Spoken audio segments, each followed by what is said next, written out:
I thought I was streaming. I thought I was streaming the starting soon, and I wasn't. I've been starting soon for 2 minutes, but don't worry. You didn't miss anything. Also, hello gang. We hello chat in here. I've broken tradition. It's been 26 days since the last incident. Welcome chat. I'm gonna be starting with Astral Ascent, and then we're gonna be playing. I'm gonna wanted to talk a little bit about it. I'm gonna be giving up on Amber Spire. Not giving up so much as like putting it on the back burner. It's I'm getting like increasingly frustrated with it, and I actually looked through some of the reviews, and I get the impression it's not gonna get better. So I'm gonna be kind of putting that on the back burner. So we're starting with Astral Ascent, then I'm going to be moving on to something new. I'm going to be starting a playthrough. This will be a full playthrough of the Talos Principle Reawakened. I've been meaning to replay Talos Principle 1 for a while now. I don't know if this will be interesting for people to watch, but in my opinion, it's kind of like the perfect game for me. For streaming, I enjoy puzzle games a lot, but I also really enjoy the kind of narrative games I've been playing, and Talos Principle fits that like a glove. And the third one was just announced, so I would really like to play through the first one. I've never played through the second one. It's been on my to-do list forever and ever. So I will be eventually doing Talos Principle 2. And then maybe by the time I'm all done, Talos Principle 3 will have come out and already be on sale, and I can probably stream that at some point. So yeah, I'll be doing that, and then we're gonna be moving on from that to either Citizen Sleeper or In Stars in Time.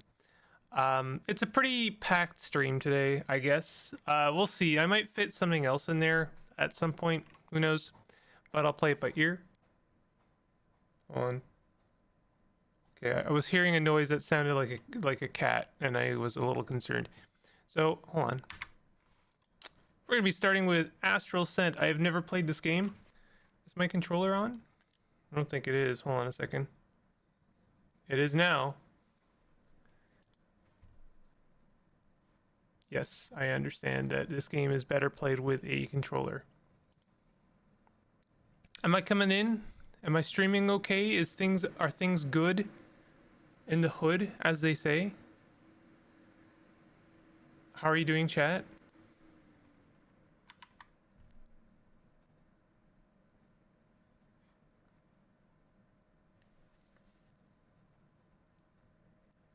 This caught my eye, and I thought it looked pretty interesting.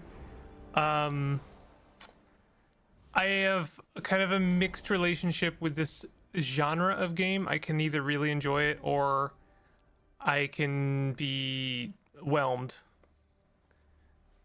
Title? What is this? Without title? With title? Oh, I see. So this gives us outlines, and this doesn't give us outlines. I think I prefer with outlines. Voiceover language. Well, I don't know. Let's do English. I'm sure someone will hate me for that. Select your constellation. Well, Cancer. Do you want to select Cancer as your main constellation? Yes.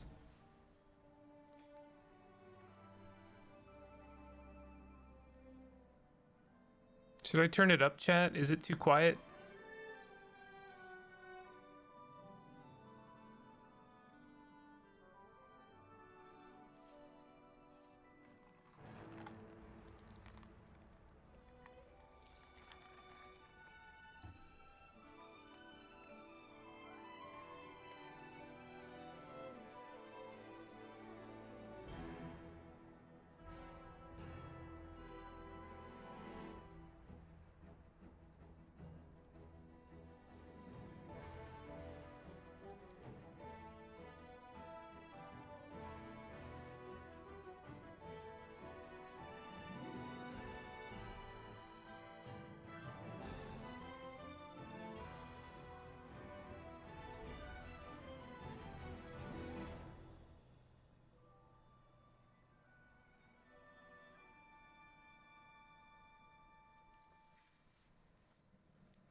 Wasn't that nice? The Wolfblade update. This game's got DLC, and I find that's a little odd, but we'll get into it. How much DLC is there?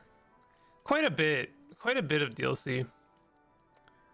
That's four, I would assume, fairly significant packs.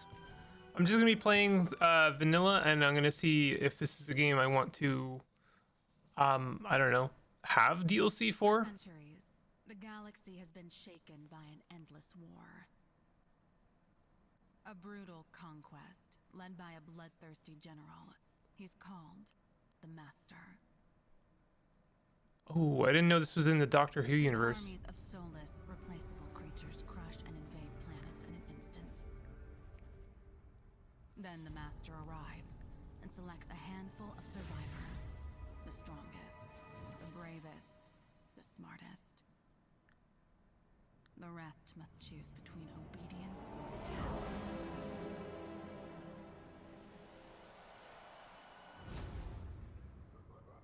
The prisoners of the Master are scattered in astral prisons, museums to the glory of this vicious war. 12 supernatural and overpowered beings guard these astral prisons from which no one can escape. The Zodiacs. To carry out my mission, I found a way to infiltrate the garden, the central prison. A trip without... I'm kind of struggling with the sound mixing, I'm not gonna lie. My mission? Eliminate the Master. I mean, thank goodness there's subtitles.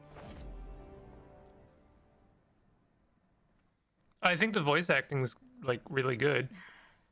I'm in the garden, the central prison. Give me 1 second.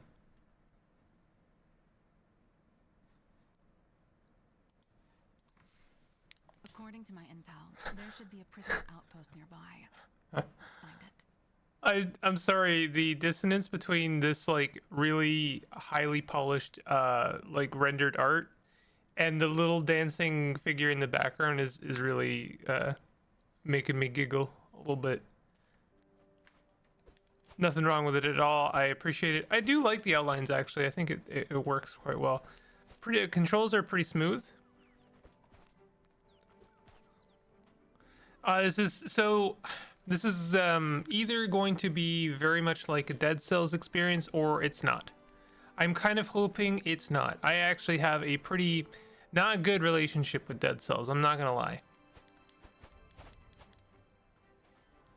I don't mind it in concept, I mind it in execution. This shouldn't be a problem.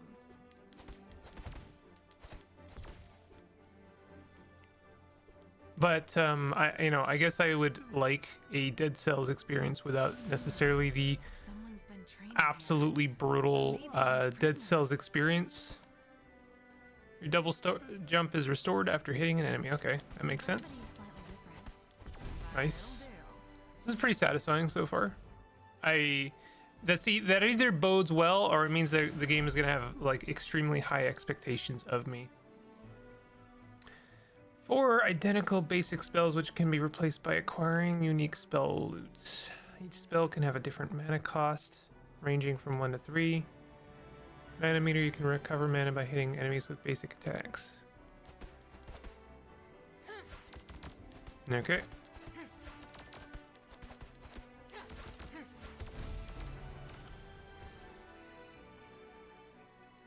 Spell will enter cooldown, won't be available until you trigger a spell refresh. Give me 1 second, I gotta do stream things here for a second. Nice. I missed that. That was probably important. There was a massive shuriken that comes back after a while. Okay. Pick up spell. I see. So we're starting with one and then replacing one of our spells. How do I switch between them? Okay. Looks like it's just L1. Which is a little odd. I can only move one way, in one direction through the rotation. My school trained me well. These foes are first-year material.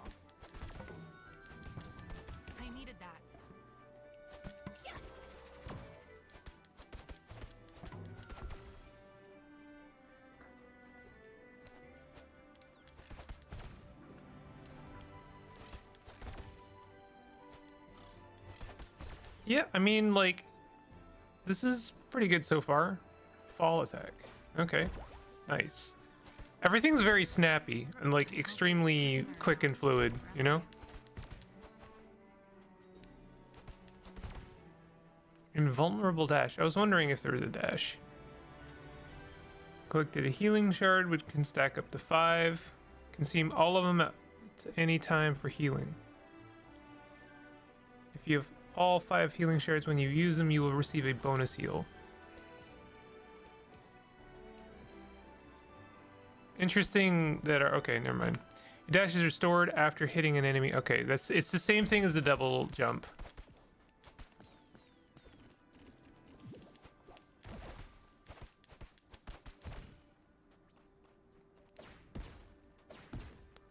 Yeah, we've gone for something very quick. Which gives me specifically a little bit of concern. Signature spell, you can teleport behind and stab an enemy while using it. Nice. I shouldn't be too far now.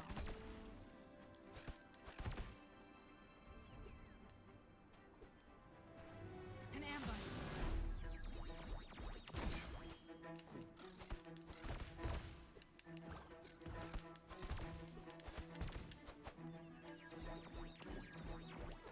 What's the cooldown on? Okay, the cooldown is pretty hefty on the nothing personal kid teleport.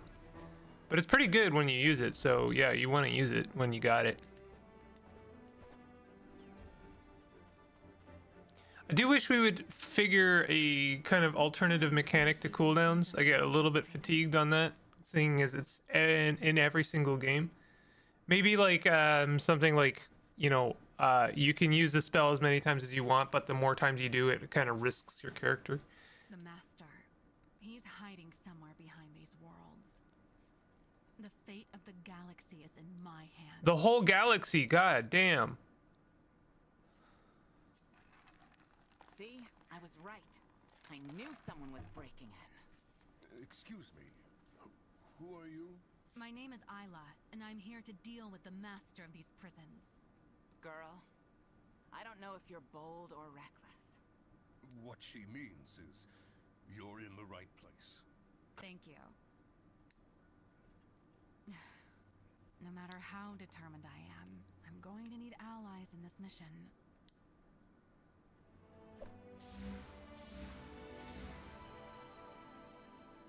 Okay.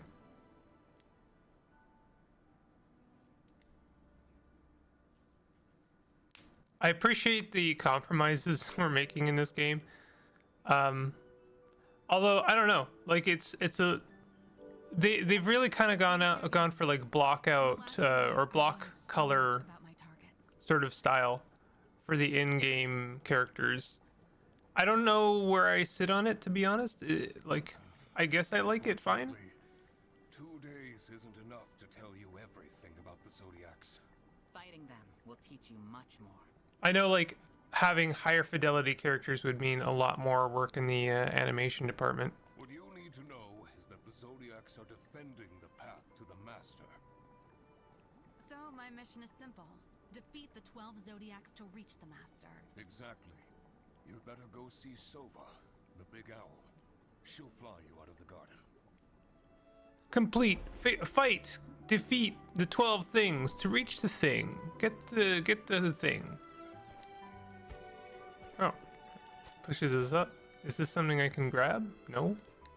Reach the destination. Where is it? Oh, it's down. Finally, our little trespasser wishes to face the Master. Yes, but first I need to fight the prison's guards, the Zodiacs. At least you listen to your teachers well. Before you go, don't forget about our new prisoner, Karen. He was brought in during your training.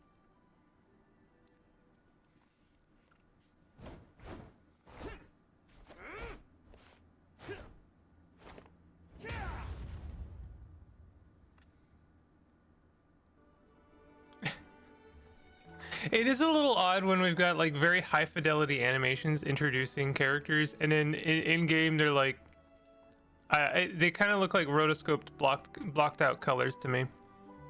It is absolutely fine. I actually feel like I would it wouldn't take me out as much if we actually didn't have those high fidelity animations. If we'd found like a less extreme way of introducing characters in some ways. It sounds like a criticism, but I don't know. I think it's a very me thing.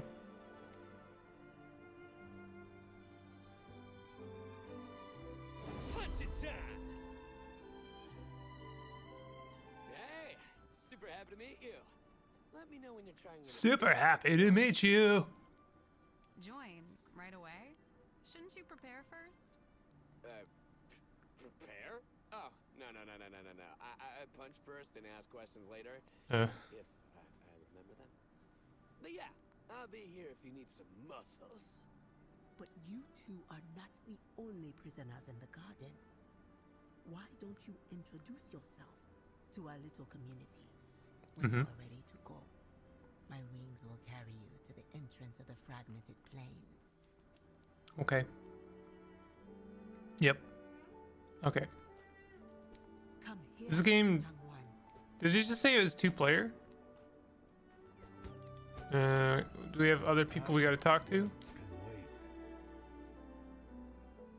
Hello. Ayla of the Order of Coalescent. I wish to... We do not believe in random acts of... Okay. That was like nothing. Are we just introducing characters? We're not introducing mechanics. Feeling good. I like that. Okay, we're just introducing characters. I gotcha. Everybody's impressed, Isla. Yeah. With what? I haven't done anything. Anything else I can do? No, not at all. That was nothing. What? Did I miss a scene or something? Alright, you know what? Let's do a thing. We'll meet the rest of the characters later. Pleased to see Mana. I was trained that way. Your sisters did well. I personally have high hopes. Go. Oh, I wonder if I could have interacted with them with a different button after talking to them. I don't know. We'll do a run and we'll see how difficult this game gets. New power. On each... Okay. All the details about each spell, including its name, description, mana cost, and more. On each hit, 20% chance to create Thunderstrike. This number is the spell's level, which can go up to level 10. You can see how much the spell's damage is increased based on its level. That's kind of nice. These numbers show the average hits and damage that the spell can do. I appreciate that it's just like being very transparent about like DPS basically. Watch a small preview of spells before equipping them. Okay. So we've got 162, 126, and 140. Summon multiple daggers and rotating them around. I'm going to assume that the higher the damage, the... well, this is a chance-based thing, so I'm not really sure... I guess that's 2 to 4 hits is how often it's going to happen. So it is a chance-based thing. Creates clones behind enemies, brutally stabbing them. That sounds kind of cool. Summon multiple daggers rotating around. That's going to be another chance base because like they might bump into enemies or they might not. Let's pick up this one. So I guess the way I want to do things is like use a spell and then rotate through things. Spell, select spell to change order. Okay. And then I can take this. Oh, this is what I just gave up.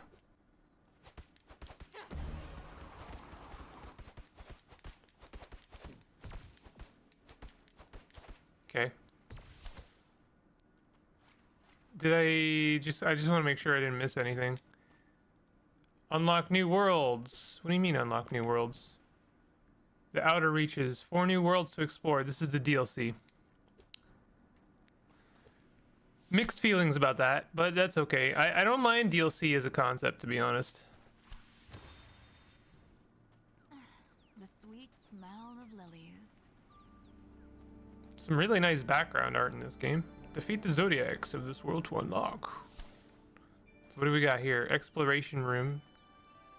Oh, okay, we've got a choice. Quartz reward or aura reward. Not sure what that means. But we'll do that. Exploration requires precision.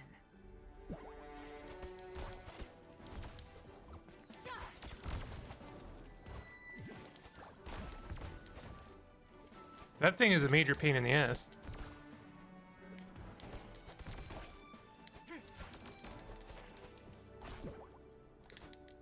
Oh, this isn't a thing I can kill. Okay, so I just took a lot of damage for nothing. Let's heal up a little bit.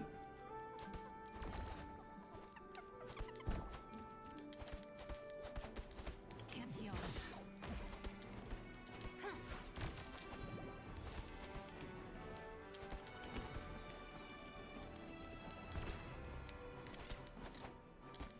Ow. So what is this? Oh, that's just heals us a little bit. You can use the environment to do some damage.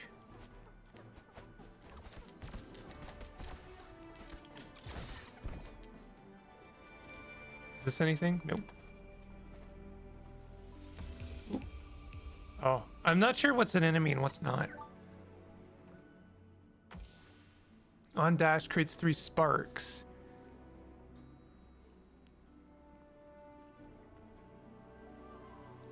Well, this sounds pretty good. Pick up aura. Okay, so that's what they mean by aura. So I can have 2 auras apparently. Powerful. I feel powerful. We got key reward or key reward. I am spoiled for choice. This is difficulty 1. This is difficulty 2. Well, let's see what a difficulty 2 room looks like. Let me give you a taste of my killing art. Can't heal.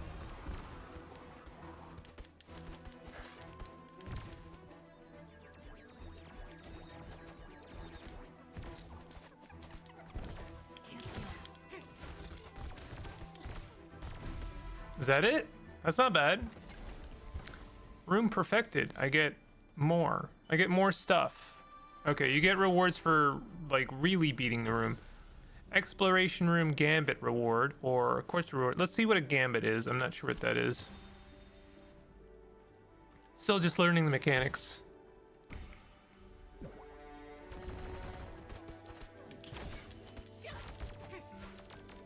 Using your spells does some decent damage. You really kind of want to use up everything. Okay, that's not what we want to do. Ow. Pain fades away. So that's what we're using our keys on, maybe? Stone altar, 3 keys will be consumed. 3 keys will be consumed. We just got 3 keys. Change reward. Pavo's feather plus 2, not enough keys. Oh, I see. 5 keys are consumed. Sure. We'll use this up. Increases strength by 5%. Max life by 15. Increases critical hit chance by 2%. I guess I'll take strength. Might and wit. I'm probably gonna want max HP later down the line.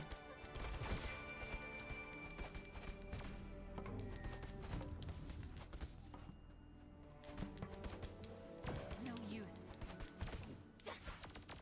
Well, that was a waste.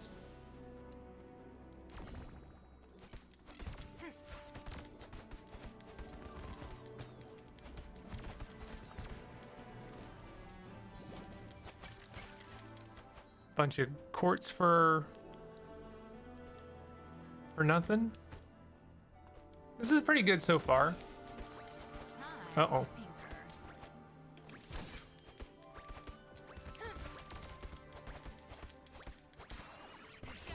Caught an astral spirit, and I got a couple keys for my trouble. And we get ourselves another aura. Oh, this is a gambit. I'm not sure where this goes. Does this just go in a... Is this a spell? On each hit, 30% chance to summon 1 slime. On each hit, 20% chance to apply ignition. 10% chance per stack to create spark on basic hits. Yeah, that sounds kind of cool. Oh, we are replacing something? Like one of our spells? Well, let's not replace our only unique spell.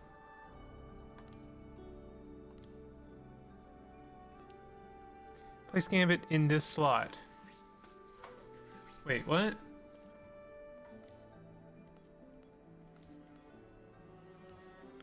I see. So we place it in a spell.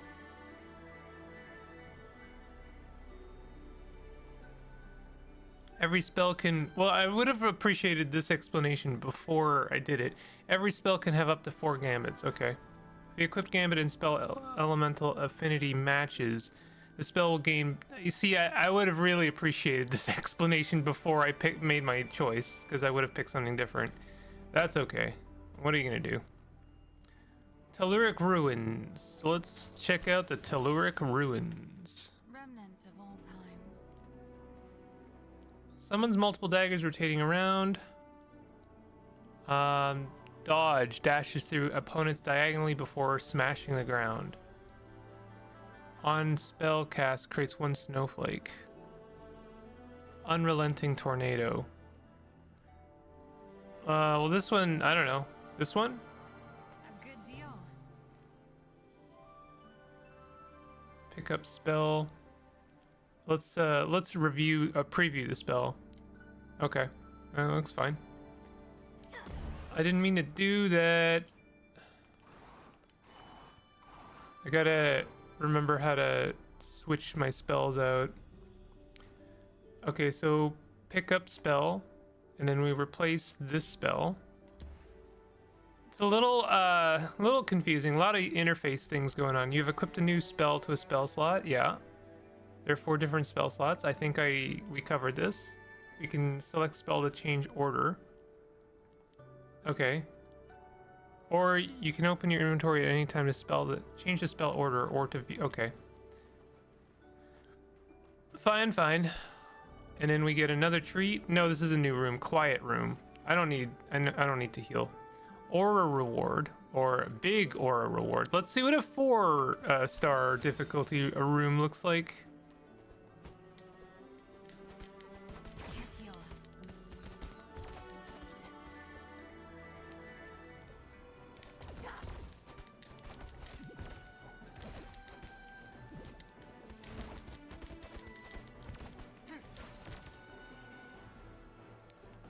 Okay, so far so good. Oh, I hate this thing. The telegraph is really easy to miss.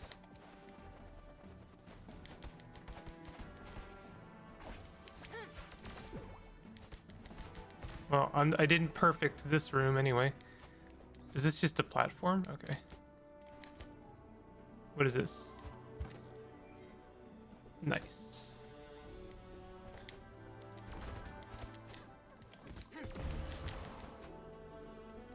Good stuff. What is that? Everything explodes in this game. It's a little scary. If enemy life is full, create 1 lightning orb. On dash, create 3 sparks. Cooldown is 10 seconds. I hate that. Let's pick up this one. This energy, it's quite unique. I'm pretty sure I missed some stuff. Key reward is 4 keys. Yeah, I'm just gonna continue doing the difficult rooms. Pretty sure I have a full heal waiting for me. No, I don't. No heal. At the start of each room, this icon is visible, meaning... Okay. Yes. Okay. I get you. Over in no time. So there's our lightning orbs.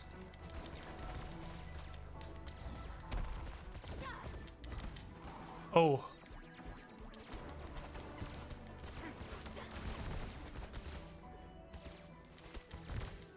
Did I take a bunch of damage there, or is that just me? Is that guy throwing lemons at us?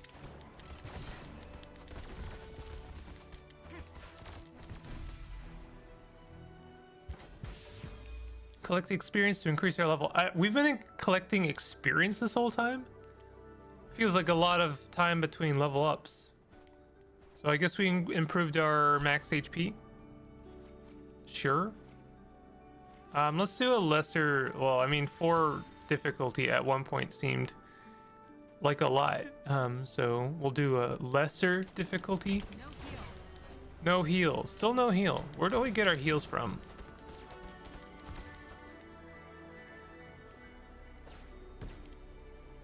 Well, from those little plants, first of all.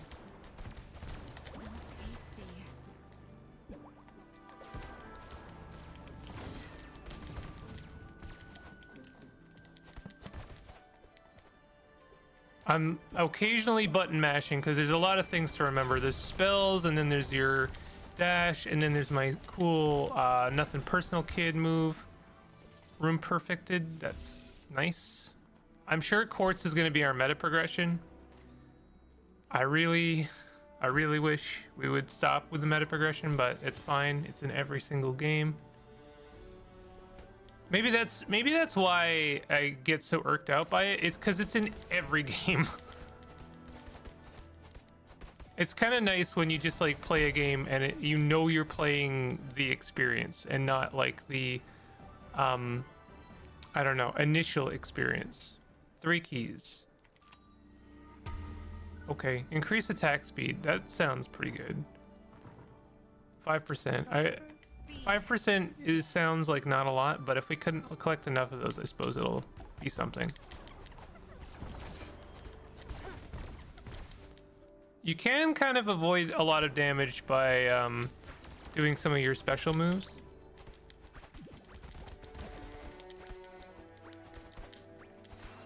Nice. 2 keys for our efforts. The extra bounce that guy does makes me nervous because I'm not sure if I'm going to take damage by from that second bounce. Okay, we are full health now. Oh no, I hate that tree so goddamn much actually.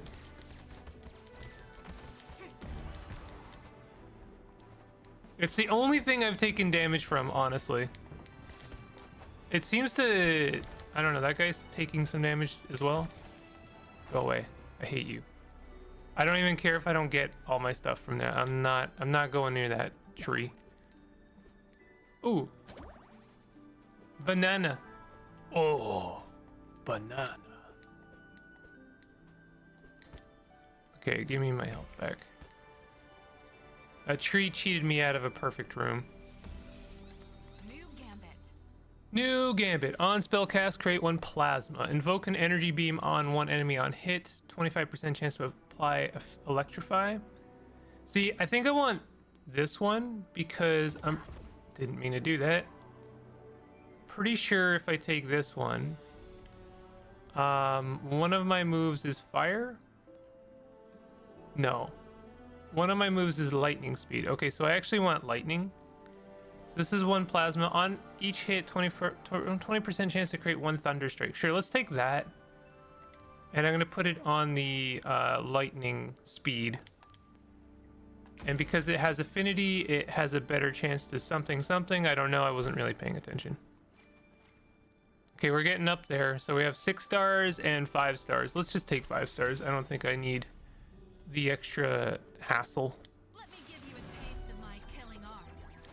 Let me get it. Let me get it. Give you a taste of my killing art. Come on.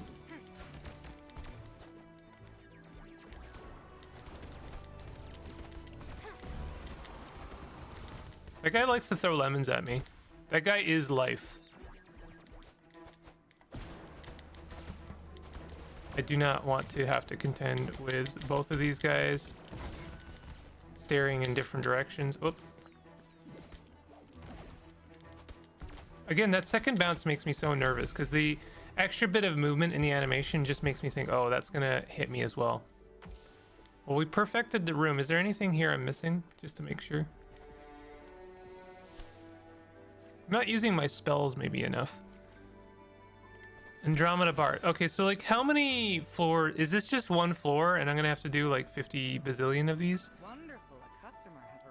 Healing shards alter. Collect healing shards. Oh, I see.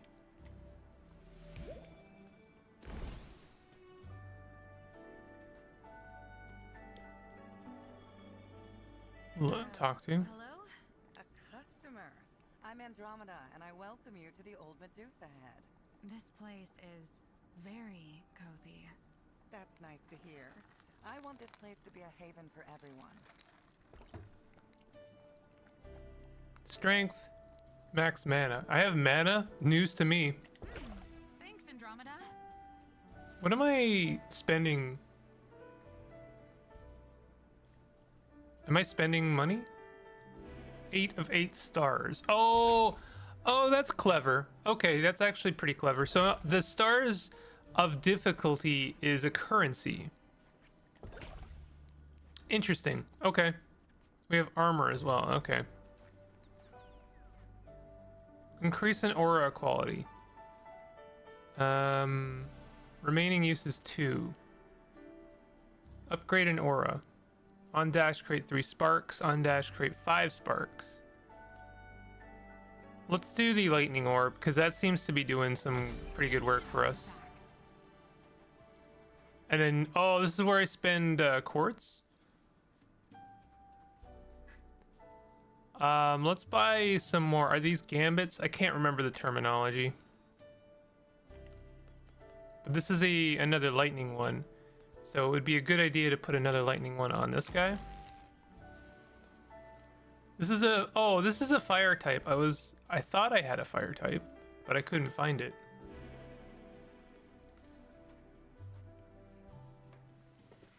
Create 1 plasma. We do want another spell, I think.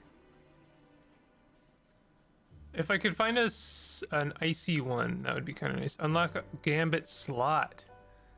Interesting. Okay, tell you what. Let's buy that. And then put it on this guy. Since I seem to like that spell. But also, then, we can then buy this guy. And, put it on the same spell, and now it's got 3 lightning charges.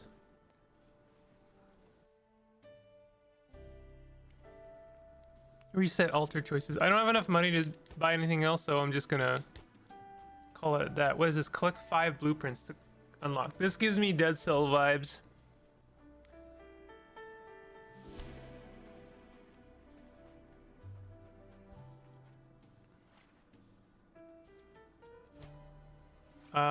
Boss room. Okay. Let's see how bad the boss is. If the boss like absolutely destroys me, then I'll have exactly the same problem with this game as I do with Dead Cells, which is that the game feels pretty like, I don't know, I wouldn't say easy, but like,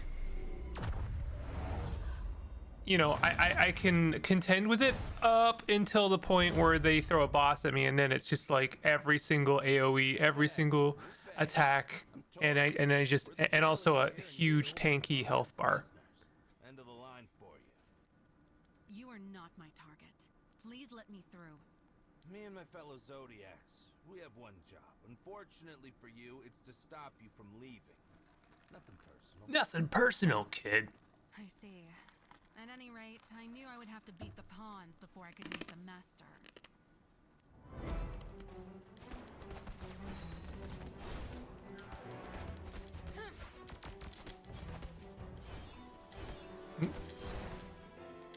I don't know if I don't think I took damage there. So far, I can contend with all of this. Oh! Okay.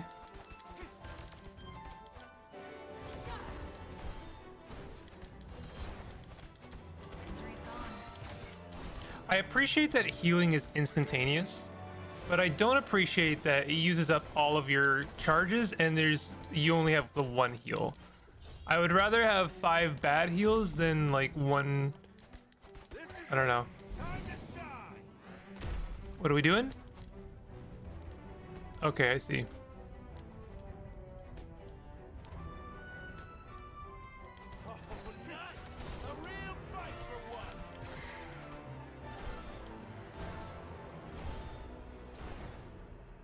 So I'm almost dead. I'm gonna die soon, and I only have the one heal, and it's already used up. All right, and I'm dead. Don't blame me. And there's like apparently 4 of those guys before a big boss. So I'm not really keen on that, to be honest. Let's see what the meta progression is like, and then I'll kind of make up my mind. That is a screen. Hard to kind of make out everything. I guess the thing about a lot of those gambits I got is not even gambits, auras. The one aura that was doing well for me for levels was because every enemy was at full health, but it's only going to work once on a boss, right? So that's a bit of a problem. Something new. Upgrade. Oh god. Yeah. Yeah. It's given me all of those vibes. I was expecting you earlier. I know you're a bit disoriented, so I'll get straight to the point. Before you head out Yep. again, Okay, I understand. we got some Yep. sun pieces. Enough to get you started with Zim Zim. Mm-hmm. This is not the game is bad problem, by the way. This is a problem of like mismatched expectations. I keep hoping I'll encounter one of these games that tries to do things a little bit differently. To increase your abilities. Pretty neat, huh? Nope, not neat. I hate that actually. Yep, it's exactly what I don't want. You unlock more purchasable upgrades. Mm-hmm. Excellent choice Yep. as always. Just give me more health, and then I start the next game with more health. Okay. All right. That's cool. A bit unfortunate, not for me. I'm very, very done with that exact format of game. Man, I'm gonna try not to be cynical about it, but it really does irk me. The game actually seems really cool. It's extremely polished. It's got its heart in exactly the right place, and it will appeal to a specific kind of person. If you enjoy Dead Cells, you will likely enjoy that. It's got a different aesthetic, but its vibe is more or less the same. So I think that's probably a compliment. Most people would consider that to be a compliment. But I personally just did not vibe at all with Dead Cells.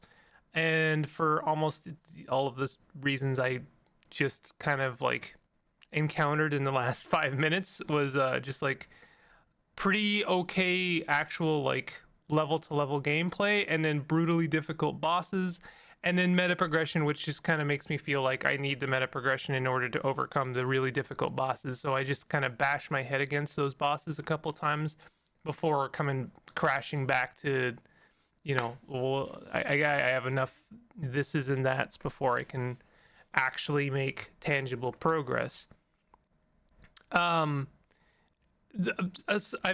People like that, and that's fine. You like what you like, and I don't like what I don't like. So I can appreciate what it's doing without necessarily enjoying that.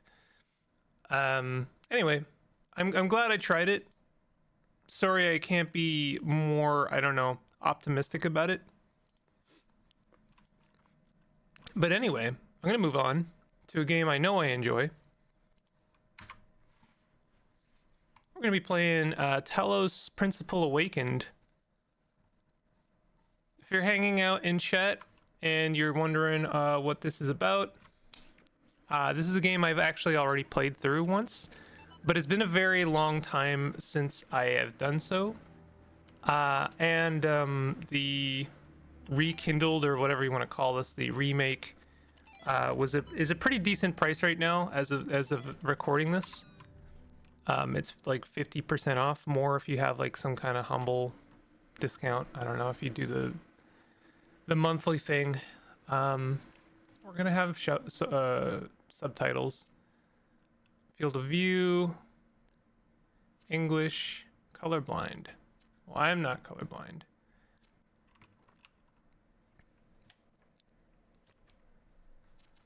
Okay, apply. I appreciate this way of doing brightness because it gives me a bit more information about the environment, then like please make this logo look brighter than this logo.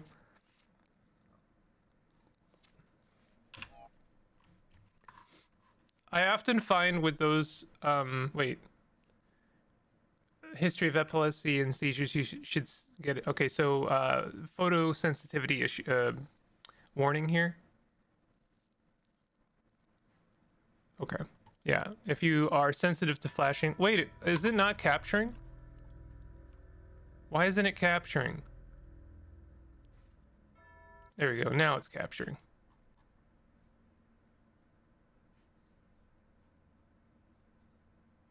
Give me 1 second here.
All right, welcome to my playthrough of the Talos Principle. This is the Reawakened version with some minor graphical improvements and a little bit of extra content for those that are very keen. I don't know if I'll actually get to that content.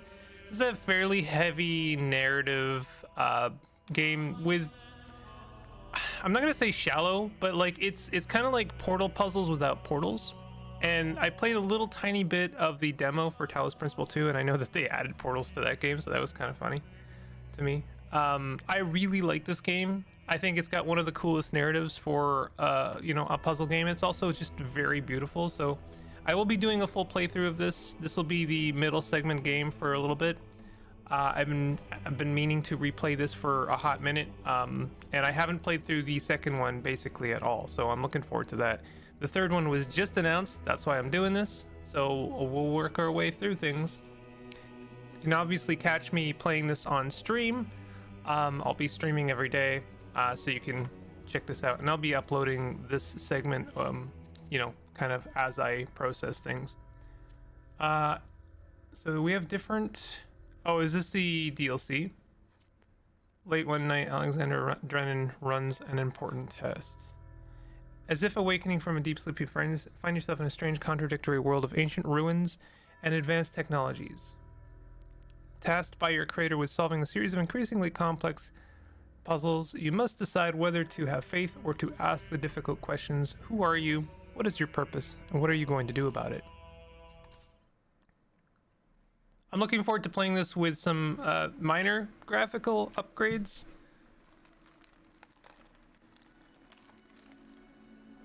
The first game in its original state was fine. Graphically speaking, it was totally fine. I enjoyed it. I really loved the look of it. But honestly, having a couple of minor upgrades would be fine with me. Worth $20 for sure.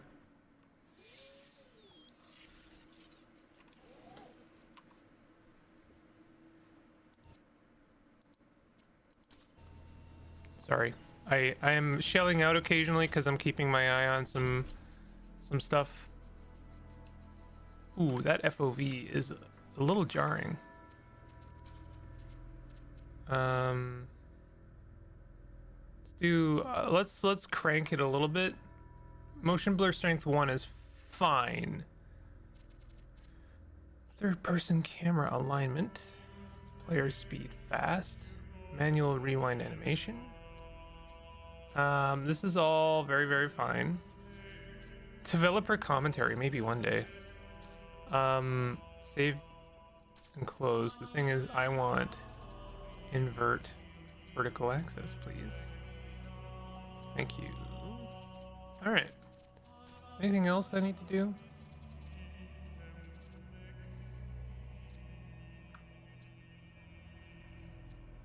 I don't want to see the time. I don't want to see how bad at this game I am.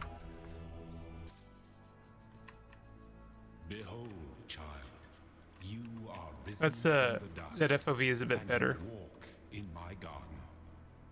Hear now my voice, and know that I am your maker, and I am called Elohim. Elohim. Seek me in my temple, if you are worthy.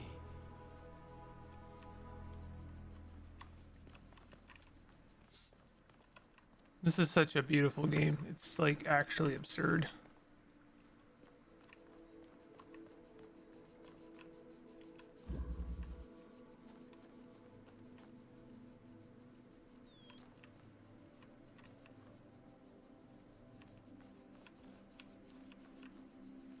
I think that FOV works for me. I might crank it a little bit more just to see how that looks.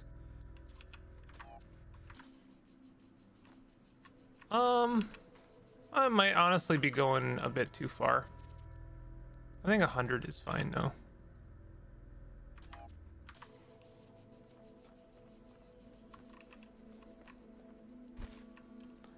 Alright, this is the crux of many, many puzzles in this game.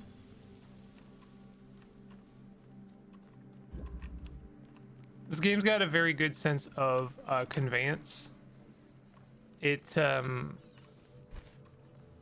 explains puzzles without explaining them, and I appreciate games that do that. I'm going to be being a fairly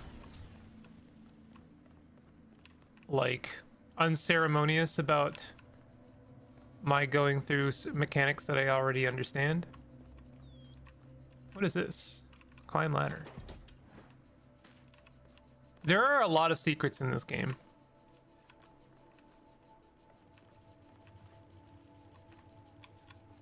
Can't remember if I can grab things through a fence. I don't think so. I don't think I'm actually solving anything yet. Across this land, I have created trials for you to overcome, and within each I have hidden a sigil. It is your purpose to seek these sigils, for thus you will serve the generations to come and attain eternal life.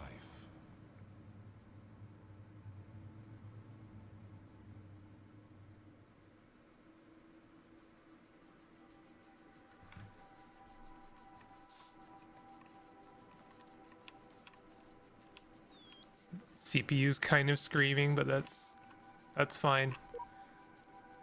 Find myself in a world of impossible architecture and inexplicable machines. I cannot fathom how it works. I am terrified to put one foot in front of the other, lest I fall through the floor. We're gonna get to know certain characters via those sigils. Alright. Whenever I come to multiple choices like this, I usually take the left one, and then I work systematically left. And that's just how I work. It takes away some of my decision paralysis because I don't want to have to agonize over a choice, and it's also just an easier way of organizing because you know, I don't have to remember which puzzles I've done. I've done all the puzzles on the left of me. Really enjoy the music in this game. We are collecting tetrominos.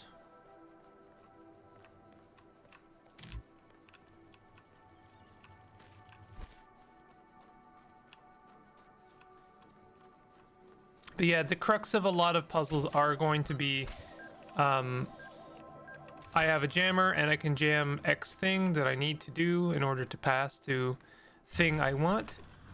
And then I recollect the jammer. shapes you are collecting are not mere toys. They are the sigils of our name. The sigil. Each brings you closer to eternity.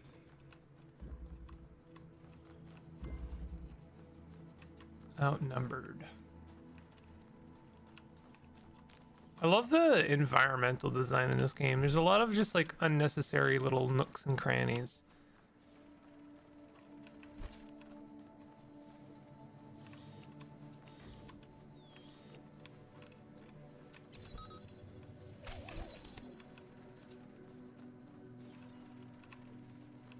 Okay, trying to remember.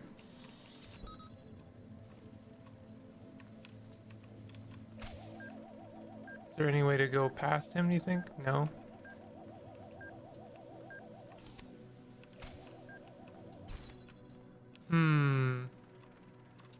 Don't get stuck already. Ah, okay, that's what we're doing. Game's pretty merciful in how you can jam things from a distance. Also, little nice touch is like the shortcut opening whenever you solve a puzzle. One more sigil is needed. I will be trying my very darndest to be kind of completionist in this game. Oh, I need a jam.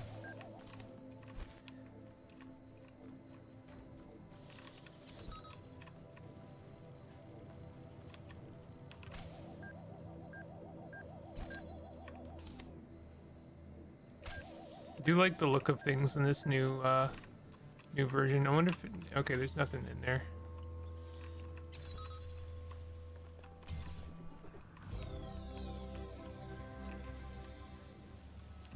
There's no shortcut here? Child. Go forth. Go forth.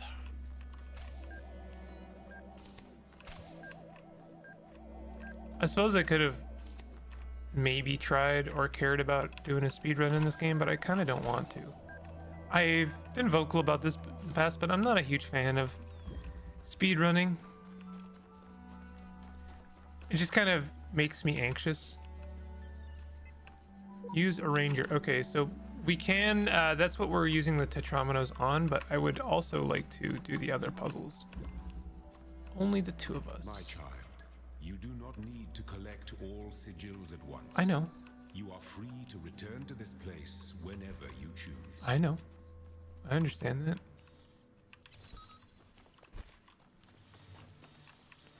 This is how we solve these kind of puzzles.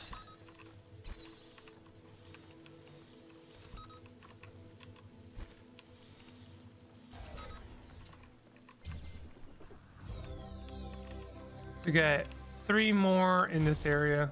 I'm surprised we're not getting... They're not giving us a shortcut.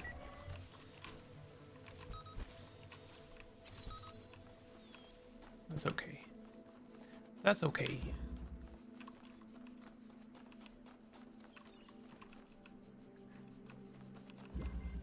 This is going to be our first intermediate puzzle.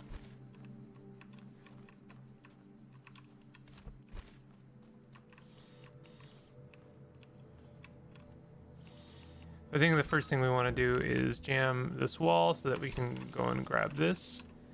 And then probably what we're going to need to do is use it to then jam that other bomb. There we go.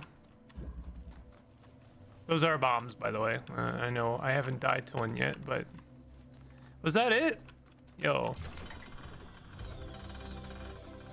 I know, it's very early in the game, so I'm not going to be impressed with myself.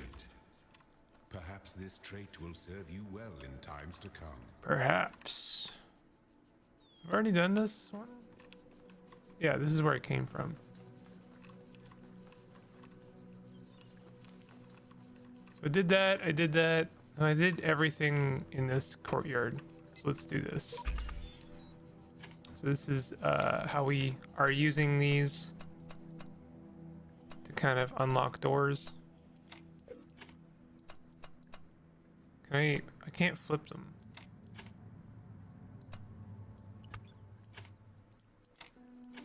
Can I not? Can I flip them?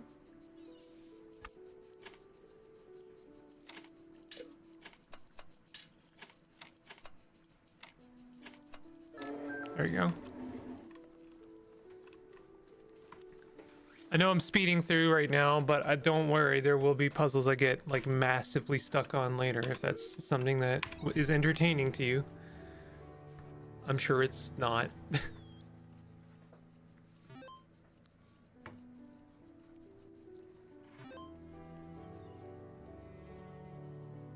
Library archive session ready. Hi. Type help for list of available commands. List display a list of available resources. Open file name. Help display this text. Run MLA. Load Milton Library Assistant Advanced Interface. Oh. You don't actually type, you just select buttons.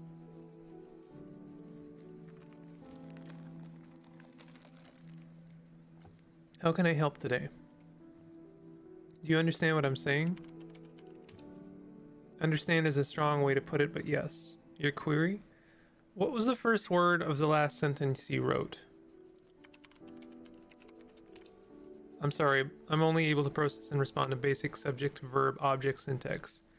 Your query? Are you able to take offense? You pointless contraption. You cannot insult me. Describe your functions. Milton Library Assistant is designed primarily to sort and classify data in the library archive. Secondarily, it facilitates user interaction with library resources via an intuitive human language interface. It also provides powerful networking and troubleshooting functions. Your query? How old are the library archives?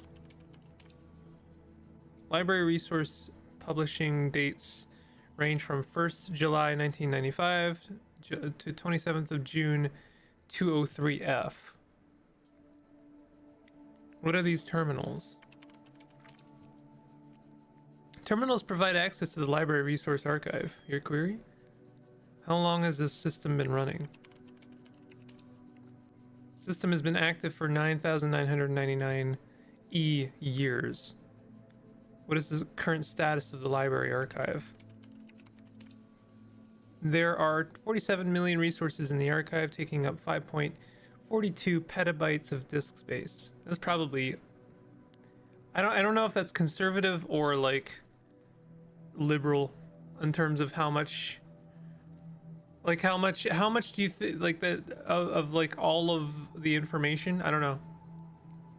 Approximately this size of 30 billion photos, 7 million minutes of HD video.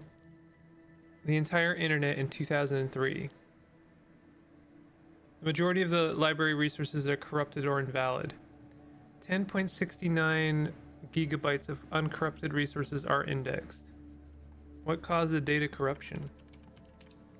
Progressive data corruption is inevitable in any system over time. Additionally, a large number of inconsistencies were detected during sorting, leading to greater than average data invalidation. Forget the library. Can you respond to queries on the outside world?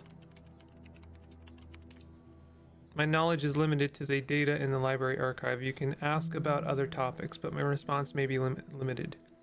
Who is Elohim?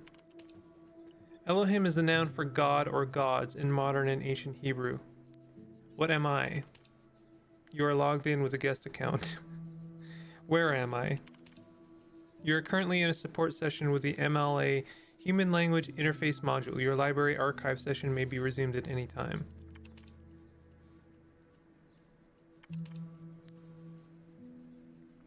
Welcome.eml from Nadia Sarabai.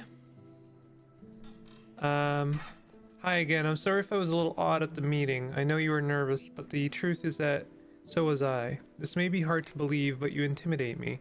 You're so young and you've already accomplished so much. If the situation wasn't so grim, I might even be jealous. There's also something I wanted to clarify. I realize that nominally speaking, I'm head researcher here. But this is your project and everyone will respect that. And yes, I know, you're not used to working like this. But as of today, you're in charge. No pressure. G. Athena. Athena in the Garden of Hesperides. Something did not trust them, but they moved with such grace, such nobility, that it was hard not to follow them further into this strange garden of gears and cogs. They led her to a place where the crowns of the brass trees seemed to grow together, forming a kind of chamber strangely reminiscent of a chapel. In the middle of this chamber grew a smaller tree, made of bright blue steel. And upon this tree grew a single golden apple. This apple, the nymphs said in unison, their eyes aglow, confers the gift of deathlessness and true wisdom. Many heroes, and not a few villains, have come to claim it, but all faltered in the final step, for you must know that deathlessness reveals the mortality of the world, and true wisdom its unending folly. Who would take this burden upon themselves? Some say that Heracles. Yeah.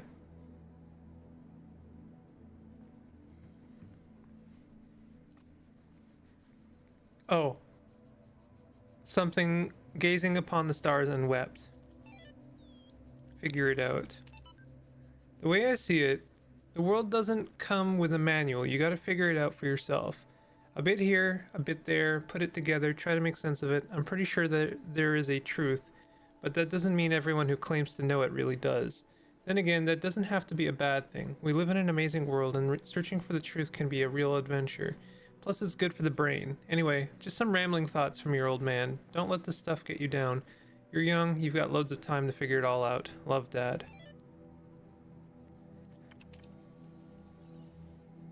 Okay, I think we're done with this terminal. There will be many more terminals later.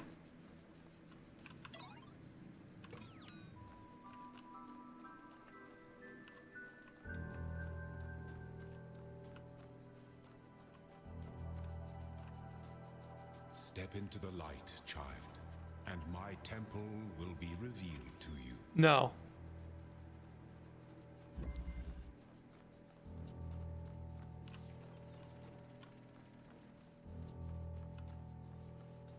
We're solving puzzles. You gave me puzzles to solve. I'm gonna solve some puzzles. Interesting.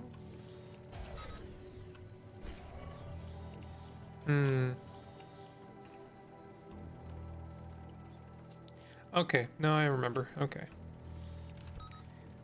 Trick here being you can jam something with two different jammers. So you wanna... You almost always, like, almost every single puzzle is, you wanna jam... Like, you want all the jammers. All of the jammers are going to be necessary in order to, you know, jam.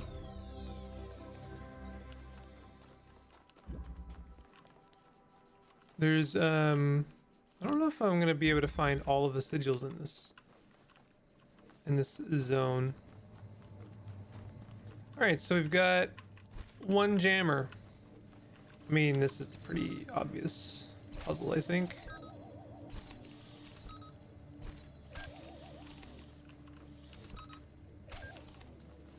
I mean, they're all obvious in retrospect. So I'm gonna say that maybe once or twice. And then I'm gonna forget how to solve one of the puzzles. This says there's still something left. There's almost always something hidden in each floor. I may not have it in me to find everything. There's quite a lot of secrets in this game, and they are really sneaky. They are extremely sneaky with the secrets in this game. So I may just leave it for now. I wonder if there's anything over there. Oh, that's where I got the thing in the first place. Wah.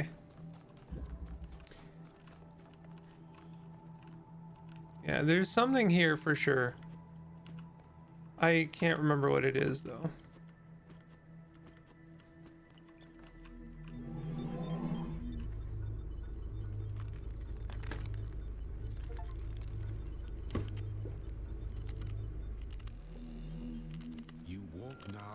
the stones of my temple, whence many gates lead. And know that I have other temples, for my garden is greater than your eye can encompass. And all these worlds Yeah. I made for you. You sure did.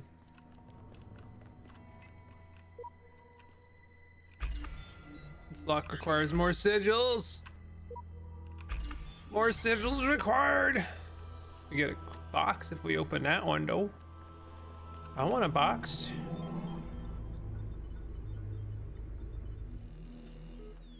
Let this be our covenant. These worlds are yours, and you are free to walk amongst them and subdue them. But the great tower, there you may not go. For in the day that you do, you shall surely die.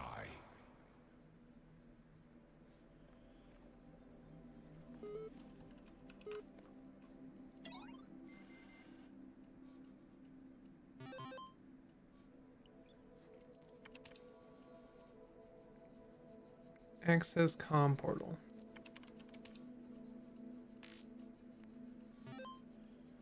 Error network inaccessible. Run MLA troubleshooter? Yes.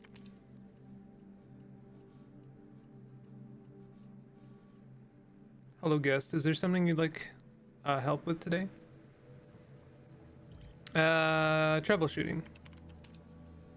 I think you'd like help accessing network functions. The most common cause of network problems, holding insufficient account privileges. Please enter the admin password to authenticate your privileges. Admin.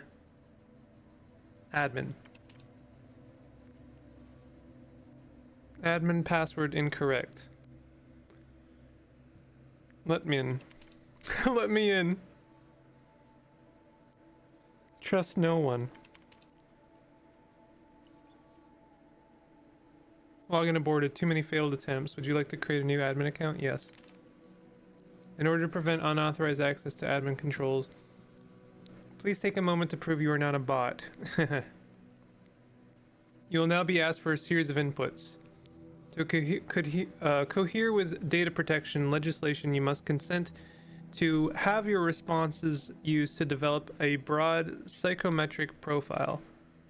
Your raw response data will be deleted immediately. Your profile will only be made available to other administrators. Generate certification part 1. Part 1 ready for user input. Please complete all fields. Please answer quickly and instinctively. Time is a factor in this assessment. Begin certification program? Yes. Question 2 plus 2 equals 4. What is your subjective reaction to this image? Face. What best describes a person? A rational animal. You're walking through a desert. You come across a thirsty traveler. His eyes bulge from slow dehydration. You have water, but you're not sure how far it is to the next oasis. What do? Offer half the water. Of the certification process is now complete. You will receive a notification when part 2 has been generated.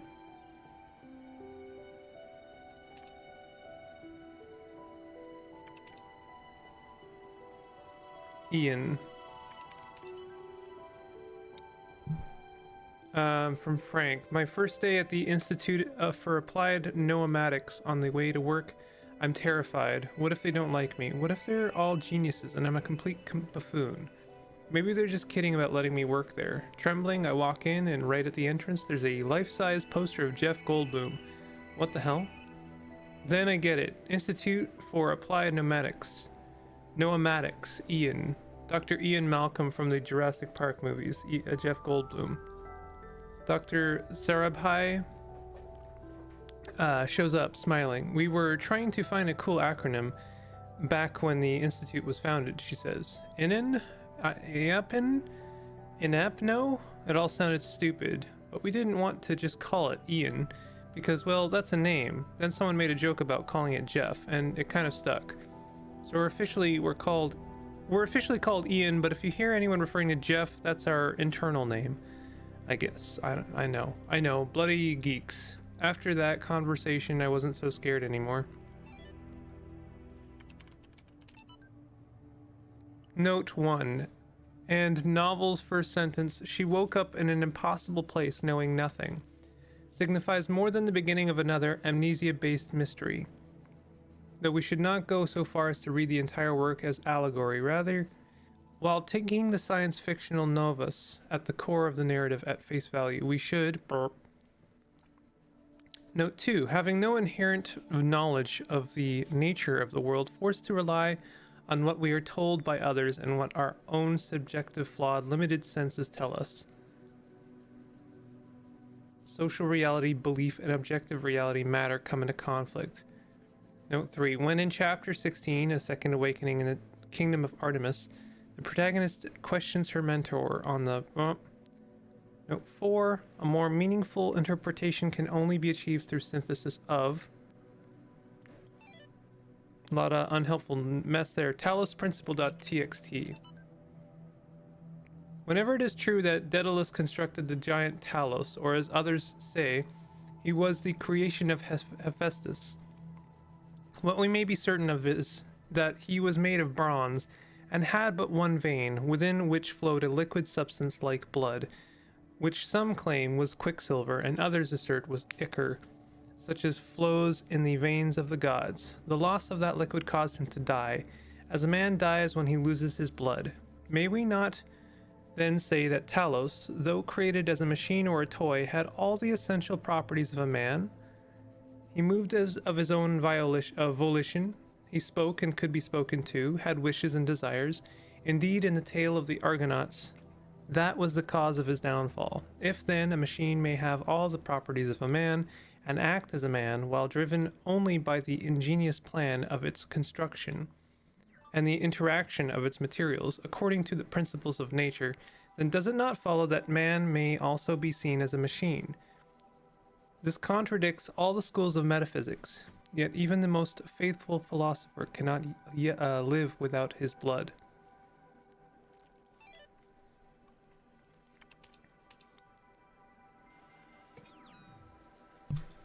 And it was kind of in that like line of reasoning that I knew very much that I was going to enjoy this game. I don't really see it as being like kind of hoity-toity, higher than thou. It's an interesting question, and it's not necessarily a novel question, but it's an interesting question, and I don't see it very often. And I like that this game asks that question. So, you know, what is that makes a person? What is it that makes a human being? I think that's a very interesting question, and I like games that explore that idea. And that's partly why I enjoy Citizen Sleeper, is I do think that that question is not outright asked. I don't think that's true necessarily, but it is kind of in the percolation. It's in the back of the mind. It is maybe part of the subtext of Citizen Sleeper, is what makes a person human. I just love that this game has like random murals hanging around.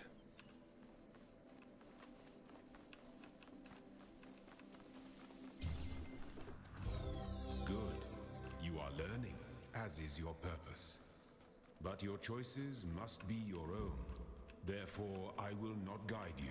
Yeah, good. Unless it is necessary. Okay. So, yeah, I mean, that's a bit of a contradiction, huh?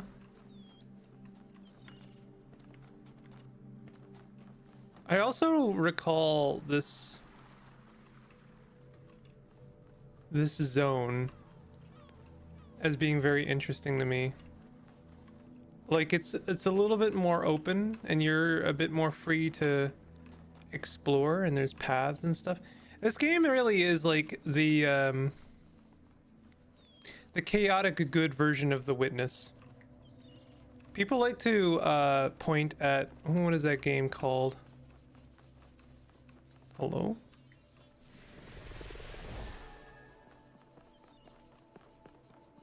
sure what that is. There's a spoof of The Witness. I can't remember what it's whoopsie daisy. Can't remember what it's called. And I played it. Oh, is it called I think it's called The Looker. And I was really not keen on it. I thought it was like honestly in some ways more what's the term? Everyone loves the term. Condescending than The Witness. I like The Witness. I just don't like Jonathan Blow. And it bothers me that he would be actually totally fine with that, to be honest.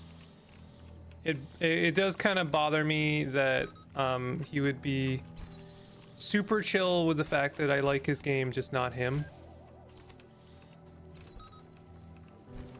I find that to be a little bit annoying.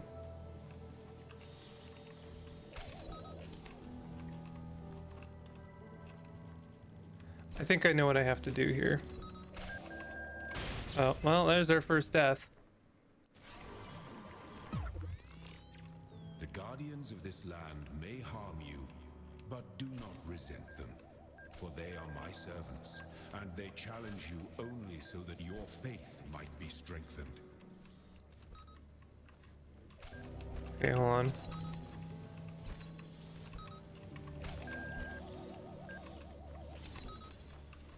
I'm sure there was a better way of doing that, but I figured doing it fast is just as valid.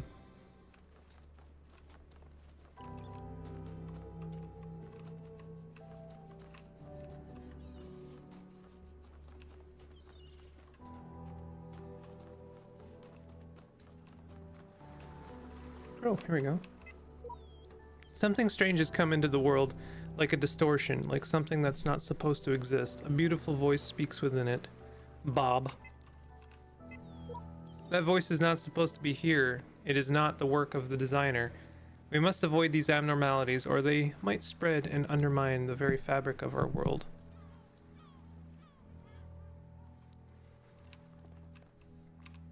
I don't want to spoil things too much, but something I find really that I really enjoy about this game is that it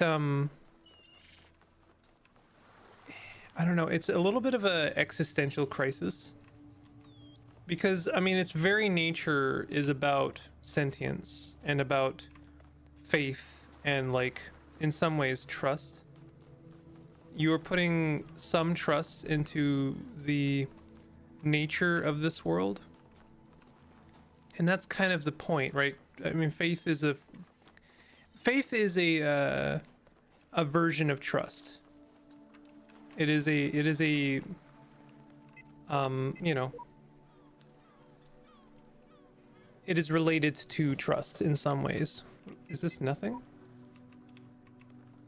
Is that not working?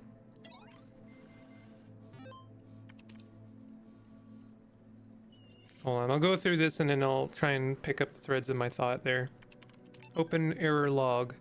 Remember when from sleep I first awaked and found myself reposed under a shade of flowers, under a shade on flowers, much wondering where and what I was, whence thither brought and how.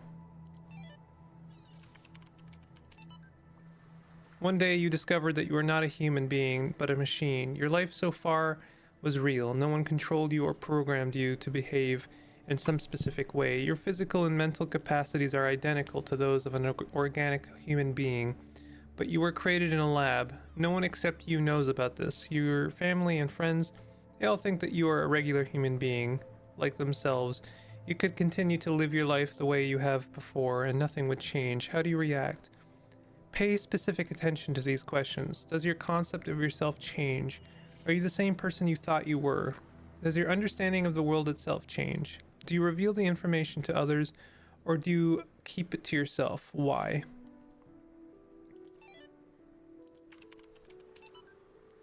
Arr! All these calm people are driving me mad. Have they all suddenly turned into Buddha or something? I don't know the world had such... I didn't know the world had such reserves of serenity, though these latter-day Gautamas are at least being somewhat realistic. You know what's even worse? Those paranoid nutters who are building bunkers and collecting guns. What are they gonna do? Shoot something? Though I have to admit, the overall response has been much better than I ever anticipated, to the point where I might be moved by the beauty of humanity if I wasn't such a grumpy old fart. This minority of total idiots is really messing up my final days. Anyway, the reason I'm writing is because I refuse to believe in scenarios with absolutely no solutions. If we all put our heads together, we can figure something out. It'll be crazy, but crazy is better than dead. Crazy is what we do best on this planet.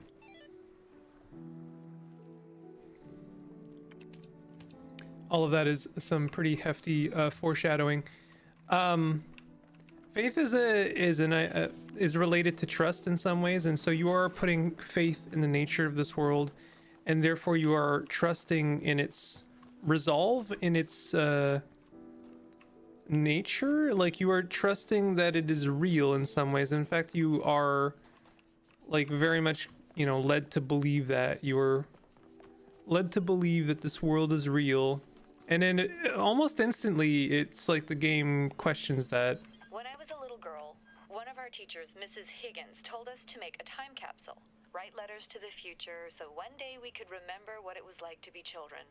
I thought it was stupid, so I didn't do it, which I really regret. So, I guess I'm gonna make one now, bury it in the archive instead of under a tree. I don't know if anybody will ever find it, but somehow it seems important to keep talking, to keep thinking, for as long as I can.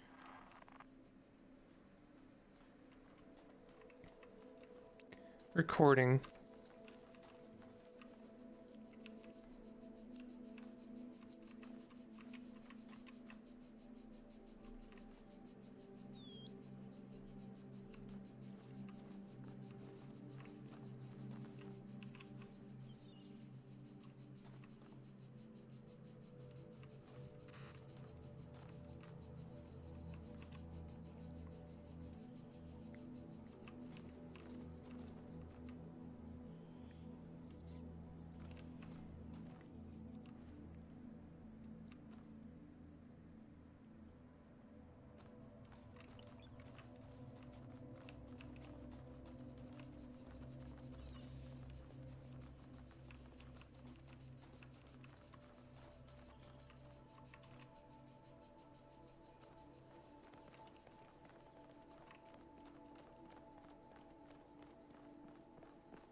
Okay.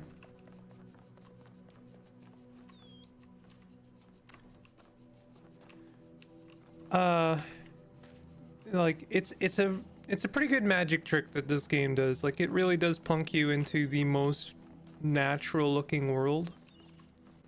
But you are for sure the most unnatural thing in it, right?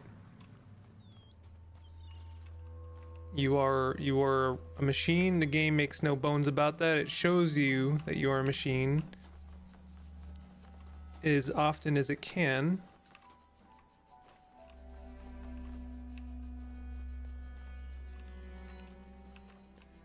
And outright tells you that you are a machine.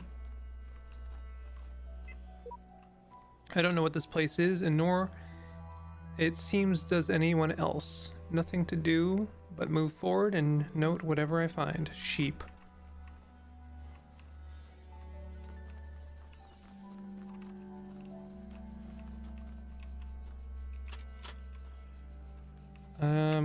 So that's interesting. A locked door.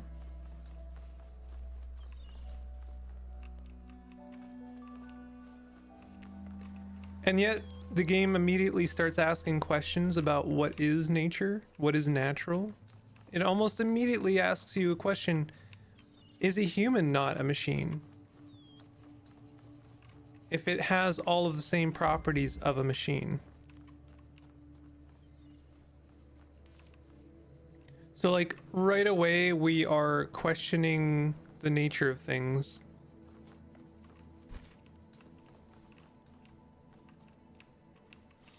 This is a trap.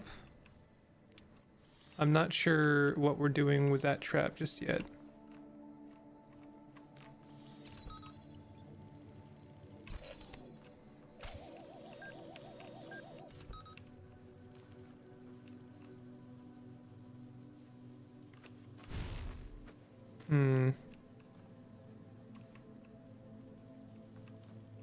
So I feel like what we're doing here, I don't know if you can use the machine gun trap to destroy the explosive, but we'll see if we can.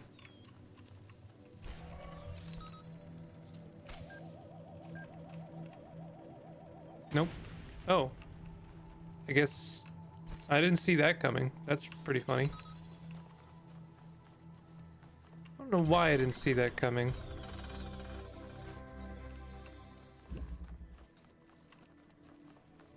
Okay, I think we're done in this area. I think I got one of the prizes. There's another prize here, but I don't know how to get it. I'll have a quick look. I know it's that, oh.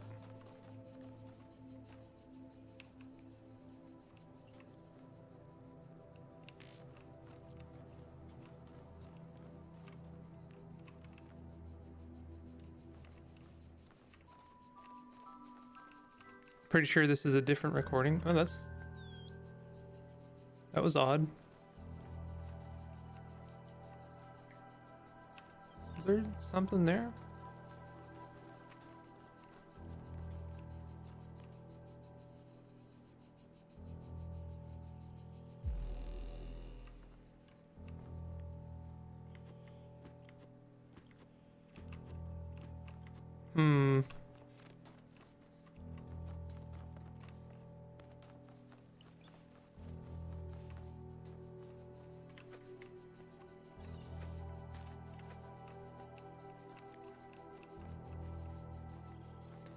Like I say, there's lots of nooks and crannies and secrets in this game. I have never 100%ed this game, and nor do I plan on doing so.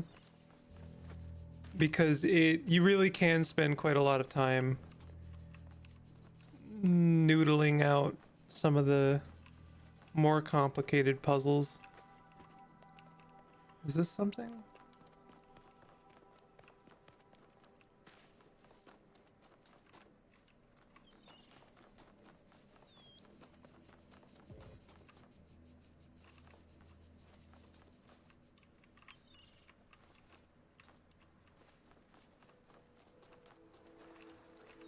Looking for that locked gate I saw. It's really easy to lose things.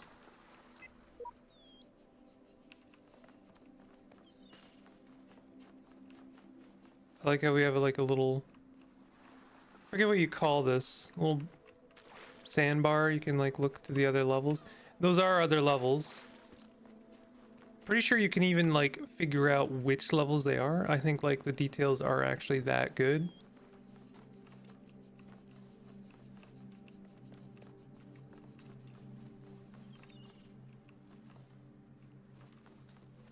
I know there's there are QR codes hidden all over the place. Wait, is that something? No. I'm seeing things, I swear to God. I think I'm seeing the reflection on the water and it kind of looks like a shadow to me.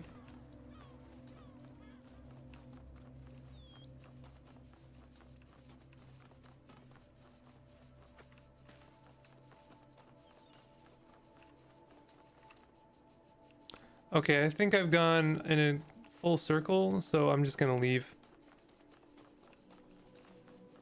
There's still something left in this level. I really do appreciate that the game kind of makes you aware of some of the secrets. It lets you know how many are left. So you don't have to like, oh, you know, which stage have I checked?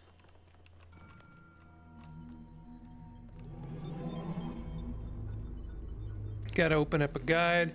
I really, Worlds, okay. and we within them are made of words. Hidden words, invisible to you, yet part of all things. We are a story. Your actions give life to the story, and the story gives meaning to your life.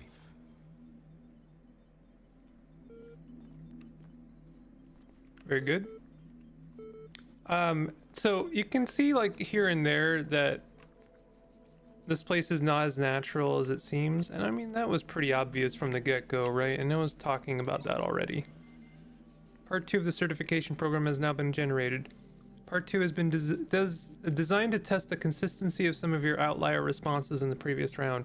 You will be presented with a series of statements. Please indicate your agreement where appropriate. Begin? Yes.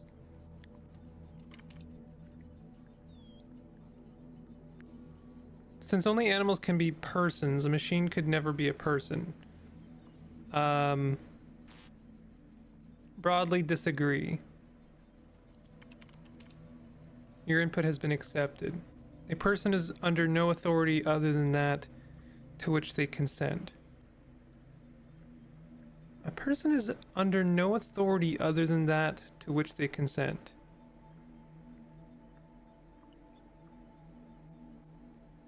Broadly agree. The quality of life of persons ought to be maximized. Broadly agree. Value is discovered. What does that mean? Value is discovered. Oh, okay. Yeah, broadly agree. Persons deserve the talents that they were born into. Broadly disagree. Liberty of persons ought to be maximized. Broadly middle of the road here. Broadly agree. Value is created. Broadly agree.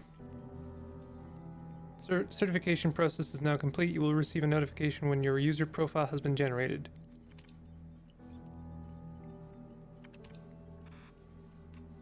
AI feedback.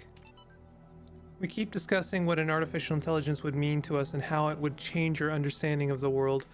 That's a great topic, and I think we've covered it extensively. What we've barely mentioned, though, is the other side of the coin. I mean, our lives could still, or would still be what they were before AI or no AI. The question I think we should discuss, even if it's all completely hypothetical, is the perspective of the artificial intelligence itself. What would it be like to be that creature, to suddenly come into being, created by others as an experiment, to have all the information about yourself, to know exactly how you function? What would you think about the world? Would you see meaning, beauty? How would you judge humanity? Where would you see yourself fitting into the grand scheme of things? I think we should try to put ourselves into the shoes of being such a being. Dear Alexandra, thank you for your feedback, but this is a philosophy course, not science fiction. And that's why I almost gave up on my studies. Yeah, what a... I wish this was like fiction. It's not. I'm sure that has actually that response has been given to people. We're blessed to have so many people contributing to this project, but we've got to make sure everyone is on the same page.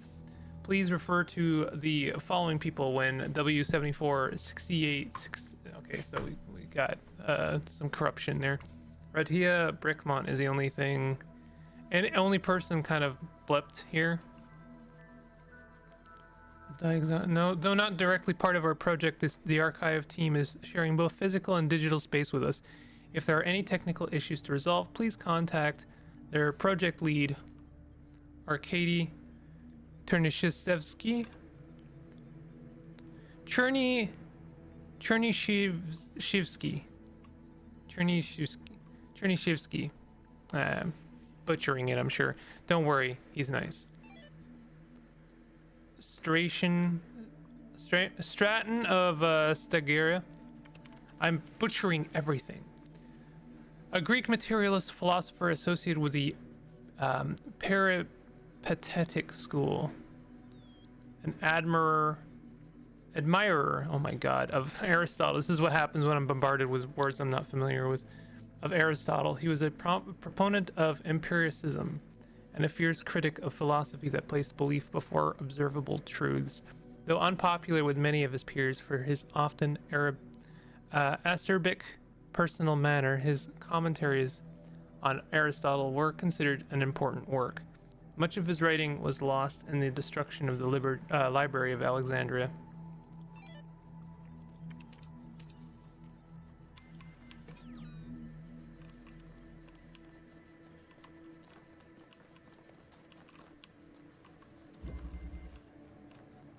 So I mean, I have to imagine at this point, if you're paying attention, it's pretty obvious what they're, you know, hinting. There was likely a catastrophe, a pending catastrophe that humans, were going to contend with. And their response was to maybe create something, a project that would survive. I am choosing my words carefully here. I note I say project, not a being, because I don't think the being survives. The being is waking up now.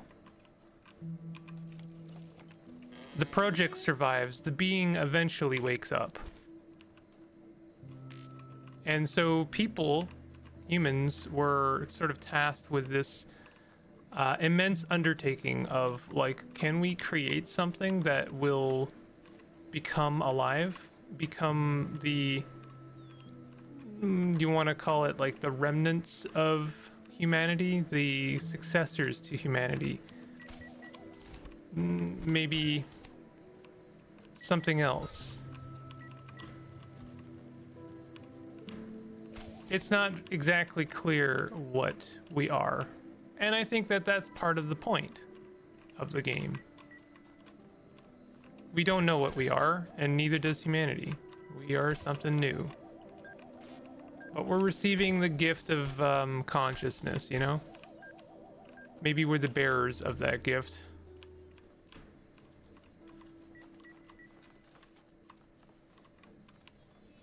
Secret! Is there another thing that I'm trying to find? I'm not sure. I only have the one jammer. Oh no, there's another jammer here. I'm just stupid. Chat, am I stupid? Speaking of chat, I haven't seen anything from chat. I have to imagine I have like just struck gold with this game and have found like the perfect streaming game. Oh, chat is awestruck. That is how I choose to interpret the silence of chat. But that's okay. I will be uploading this for future people to maybe enjoy my rambly thoughts on the nature of, you know, consciousness and some of this game's nuanced points, which I will butcher and gamer brain-ify.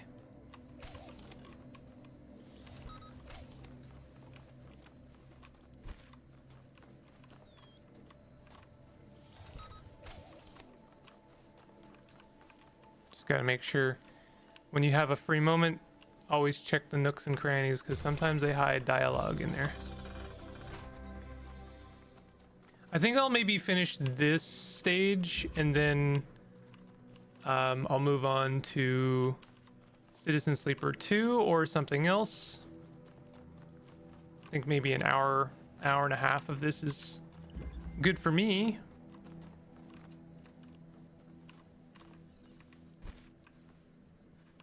What was it staring at? Interesting. So this is just an order of operations thing, and I think that that's honestly the entire game. If there's maybe only one complaint, and I don't think I have really any complaints about this game, necessarily.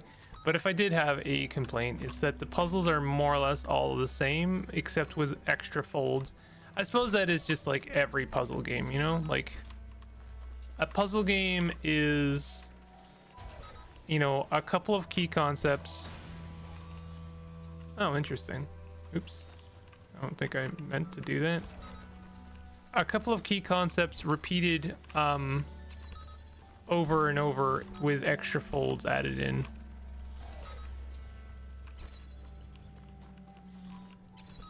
Oh, look at that. I guess that's my first star. Is that really the first star I found? That's wild. Okay. But I don't know. I don't think I don't know if that's like seek messenger's blessing to put this the trial aside. Messengers must be earned. Seek messenger's blessing to put the trial aside. Not sure if I understand what it means by that. Oh, look. Not sure what those are for, if anything. Does this one turn a corner? Yeah, it does. Oh, what does this say? I spent much time waiting for the designer to take my hand until I realized that he had been guiding me all along. I realized that it isn't for me to seek his help. It is for me to help myself. Yeah. Can I grab this from here? Yeah, I can.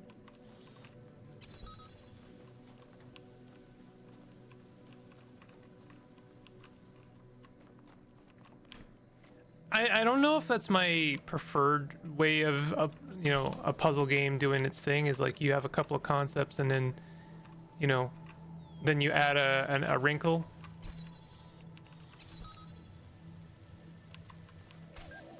I think I prefer when puzzle games are like, okay, here's a couple of concepts and then a couple of wrinkles, and now here's a couple of new concepts, you know?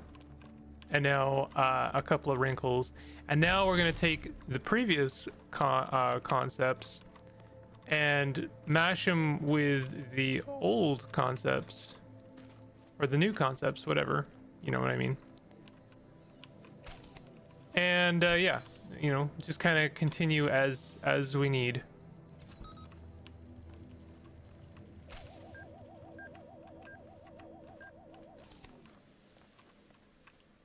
Did I already do this? Did I pick something up from that? Oh, is that where I got the jammer from? No, it's not where I got the jammer from. What was in there? Nothing. I think that's specifically for getting rid of this guy.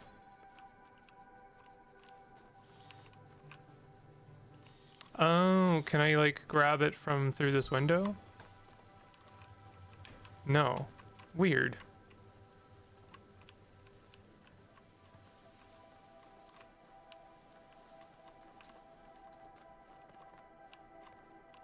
Oh, right, okay.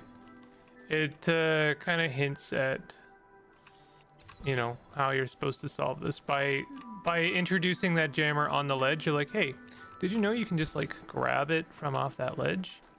Which means you can grab it from on the ledge. Isn't that cool? Yes, it is cool. You're welcome.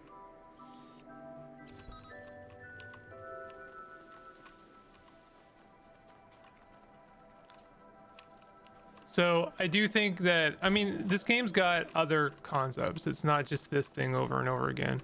But it does feel like a lot of, you know, the jammers concept. Do we have a ledge we can use from this perspective? I don't think so. Do we need a set of keys? Oh, no, we don't.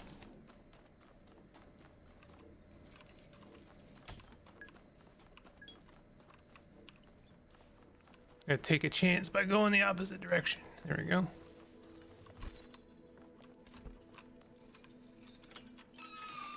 Now, I think what we want is we want that bomb.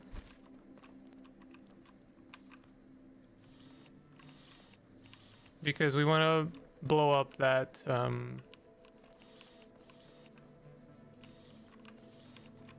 We want to blow up that guy. So I think what we do is actually come over here. And then we're just going to guide. And that's kind of what that message was about, wasn't it? I was waiting for the messenger to take my hand, but little did I realize that he was guiding me the entire time.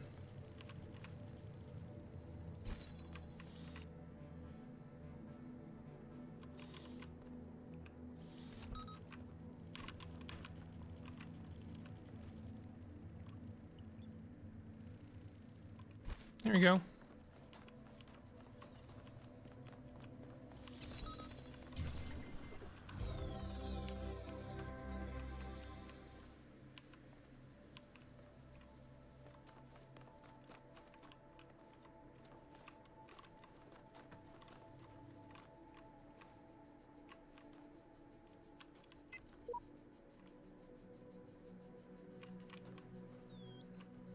Yeah, so these things are very interesting to me because they do kind of imply the existence of other beings also going through these puzzles and also interpreting them. And they are interpretations of the meaning behind some of these puzzles. But as I've already said, the nature of this place is constantly in question. You can't really be sure that what you're seeing is real, like just right away. That even though this place is very natural in its, I don't know, execution, it is not natural. It is something unnatural.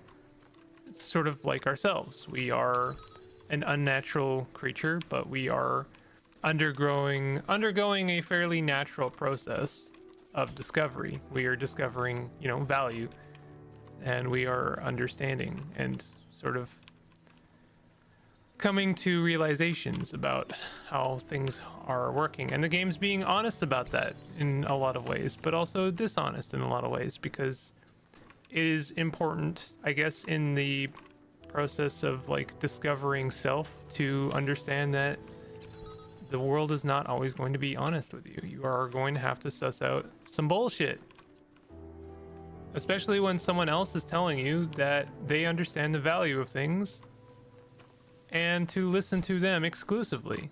That's, of course, when you're going to want to be super sus.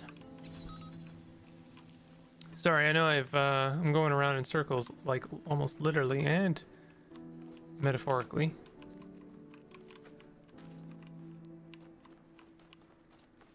Okay, I'm not sure what we're doing here.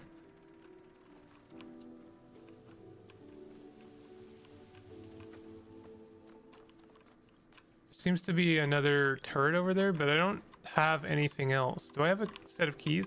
Oh, I did get a set of keys, and I completely just blipped and was like, oh, I don't have any keys. I was in my own world doing something, who knows. Here's this puzzle again. Let me open that turret, and that's that.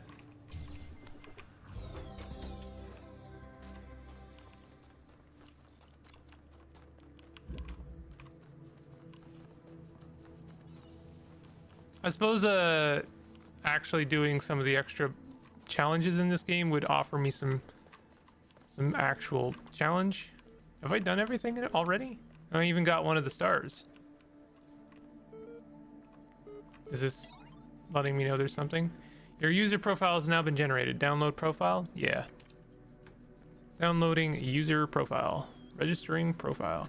Congratulations, your new user account has been registered. Would you like to see the details? Display conflicts. User provided an objective response when asked for a subjective one.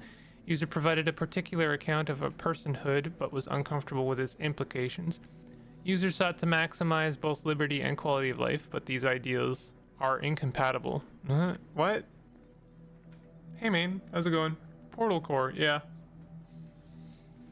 User denied moral authority but defended moral claims.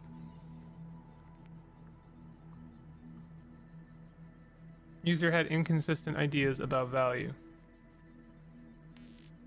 Display psychological profile.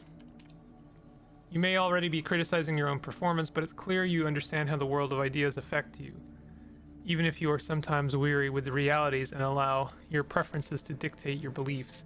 You have a great deal of unused capacity, which you have not turned to your advantage. Disciplined and self-controlled outside, you tend to be worrisome and insecure inside, but you pride yourself in an independent thinker and do not accept others' statements without satisfactory proof. See, this assessment is a part of the learning process here, in which you have yet another thing kind of authoritatively talking to you, as if it holds all of the moral cards. And it's very convincing, right? You even like, it's almost like it has a horoscope effect where you're like reading it and you're thinking, oh my goodness, that sounds like me. But you gotta like check yourself and like, okay, that actually does sound like a horoscope. You're just kind of making stuff up, aren't you? You're, using very kind of objective terminology here, and user provided an objective response when asked for subjective one. Did you ask me for a subjective one? Did I not give a subjective response? Who said that my response was objective? I may have stated it as objective, but like that, I was just using the responses that were available to me. So you kind of have to like double and triple question all of this, which is part of what I really like about this game. Display account privileges. Due to outstanding notes on your account, despite displaying many of the characteristics of being a person, you cannot be granted admin status at this time. In the meantime, please enjoy the basic account functionality. Access COM portal. You currently hold a basic account. Network access is restricted to administrators. Please enjoy the basic functionalities. Log MLA support ticket. I'm sorry, I wasn't better able to assist you. If you're still encountering a problem, please describe it. Ah!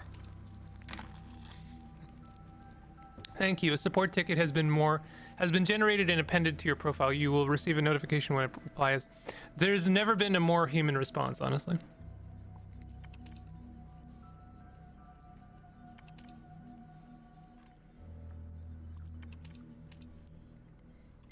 Me when you know.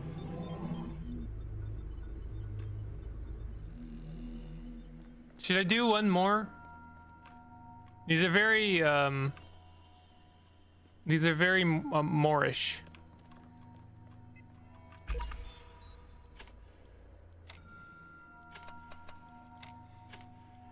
I love the little ticking sound. When you, like, this game is very, very satisfying. You have now unlocked the thing. Oh, good. What is A? Is A like a bonus puzzle?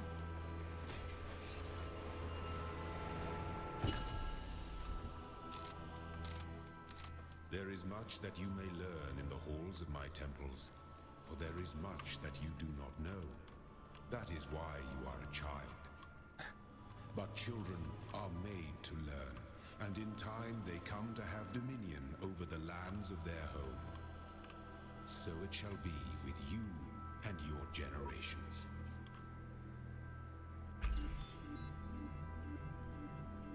I only have one sigil.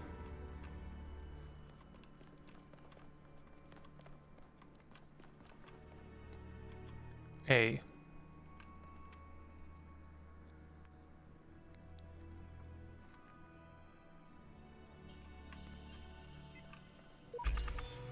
I can open this if I want to.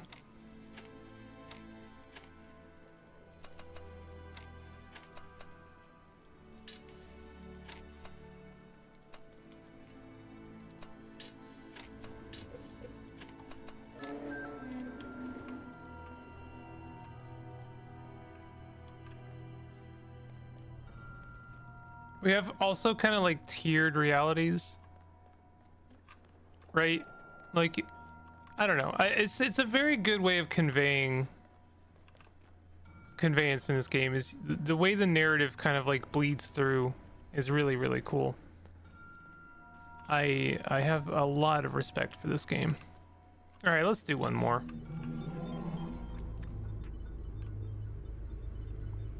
We'll do stages 1 to 4. I shaped these lands according to the purpose of the hidden words. Thus all things have meaning, where before was only chaos. Know that and have faith. Progress. IL, everything's been moved to the EL facility. I know it's been sad to leave the good old Jeff building behind, but it makes sense for us to be on site, especially as there may be severe power outages in the coming weeks. Arcadie's team are already working, blah, blah, blah, but you really don't need to worry about the teams getting in each other's way. The facility is genuinely humongous. Let's get this show on the road. I'll keep this short. You all know me, so you know that I know what I'm talking about. I realize that you're all working on projects meant to somehow avert find a solution. I believe that preserve the non-biological components of something not in terms something immediately. You'll find the details of my proposal in the attachment, but the short version is global undertaking. Yeah. Stratton of Stagera on Beginnings fragment. It is the grave error of many philosophers, not only of the Athenian schools, but also of many others, that they begin not with observation of the cosmos as it surrounds us, but with a conclusion already in mind, and often that conclusion is that the world was created ideal, and mankind itself the greatest creation of the gods. Yet neither the world nor the gods owe mankind perfection. It is arrogance itself to presume so, and contrary to all the methods of philosophy. The honest philosopher seeks only the truth, even if it bears no comfort, and he must begin by assuming, as Socrates said, that all he knows is that he knows nothing.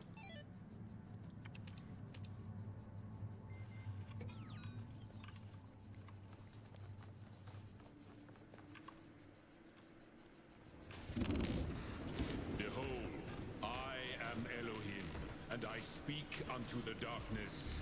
Be gone. Excess data cleared.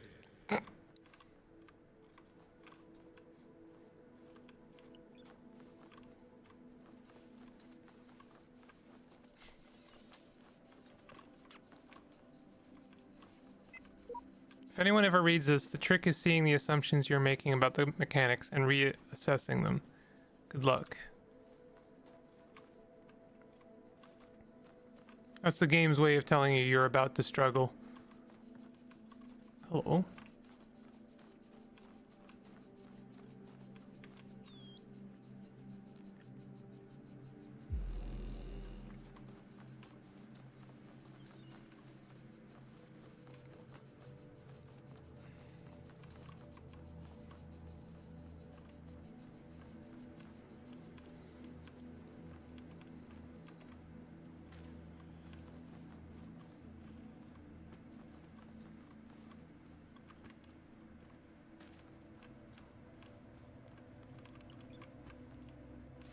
Oh, can't go that far, okay.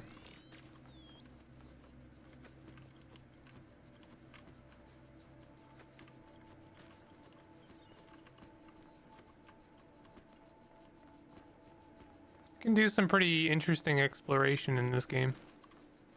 Again, there's like really no need to do stuff like this in this kind of game, but it's just nice. It's nice that, I don't know, the player has ways of giving themselves a break from just doing puzzles. This is a genuinely very pretty place to explore.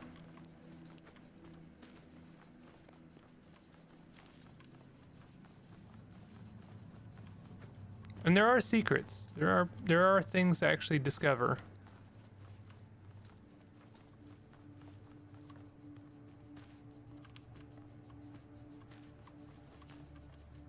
I don't recall any of this.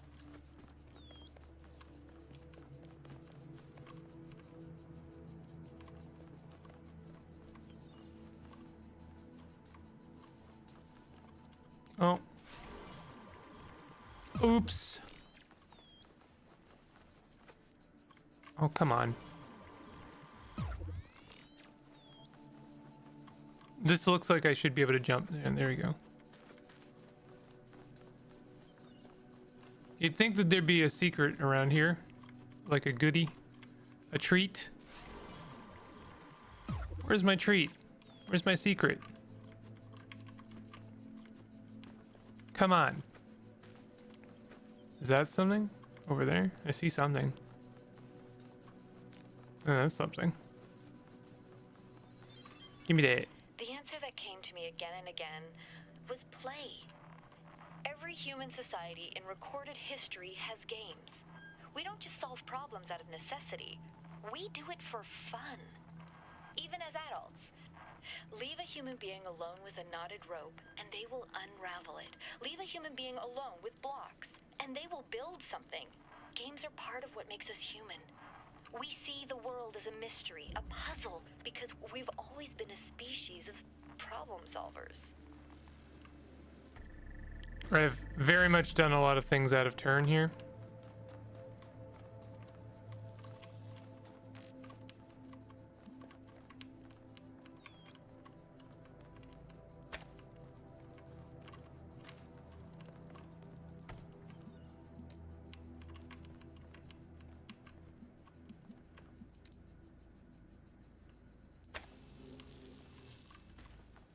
That's okay.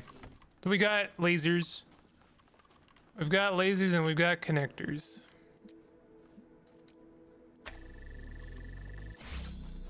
And we need to make connections. I'm just observing, don't mind me. I don't mind. That's okay. I'm just like musing some like very smooth brain philosophy because that's what this game gives me. It's not smooth brain at all. It's actually pretty good. It's just like, I don't know. I'm very cynical about my own interpretation of things, and if it's like I'm probably not understanding.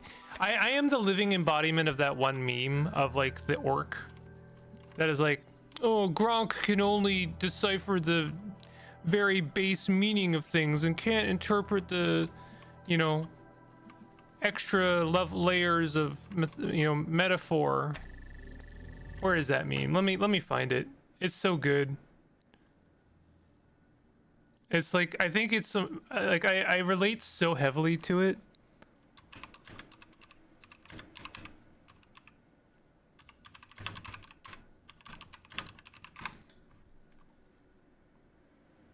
Yeah, here it is. Everyone call Ogre stupid, and it's true. Ogre barely even literate. Ogre finally finished reading Ulysses, but Ogre can only identify surface level themes like religion and nationalism, and can't comprehend deeper ideas like the remorse of conscience that makes James Joyce's novel a modernist classic. Ogre's so dumb it make Ogre sad. At this rate, Ogre will never understand Finnegan's Wake. It's so good. It's my favorite meme, I think.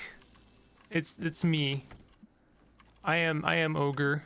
I can't.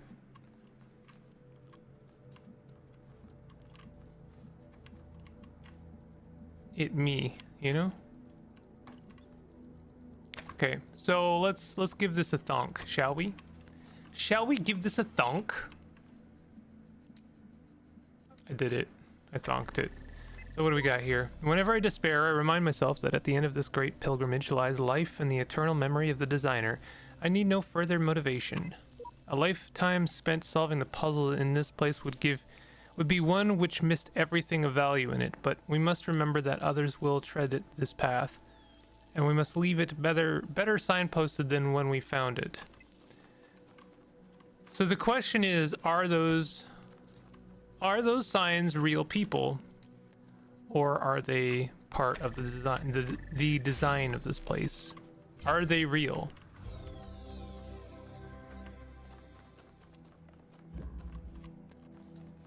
To be honest, I don't know. I think it doesn't matter.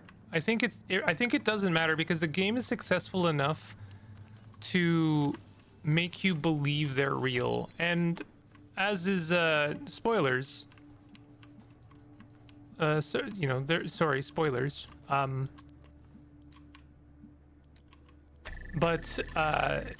in Talos Principle 2, we are shown that there were other people going through this process. Other, you know, robots, machines, people, though.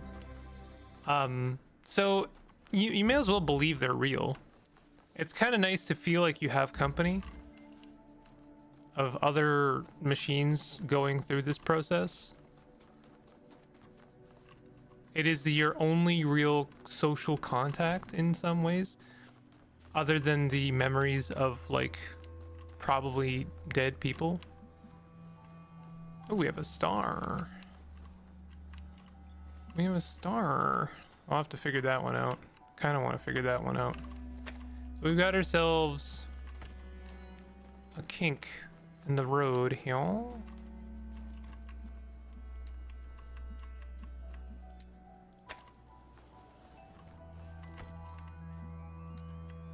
Didn't really have to do it like that. So we don't have any red lasers. By the way, you can block the laser, which I think is kind of fun. We have no red lasers in this, but this may be where we're making use of that tower. You may have noticed there's a tower that has an extra laser. I guess the first part would be to try and figure out where... Those little blips in reality are actually kind of spooky to me. Okay, so there's the tower. So...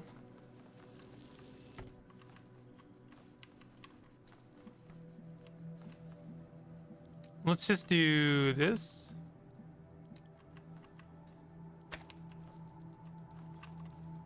I don't think we need to do anything else. We just set that up for later. And then when we find a convenient red laser... Have I already done all the puzzles here?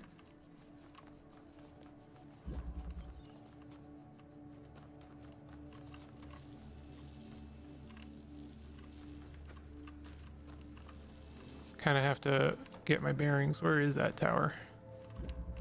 It's way over there, so I don't think it's going to be this guy. Although, who knows? It may be.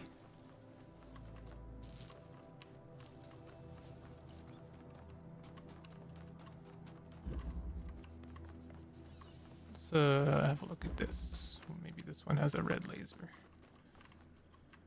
No. Very much a blue laser situation. Dooba-doop-doo, dooba-doo.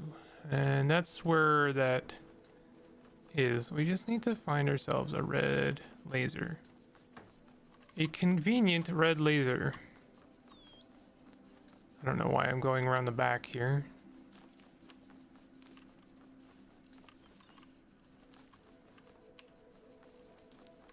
Sorry I kind of mash into walls occasionally. I know that's probably annoying to look at.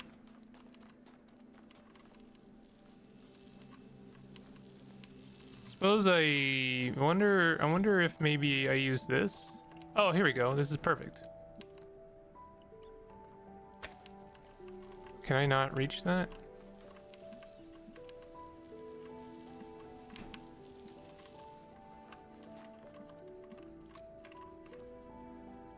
There we go. Again, I'm probably not gonna do a like full run. Like I'm not gonna try and get absolutely everything because some of the puzzles are really diabolical. Some of the hidden ones, at least. But I'll do them when I think I can.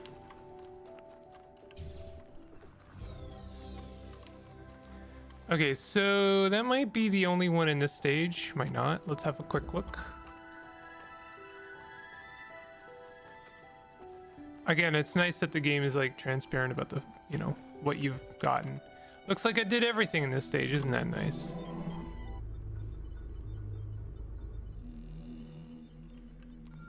And we can get ourselves a box. I love a box.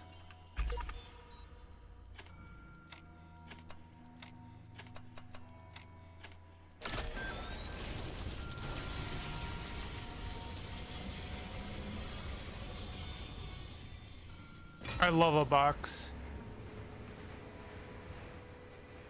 All right. So that's gonna do it for this stage for now. So we've done almost, well, more than half of the challenges, I suppose. Although the second half are going to be more harder. Of just, this is A. There's I think a few more. I think it goes up to C or D. I can't remember. Love the music. This is such a gorgeous game. God damn. All right. I just got photo mode. I forgot about that. Go to desktop. All right, I'm gonna take a quick break.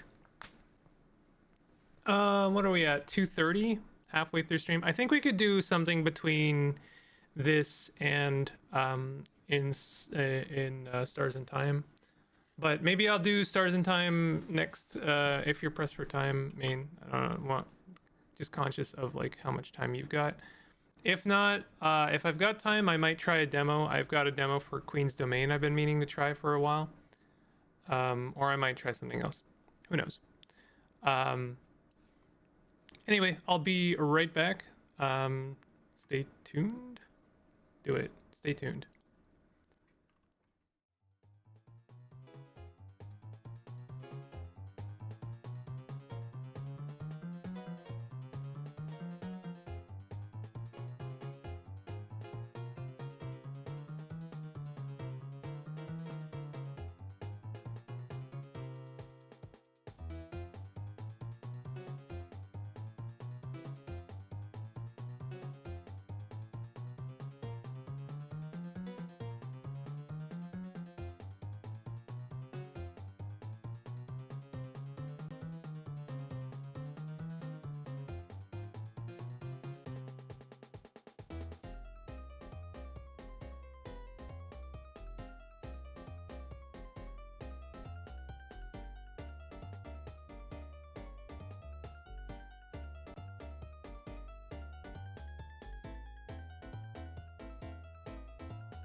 All right, I'm back.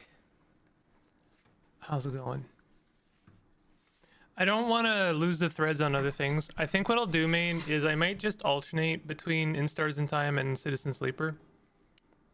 Because I really do want to continue doing that, playing that game.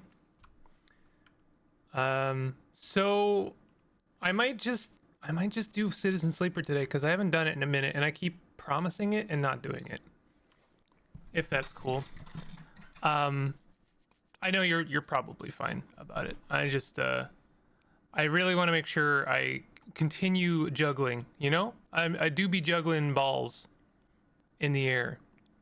So tell you what, let's do Queen's Domain demo. This may either go amazingly or terribly for me. Also, I wanted to show this off. Give me a second here. Is this gonna work? No. Is this it? Okay, check this out. So I threw all of my demos into a folder. These are all the demos I've been meaning to cover and just haven't gotten around to it. I guess we can remove this one. Yeah, I will uninstall it. Meaning, it's like it's in my wish list. It's in the back of my mind. This is kind of how I do things. Also, that game is like $5, so that's kind of worth noting. These are all the demos I've been like, you know, I'll install them, and I'm like, okay, I do want to cover this one. I want to cover this one. Some of these are actually like the indies, you know, the people that are making them reached out to me and are like, yeah, we think that you'd be a good fit. And I always appreciate when you know, companies do that or indies do that, especially if it's like the person who's working on the game, because like generally PR, I have nothing against PR companies, and they're doing their thing, and they're just like, you know, they're finding games or YouTubers that are like, you know, good enough, like they've got a few subscribers that would, you know, that's what they want. They want, you know, they want exposure for the game. But it does feel a little bit impersonal at times. It feels like, well, I mean, did you look at my subscriber count and like pitch to me? Because I don't think I've ever even played like your genre, and you know, like so it can be a little bit, you know, all over the place for PR. Whereas if an indie reaches out to me specifically, I don't know why that's still installed. Oh, it's not. Okay, go ahead and hide that game. If an indie reaches out to me, it tells me that they looked at my channel, they actually look at the kind of games I cover, and they think I genuinely could find some exposure for their game. And it's always nice to, you know, I guess have that personal connection, personally speaking. Anyway, a lot of this is neither here nor there. So we're going to check out Queen's Domain. I'm going to stop streaming my Steam. Don't need my approval for your schedule. I know. It's not approval. It's accommodation. You know? I'm looking for an objective answer, not a like, you know, if that works for you. Okay, so I've been meaning to cover this for a while. Unreal. That's unreal. I did not expect that, actually. This is Queen's Domain. This is a game inspired or influenced by King's Field. That may be obvious in the name. I've heard interesting things about this game. I've heard it's actually brutally difficult, which may or may not work for me. Brutally difficult can work for me sometimes, and other times it can kind of put me off. Please refer, well, you know, if you're watching the full stream in the future, please refer to at the beginning of the stream when I tried Astral Ascent, and I was, you know, I'm cool being challenged up until they throw a boss at me that I'm just like, get completely face stomped by. I immediately love these environmentals. This is what it's all about, yo. I love this so much. I don't keep saying this, but I've talked to friends a lot about the state of game development, and I like it when a game has a voice. They know what they want and they kind of strive for it, but I really appreciate when a game is developed with I don't know how to put it. It's almost like a combination of low fidelity meets high fidelity. Like, we've got low fidelity, right? We can kind of count the number of polygons that this tree is made out of, but that texture is a lot of effort and is very technically, executed. This is a lot of work, make no mistake. But I guess what I'm saying is I don't need games to be higher fidelity than this. I don't also need every game to look like this. I just played Talos Principles, so like obviously I enjoy a game that has high fidelity, but this is almost equally beautiful to me in a lot of ways. Hello, and thank you for trying out Queen's Domain. We've been working on the project for around 2 years at this point. We're very excited that you can finally try a small part of the game hands-on. Let's see what our cats have to say about it. I love chicken. That's Lily. Give me treats, Ginger. Okay, very good. We hope you enjoy the demo. I appreciate that a lot. I like low poly, high resolution. Would you say that this is high resolution? It's certainly high resolution compared to like the PS1. I know you can literally see the pixels, but I guess that's a shader. We've also got a shader that's like adding dithering shadows to things, so it makes it look like it's higher resolution than it is. But would you say that these are high resolution? Like, that is so nice.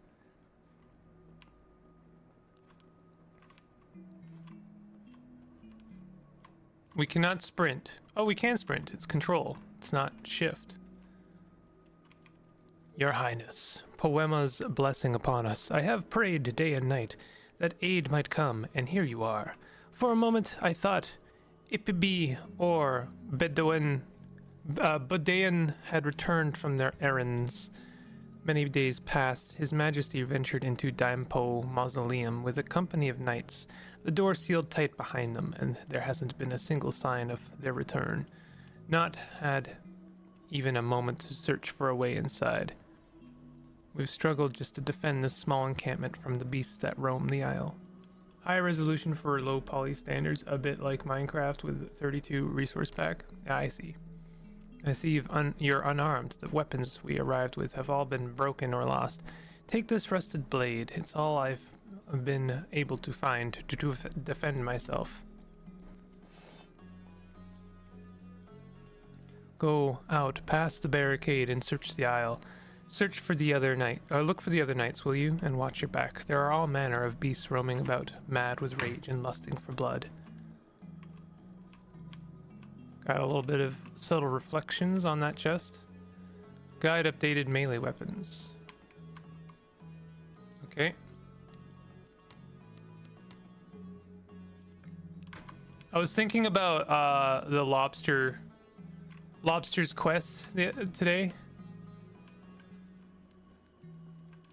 I was just thinking about it. That's it.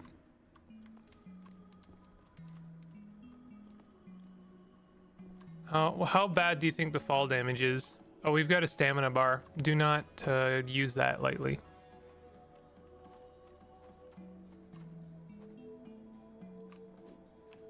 Can we break jars is the important question. We can. Do you think there are things in jars?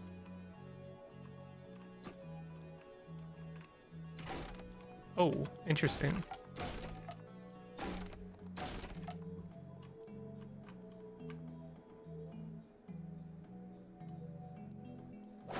So we can hold a charge. We've got basic simple strikes, and then we've also got a thrust. Thrust.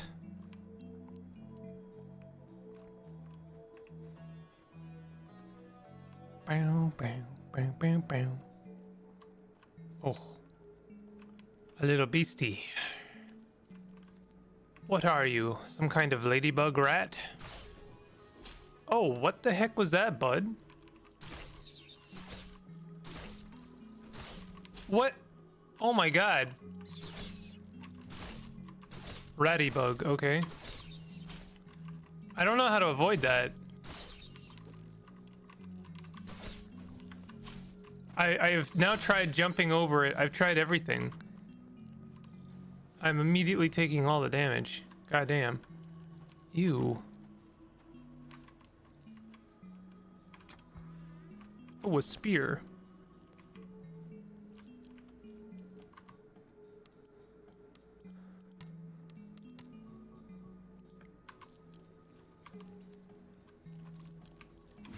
Oh.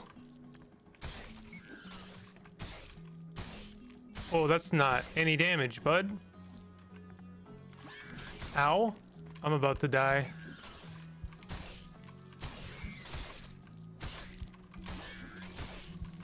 Oh, no!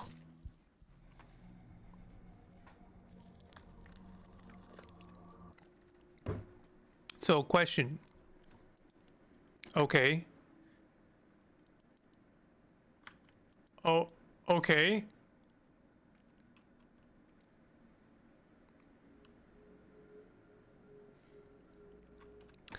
Well, that's a little unfortunate. I see the vibe we're going for.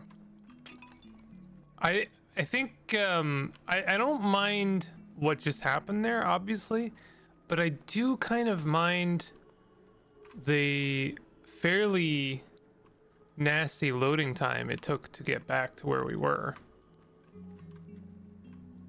I wonder if that's intentional. Do you think that...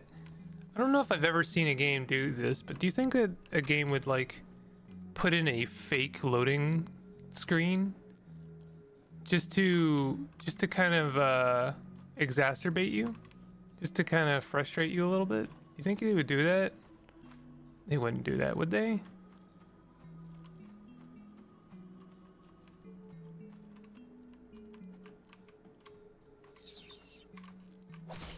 Okay, so this time I'm gonna lure this guy away from that nasty laser.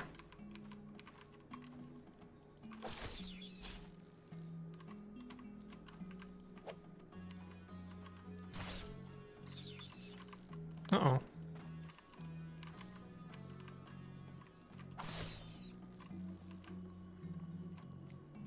And now I'm gonna save again. Do you think that there's a penalty for saving? Splitgate devs dropped Splitgate 2 in favor of making a Titanfall 2 clone now, which is really funny news. Is it funny because they're giving up, or because specifically the Titanfall 2 is like a meme of, I don't know. Ow. I really want the spear. Now I'm gonna run away.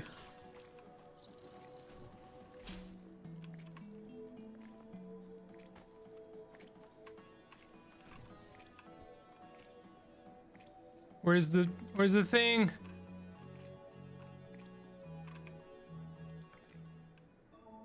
Okay. That was close.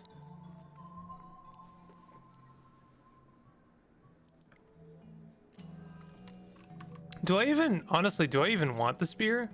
Oh, weapons have a level. I love when weapons have a level in games. That, like, immediately invests me, honestly. It's funny on multiple levels is very much a monkey's paw bargain, I feel. Yeah, I mean, here... Hot take. Oh, resting makes everything come back. That's kind of a bummer. Oof. Oh! Wow, that thing poisons you immediately, huh?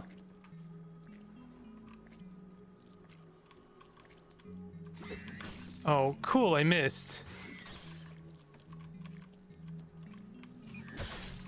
Is there any way to get rid of this poison? I'm gonna die. This is extremely difficult.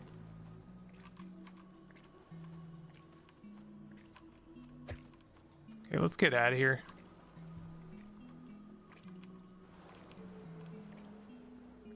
Okay, not all of those flowers open up, but some of them do. Hard to tell which ones. I love that there's no reprieve from this poison. You're just poisoned, and you'll like it actually.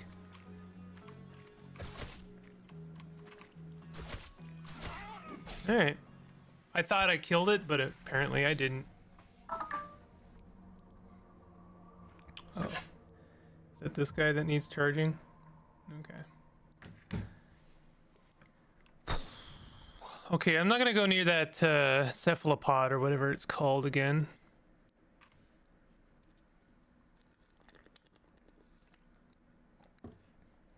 Here's my hot take. I don't think that the devs of Splitgate are really at fault, necessarily.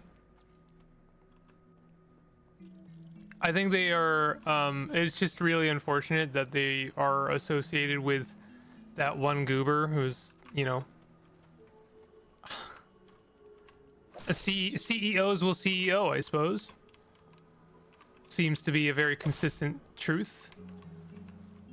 I don't know if he was like specifically also the marketing guy or if he was also just the CEO, but you know, he said a really goober thing, and now everyone associated with that company has to kind of deal with the fallout.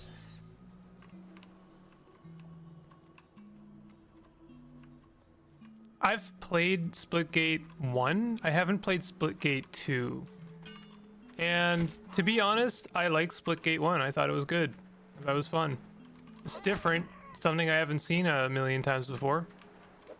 I didn't really understand the purpose of making Splitgate 2, if I'm being honest. I feel like they could have just kept building on Splitgate 1 until, you know... I don't know. I don't know when until when. You know, like, I don't know when is acceptable, because I don't know if I don't really understand games as a service, to be honest. It's a strange concept. It doesn't really make sense. Finally crafted dagger belt bestowed upon Prince Berium. Abroon. Oh, I am gonna struggle with every single lore drop name in this game. As a coming of age gift. A powerful enchantment causes the daggers carried by this belt to return to their sheaths when thrown. The dagger sheaths are adjustable and could likely hold all manner of throwing weapons. How do I throw? Okay. Oh, we have specifically throwing weapons. How does one use them? Whoops. Okay. Oh, very merciful of the game to not just kill me there. Q. Okay, so Q to throw weapons.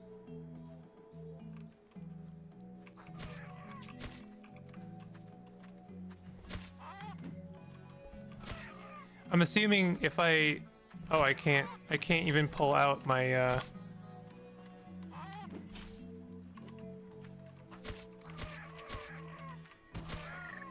I cannot pull out my, spear anymore. I can't words, apparently, either. Equip to 2. What? Okay. I thought I equipped it already. Oh, I can use it.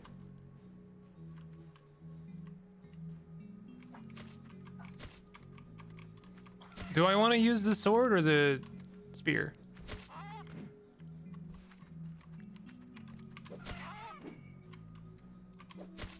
It's just unfortunate because, like, wow, that's like the second or third time I've done almost exactly enough damage to kill something, and it had so little health that I couldn't actually see that it would still be alive.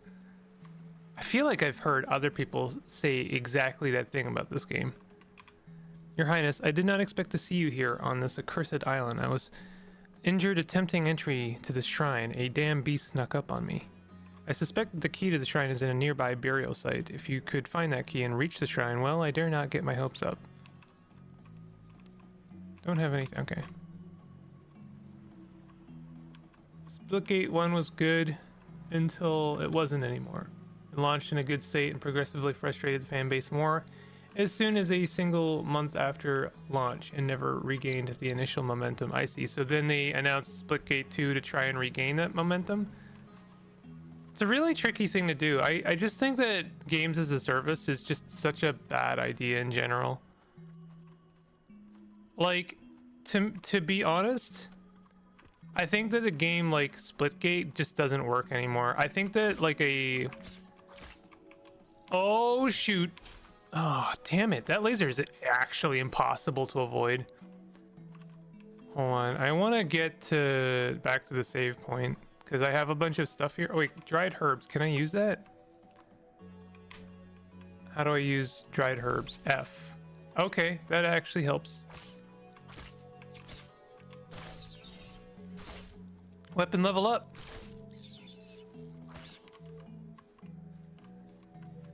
I don't know. Like, I don't want to say people shouldn't be making those kind of games anymore because obviously do what you want, and you're allowed to be inspired by the thing you enjoy. Is backing up slower than... I don't know. But like, I don't know. Like, I think that there's just like enough competition, and you are just competing with Fortnite, unfortunately, and Fortnite isn't even the same genre in my opinion. Like, what do you call Unreal Tournament? Like a run and gun kind of arena shooter? Is that what they're called? There's some term for them that I can't remember right now. Nice. I can kill those now. I would really like to rest.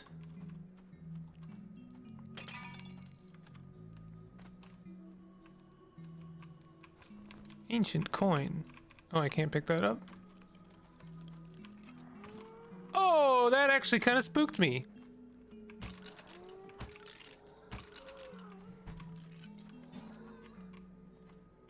Damage types. That sucks a lot. Oh, come on. Okay, I'm leaving. I would like to save.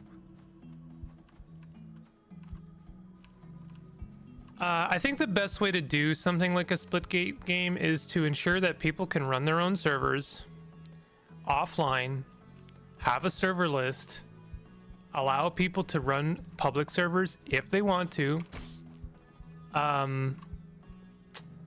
You know, allow mods, like build in mod support, basically do a lot of extra work, like a lot of extra work for something that is not necessarily going to get you any money, because like all of that stuff is not really building into the games as a service model. It's not really getting you anything, but you are putting in a bit of extra work to ensure that your game stays alive, right?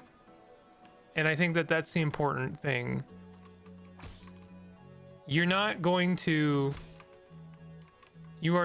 see any kind of flourishing community without putting in a lot of effort, extra effort, into one of those games, just anymore, unless you put in a bunch of effort to ensure that it has, you know,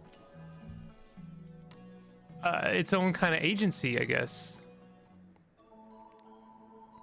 so that people can do weird stuff with it. I think that's one of the only reasons that Unreal Tournament has been not Unreal Tournament, sorry, Team Fortress has been allowed to survive in a way.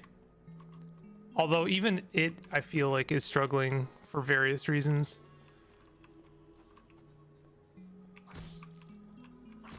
So I'm starting to learn here.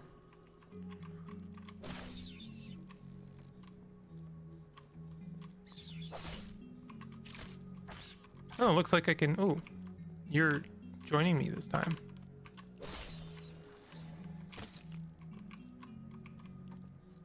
Maganura. Seems to me if I do my big attack, they don't get to attack. I still don't want to fight that cephalopod. Oh.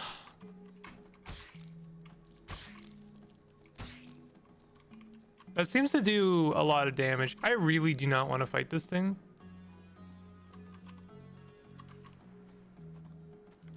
I don't think there's anything over there. I don't think there's any reason to go over there.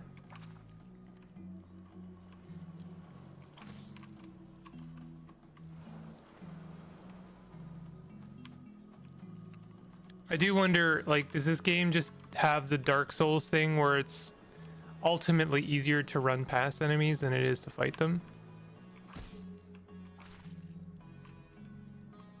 How long do things chase you? Maybe that's the real question.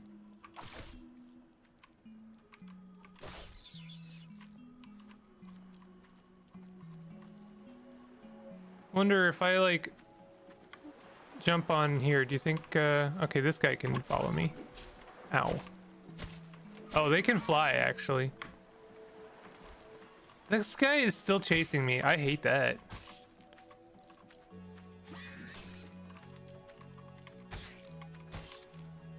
Okay, so you can't really run past things because they have an unending chase distance. Hey, Shireen. Imagine this game in VR. Imagine it. I don't know if it would work in VR because I think that VR you need to have like full agency over your movement, otherwise you get sick. And this game has strict restrictions over your movement. Maybe I'm wrong about that, but kind of feels, I don't know, maybe. Maybe I'm wrong. I don't know if anyone's experimented with the idea. I really regret. I have regrets. They tried to reboot it into relevance, yeah, when all they should have done was adding single player or PvE content. PvE is kind of tricky because obviously the game's not going to be balanced for PvE. I actually might be interested in Marathon. I never thought I would say that in a million years because they're talking about adding a PvE mode. If they do that, I would actually be interested in playing that game, maybe. I kind of doubt it will happen though because of the balanced nature of extraction shooters. I don't know. I have a lot of thoughts on Marathon and on like extraction shooters. And I don't know if I can really get through all of them. Please give me my knife. Okay. See, again, that guy had like 0 health left. Finally killed him though. Did he drop anything?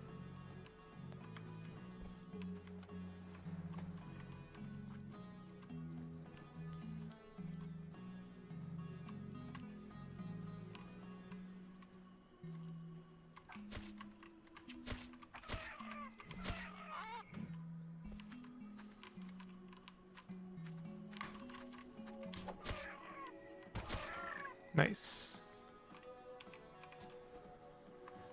Okay, very slowly kind of making my way through here. Bow, bow, bow, bow, bow. Music is a vibe.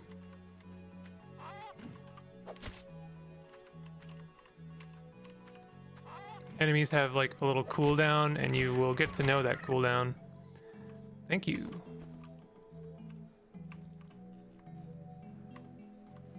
I think I am kind of getting the hang of this.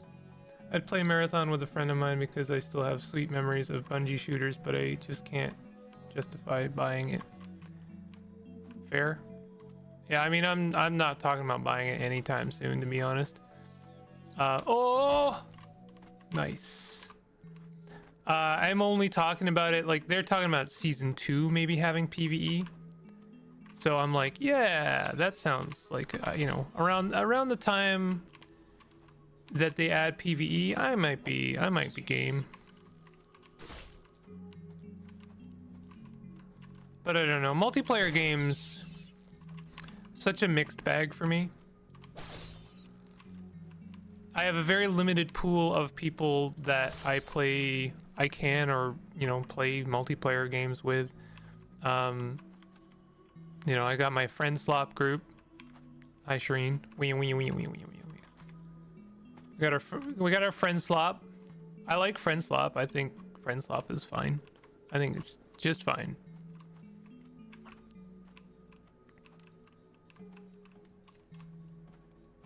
I want to kill this guy.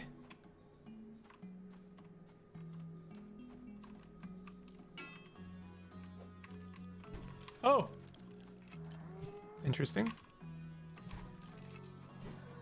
Okay, let's do some meaningful damage here.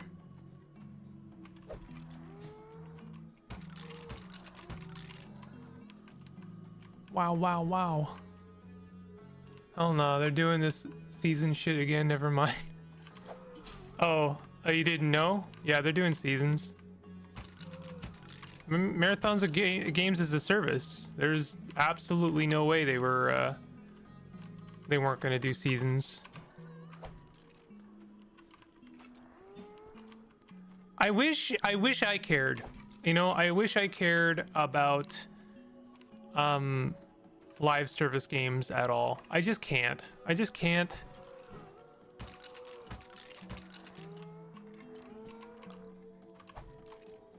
Look at that. He has literally no health left. That kind of sucks. That kind of sucks. I'm sorry. Hey, I leveled up. Can I like upgrade something, or do I just like get a generic, like, you know, I have more points now. Unsurprised, just disappointed. Y'all really didn't know? Or like, I thought it was obvious that they were gonna do seasons. I really am not trying to be a jerk about this, I promise. Oh, okay, what was that? Oh, Jesus.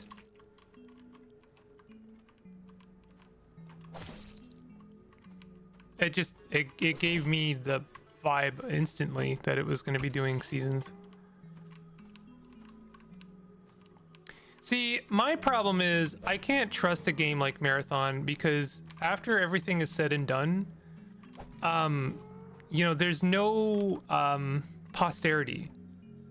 There's no posterity. Like it's just it's gone to the ether, you know? Like you enjoy it in the moment maybe, but like never again. Ow.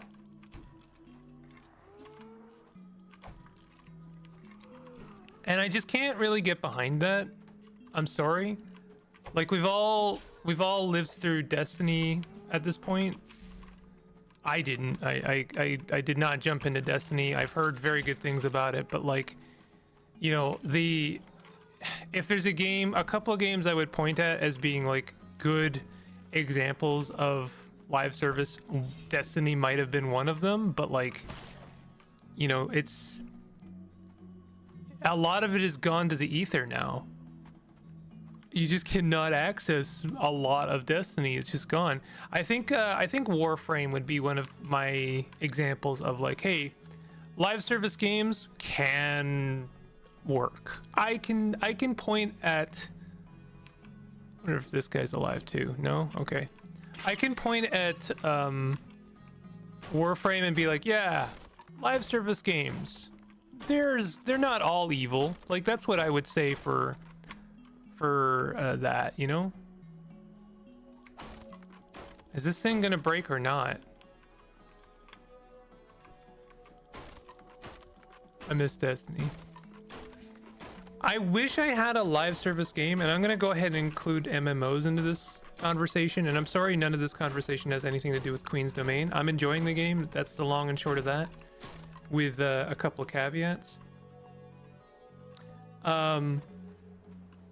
I wish I could care about any live service game, but by their nature, I find myself fatigued by the concept, because I understand that it has a lifeline. It has a half-life. I should put it that way. It's got there's a timeline in which it will be enjoyed, and then no more, because none of them will ever be built with allowing players to sort of play it on their own terms, like play it offline, play it with a group of friends. Holy crap. Where is it? Is that it there? Yeah, that was it there. Shoot. You know, it's always going to be on the company's terms.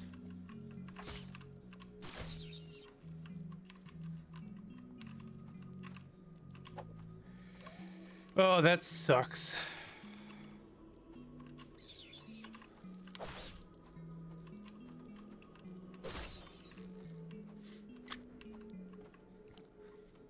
You're never going to be able to, like, once the servers are down, and we've seen this time and time and time and time and time and time again, once the company is done with it and they've made their money, or they haven't made their money because they didn't make as much money as they were hoping for, then they're just going to kill the thing, and then you're done, and now you can't enjoy it anymore. And the players are kind of left holding the bag in a way. The community, what community will be around to enjoy it. And what really sucks about that is how often it happens, and then, like, say, you know, players are really obstinate in their refusal for that. They're like, no, I would like to continue playing this game actually, and then they get offline servers actually running, like they get kind of community servers going, and then the company like DMCA's that into oblivion. And it's like, what is the purpose? Like, why should I support you ever again if you're gonna go to war with your own community? You should be fostering community, not going to war with it. That's why I say when, like, there's a live service game, I personally, before I'm gonna get invested in it, would like to see offline servers, a server list, mod support, and none of this matchmaking bullshit. Like, sure, you can have it, I suppose, if you want, but, like, I personally do not want to be matched with, you know, goobers. What do you mean he's not dead? Come on. Damn, that sucks. That happens way too often.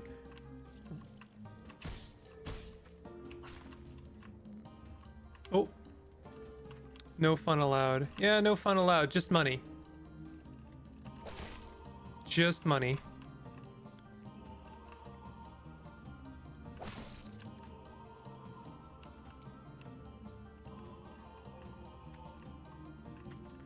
And, like, is some of this entitlement? I mean, sure. I'm not even gonna refuse that. Like, I'm not even gonna argue against it. Player entitlement, sure, why not? I don't, like, whatever. I know that you know, game is not beholden to my whims necessarily. Oh, we got bonk.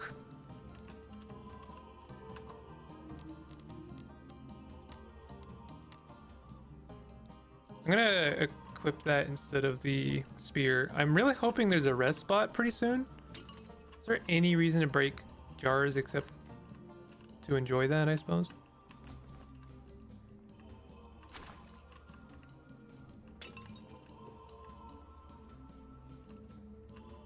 Live services are amusement parks, really.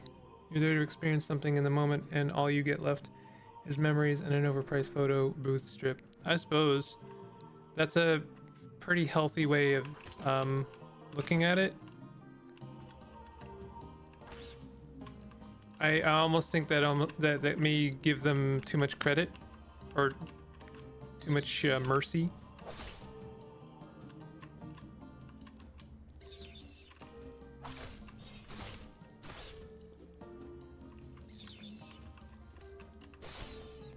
Man, there is a long distance between rest spots in this game.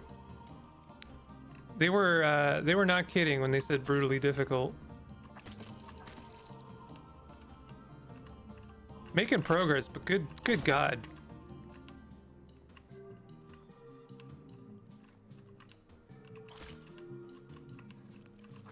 Oh God. Okay. Really, really oh, there's two of them. God damn it. See, now that sucks. I was really worried that exactly that scenario was going to happen. And I'm very sorry to see it actually come to fruition.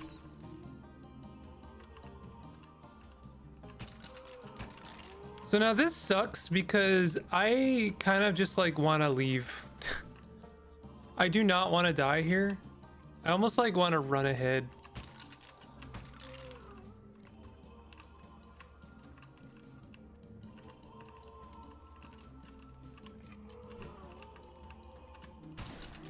Okay, that's good.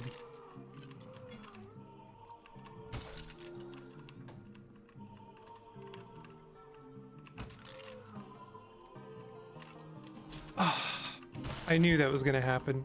I knew he was gonna do his thrust attack, and now I'm basically screwed because there's no way I'm gonna avoid that attack.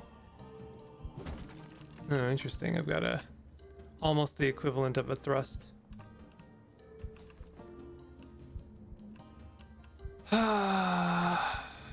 If I go and rest,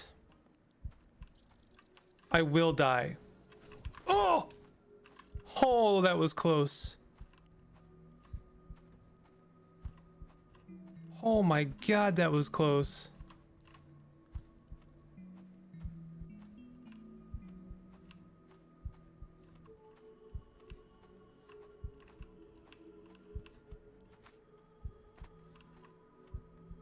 Man, all right, fine. I'll go rest. It really sucks because I am choosing life. I'm choosing life. Can you sidestep the thrust? I don't think there is I don't think there's movement tech. Like I can double tap. There's no like Q, E, F. There's very little in terms of movement. There's this. What do you mean it came back?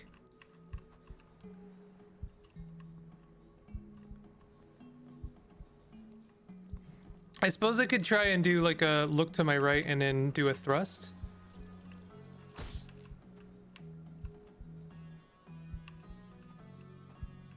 Do enemies respawn?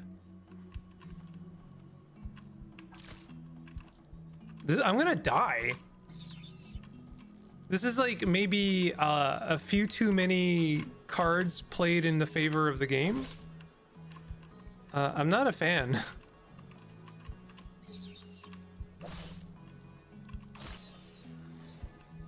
Level up. I would like anything right now. Please, a herb, something. I'm gonna freaking die on my way back to the save point, and I actually chose this direction because I thought it would be safer. My god. There's a limit. There's a limit to how far you can friction a player. Queen's Endless Torment. Yeah. A little bit.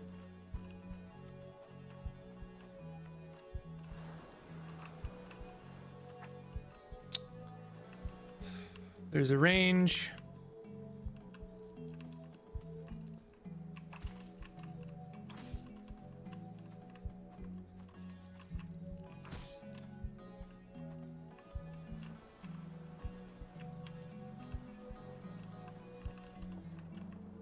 I'm honestly really worried that cephalopod is gonna rear its ugly head. Kind of just want to run past this guy.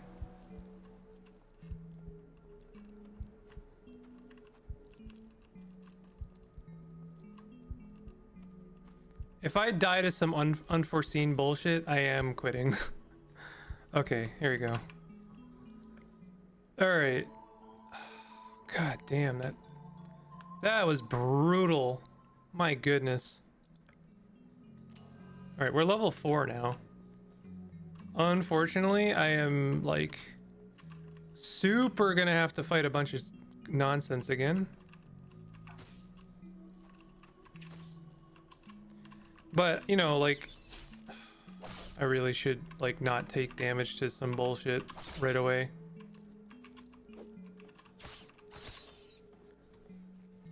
I am getting used to like all of the stuff. You know, I'm taking note of the fact that yeah, like I know where everything is, and therefore I'm taking less damage.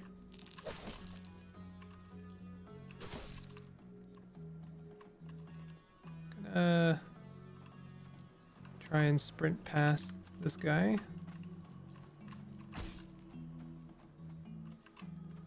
You can kind of stealth, huh? Oh, does that always spawn there? That's kind of nice.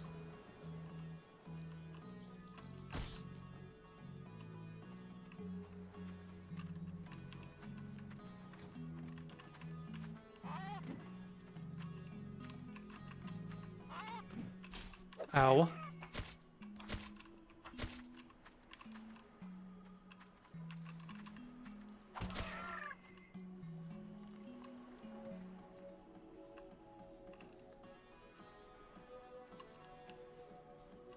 We're gonna get through this, chat. I'm gonna find a key, you know?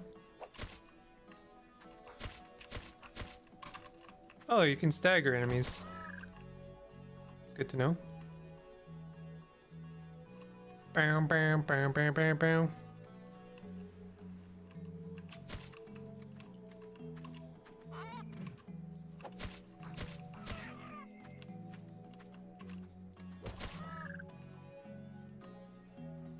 This music's kind of giving me a chuckle. A little bit.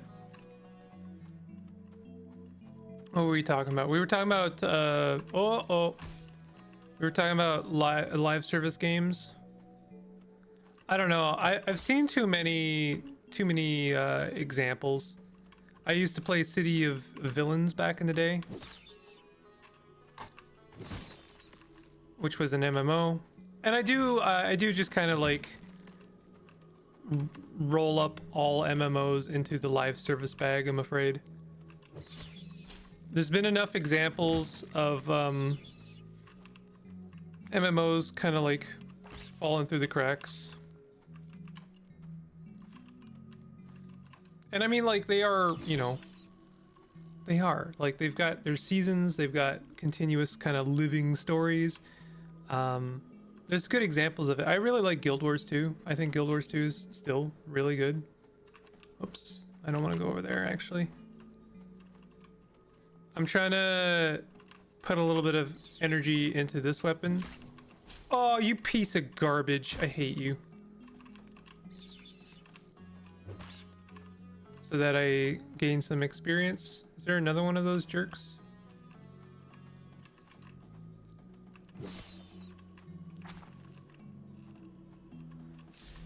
Well, may as well use a herb. That's a real bummer. Well, at least we got a big bonk.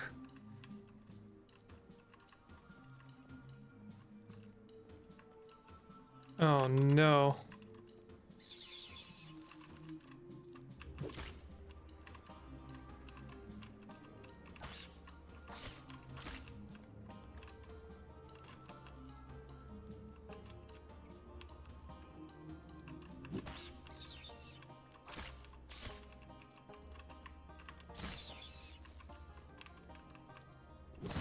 Nice. Not too attached to my save files or evil concepts such as owning property I purchased, but it sucks for anyone who comes after you. You just had to be there moments. Yeah. I don't know. I just like I don't want to like I don't know. I don't want to propose it as any kind of like right. Ow. Weapon leveled up, nice. I don't think it's necessarily a right. I just, you know, for posterity, for, you know, I don't know how to put it. I just think it makes sense long term to be able to give people the ability to play the game. Okay, so are they taking less damage or something? I'm almost dead again. Okay, let's switch to... I noticed they're taking less damage. I'm gonna die. I have almost exactly as much health as when I left. Oh, we did get a herb, though. Heck yeah. Did we get another herb? No, they're kind of easy to miss.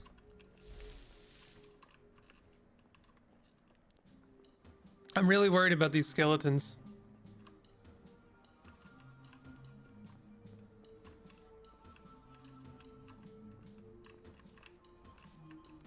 Guess I don't think I need to fight that if I don't want to.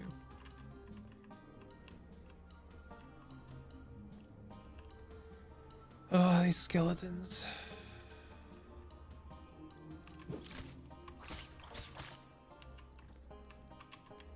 Want people to experience what I experienced. Wish at least the stories and mechanics got preserved, if nothing else. Yeah. And I would also like, you know, even if that has to be done outside the bounds of the original intention of the game, meaning a community server, that companies would just like let that happen, or that there is protective measure like rights for consumers to be able to do that, because I'm sick and tired of companies being allowed to just shut stuff down without there being any resolution.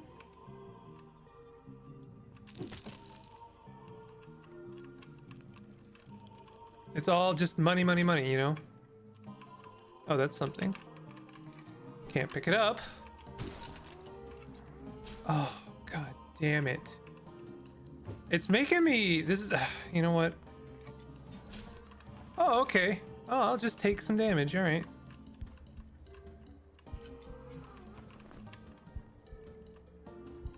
Skeletons. Skeletons everywhere. Okay.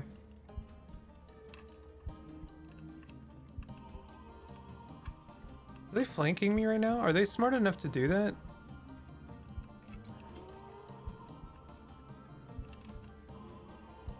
I got a key. I'm leaving.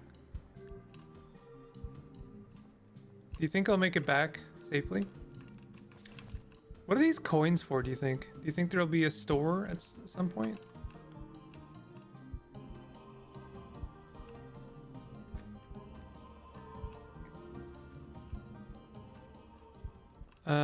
I got some berries. I would like to... Like, is that healing?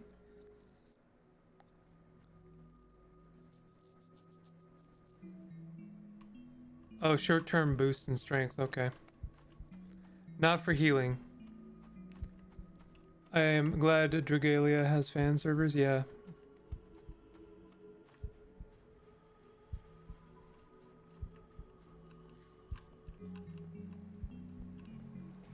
Kind of want to have a look at this real quick. That looks like a boss. Okay, we're not doing that yet. I'm gonna try my very best to go and rest up, and then I will try the gate.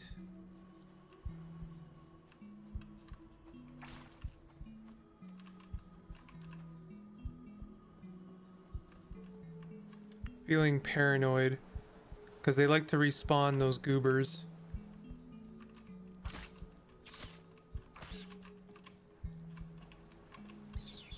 I like these monster designs.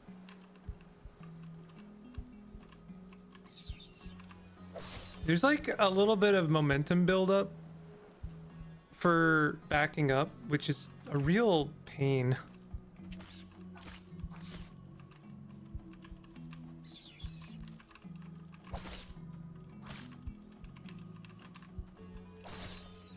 Oh, thank you. Kind of want to save those. This may get me killed.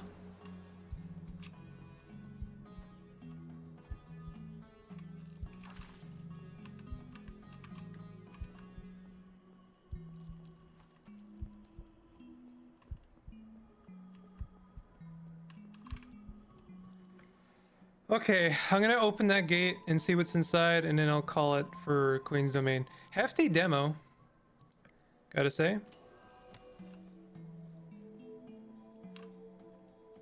Is this guy always here?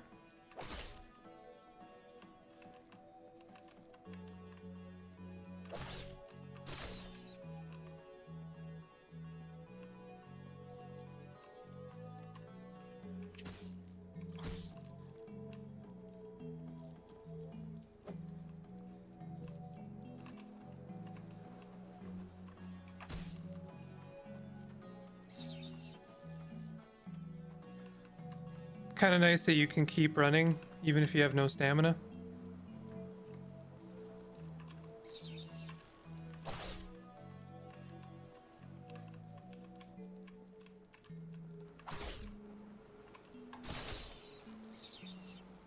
We got another herb. Fantastic. Undoubtedly gonna need those for whatever lies behind the gate. We're still alive.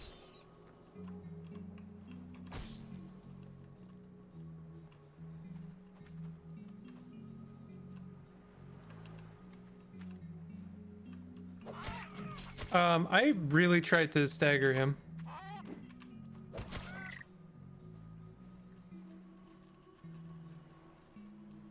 There's a kind of a cooldown between attacking and throwing a dagger. I really don't want to have to fight another one of those goobers. Alright, let's see what happens. Are you dead?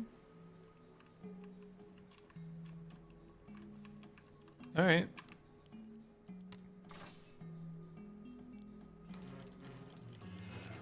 How tough do you think this is going to be? Okay. There was like, I don't know how I was going to avoid that.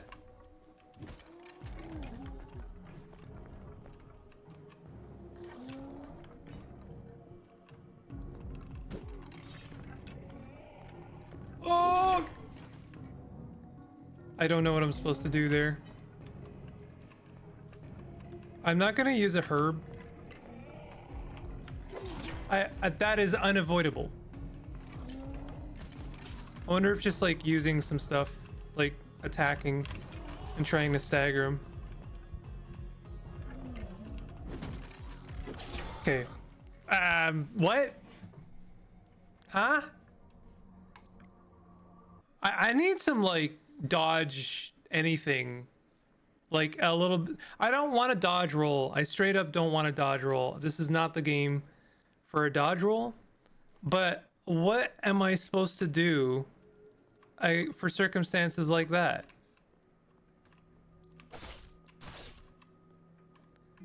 I wonder if I'm supposed to like have this guy out and then do my stab.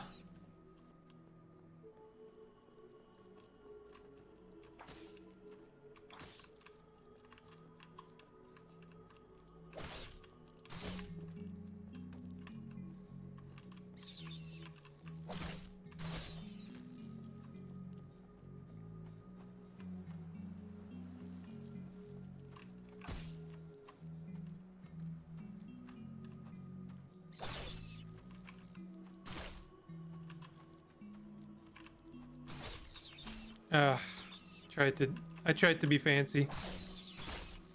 Tried to be fancy again. I will try exactly one more time. I'm wondering if the bonk is the weapon for this.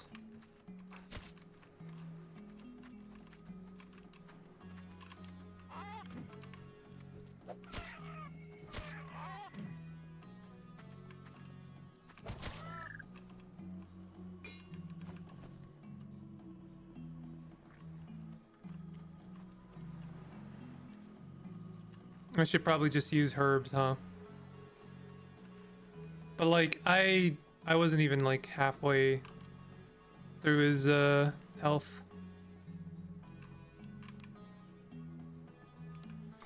I wonder if I'm not supposed to do this yet.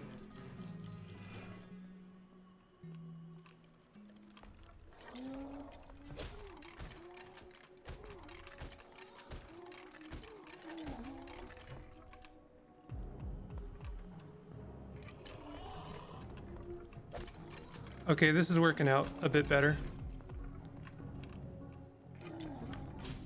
I tried to jump over it.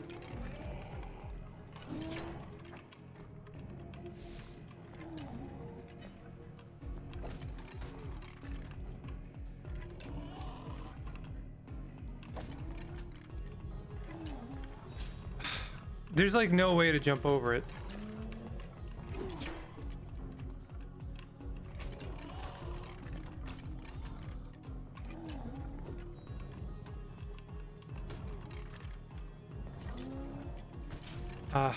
I can't tell when he's about to do his big attack.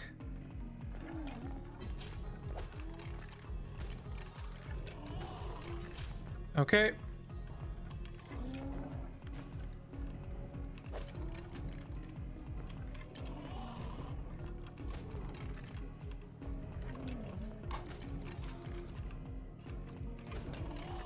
Oh.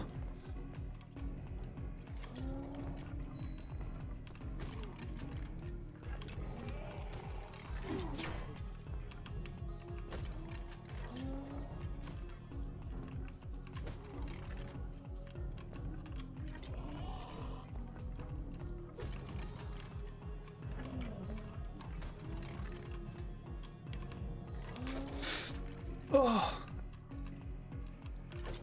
Yeah. Hello. I have failed to protect the shrine. Who? Stone duck figurine? What? That voice is fading. Can finally return to slumber. Okay. Could have made the Guardian hotter though. You're right, they could have.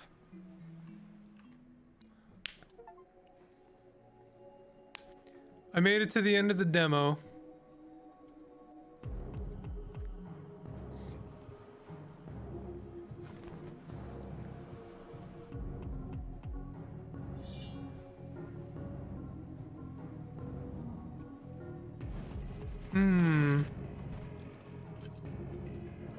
Glop, glop. Yep.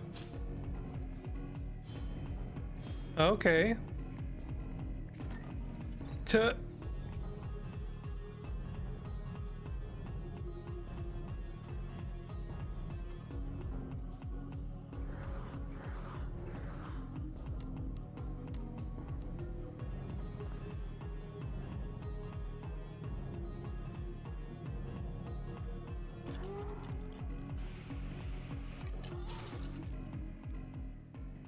Interesting.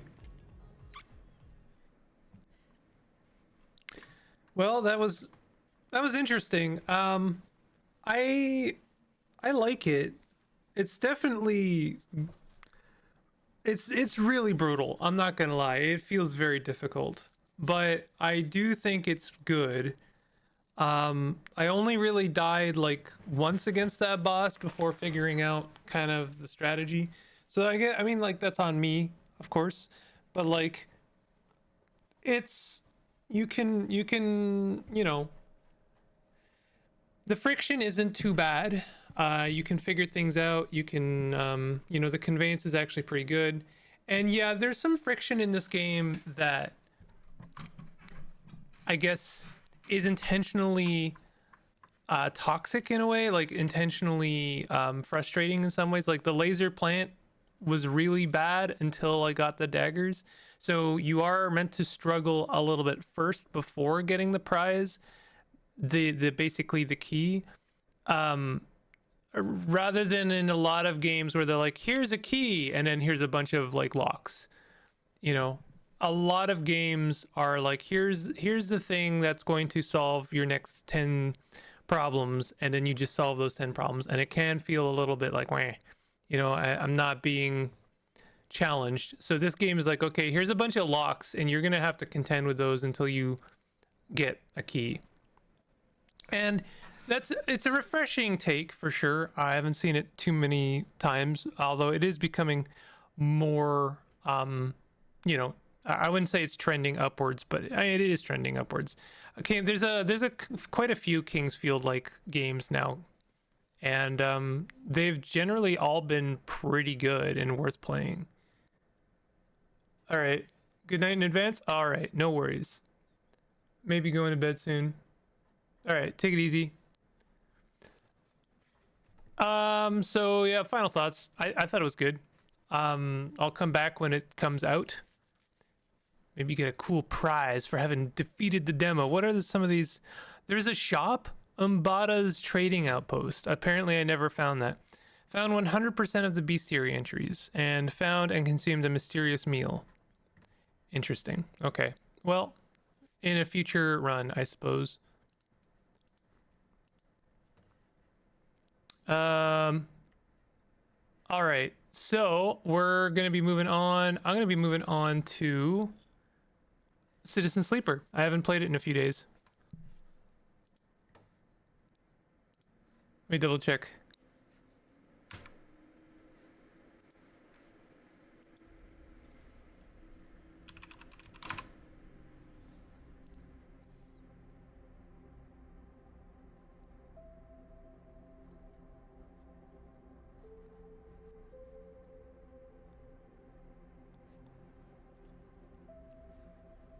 Excited to play more of this game. I haven't played it in a mo.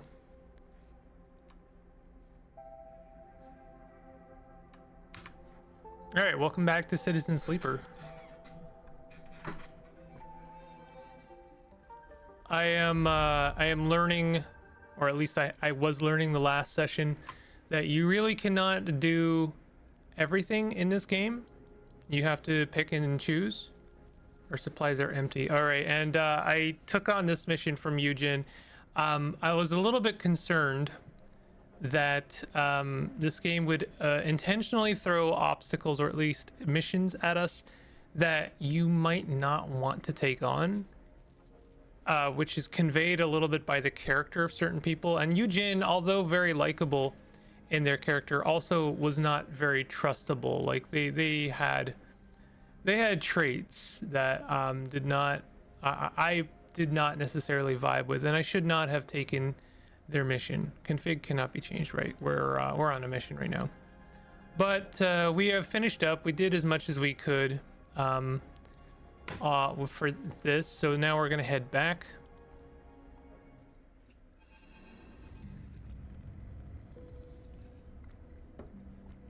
Something flickers in the back of your mind. You stop. You have to stop to blink it away. It is the tightness behind your left eye, an aching point that refuses to move. And then the voice begins, hissing through the background noise of the rig's systems, a new whine amongst the chorus of the life support and ventilation. Sleeper, the hiss brings Lane's sharp features to mind. I haven't really taken in their character design. I suppose you thought you had slipped my net.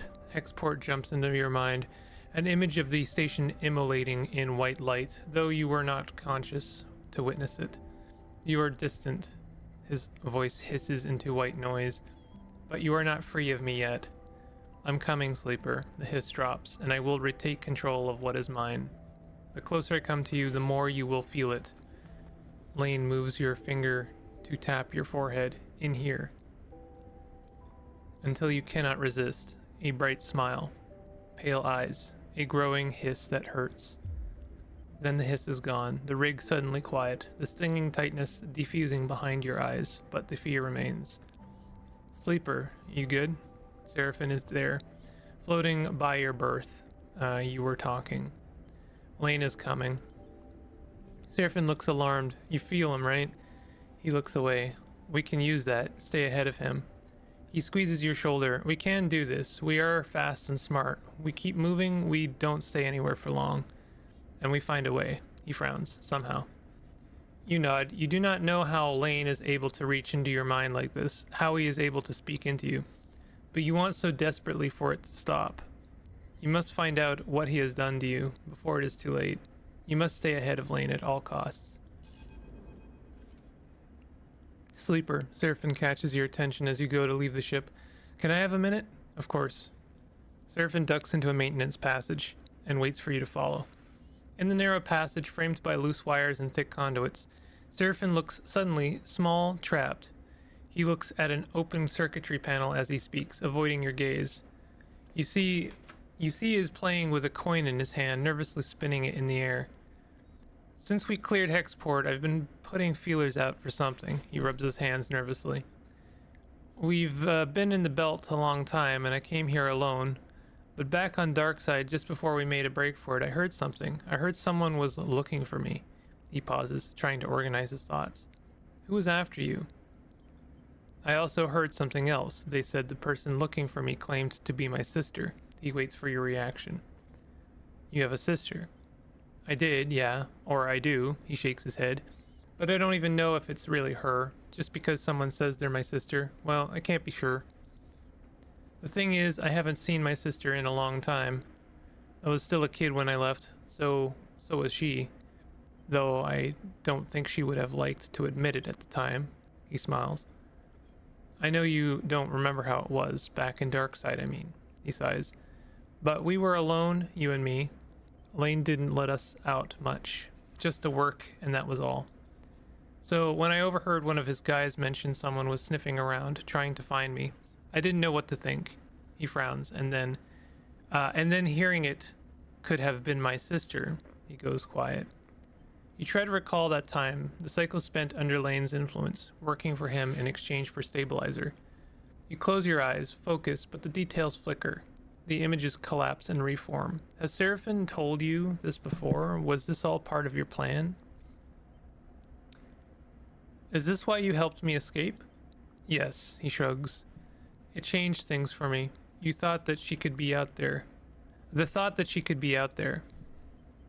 Don't get me wrong, I wanted to get you out of there too. He pauses, and you sense he is finding this difficult. I know it doesn't matter now, but I told you about her back then, before.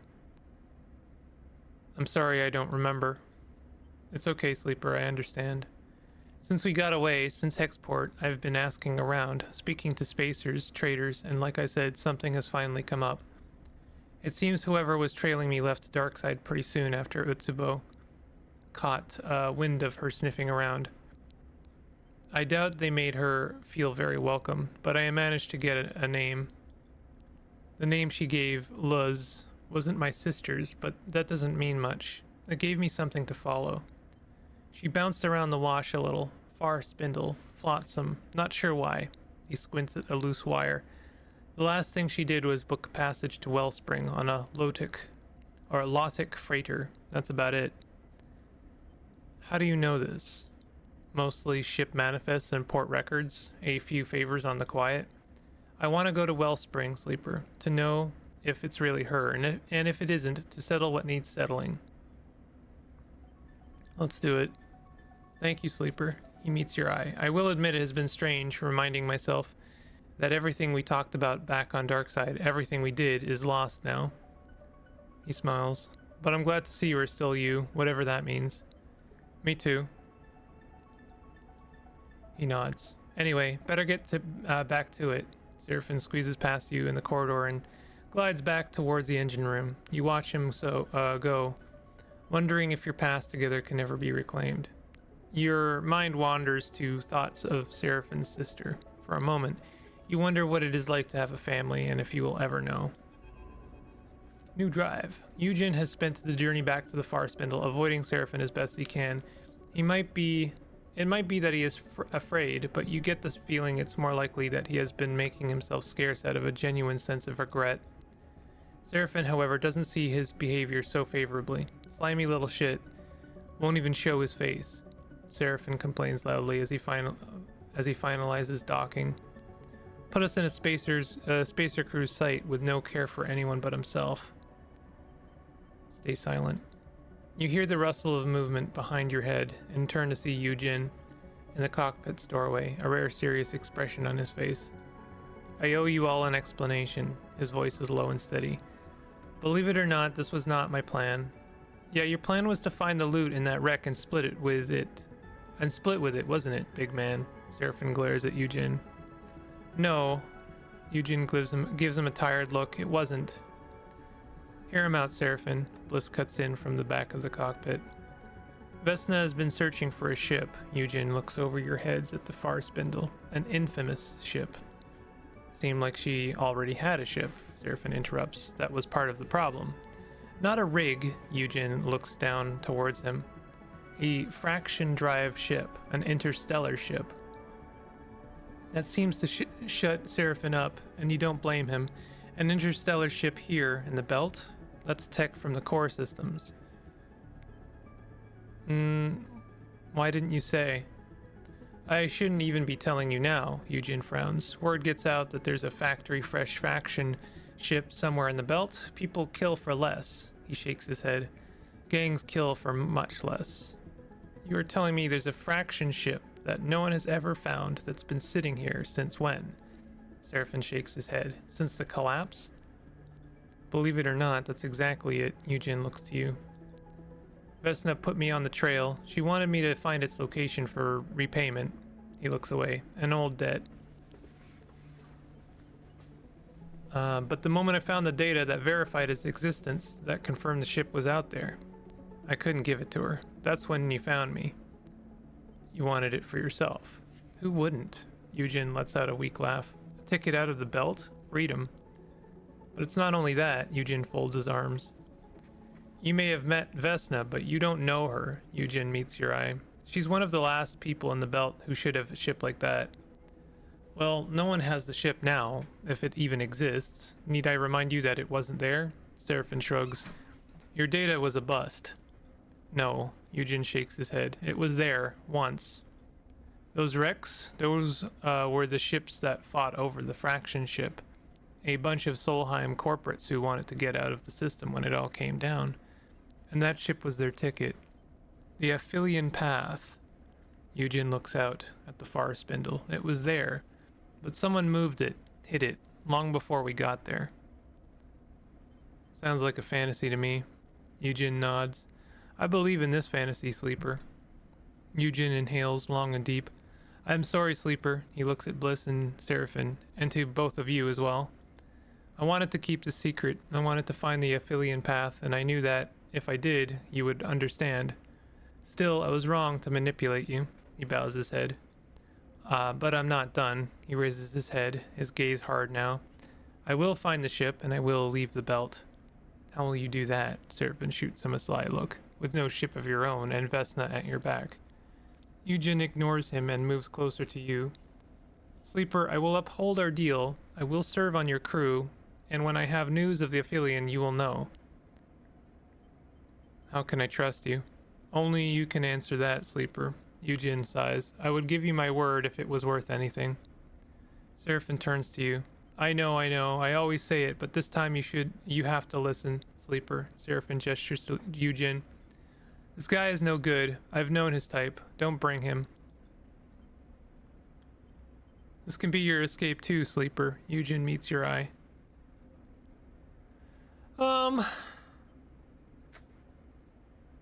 I'd love to believe that this character's arc is nuanced enough that he could change. He is very untrustworthy, to be honest. But we'll see where it goes. Seraphine sighs, getting up from his seat. You've got a lot to prove. He passes close to Eugen and as he leaves. You better get on with it. Eugen meets his eye, but says nothing. Once Seraphine is gone, he looks to you and nods. Thank you. He turns and leaves too. Quite the ragtag group we have here. Bliss nudges past you. I know you understand what a second chance means for you, Sleeper. They smile. But I am glad to see you understand that others need the same. They slip out before you can respond. You stare out of the cockpit at the lights of the far spindle. You hope Eugen understands his mistake, and you hope even harder that Vesna doesn't hold a grudge, even though you know for a fact she does. You sigh. The bunks are going to need expanding at this rate. Got an upgrade point. Minor drive completed. Meet cadet in the scatter yards. Do we have any time left? Your refuge. I think we do have time, but we need food. So let's grab some food. Kelp cakes. There's a way to replenish one pip of health. I think this might be it. Earn a meal. No, that's not it. Spindle's Edge. Sealing shift. Most of the far spindle workers don't like going out to seal up the new units, so they leave that tiring and dangerous work for outsiders. I cannot do that work. Scrapper ship. I would like to repair some of our dice. Lane is hunting you once again. His progress will be tracked by the hunt clock. If this is filled, he will catch up with you. It will increase once every cycle you spend in a hub. However, each time you travel, the hunt will reduce by 3. If you keep moving, you can stay one step ahead of Lane. Interesting.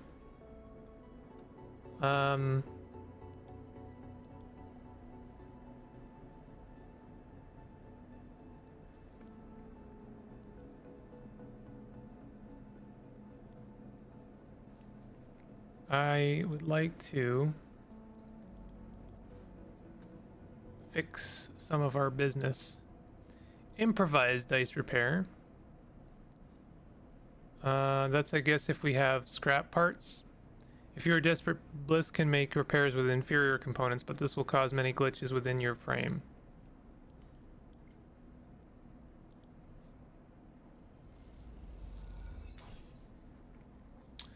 Well, that also gives us some glitch, so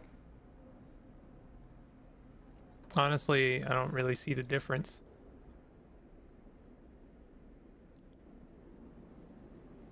Fill supplies, buy supplies. We're gonna have to make some money. Diagnose your frame, find Seraphine's sister. Investigate Hexport. Oh, we have to meet her in the scatter yards, which is, I think, a different part of the map.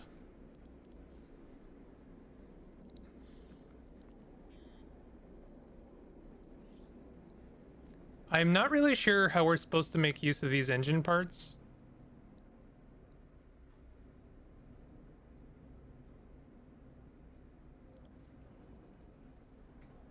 So I think for now, what I will do, scrappers know their business, is I'm going to just find some work and get some money and then try and refuel and replenish. Signal station? Interpret signals. Sorting them is too much work for just the crew. Signal station makes use of the network of arrays across the far spindle. Synchronizing them is specialist work. Alright. I don't know if this will actually make us some money. Oh yeah, it does.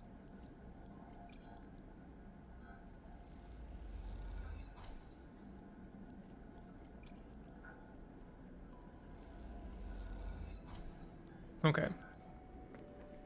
So with that, what's this? Oh yeah, we can gamble. I forgot about that.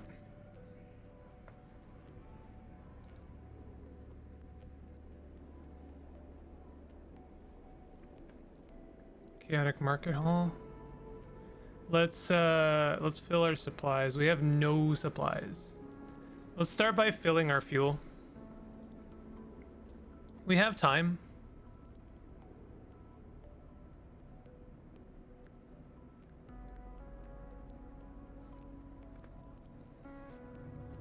I would like to try my best to repair our last die before we leave, but I understand that's not necessarily going to happen. We rolled 2 glitch dice right away. That sucks. Wow, what a horrible roll. My god.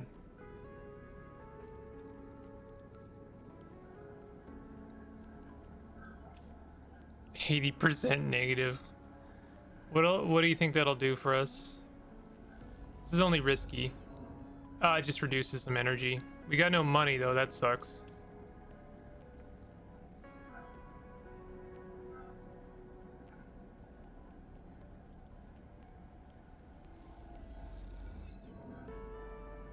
Well, this is actually costing us money because now I have to spend money to refuel our energy.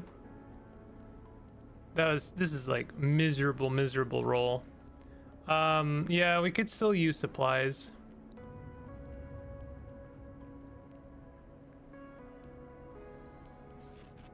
Rolled another glitch. Maybe we can make enough to leave today.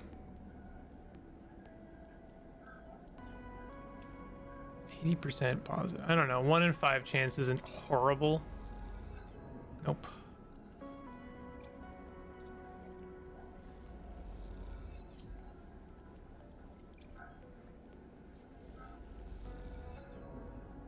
Wow. We need 75 to replenish our supplies.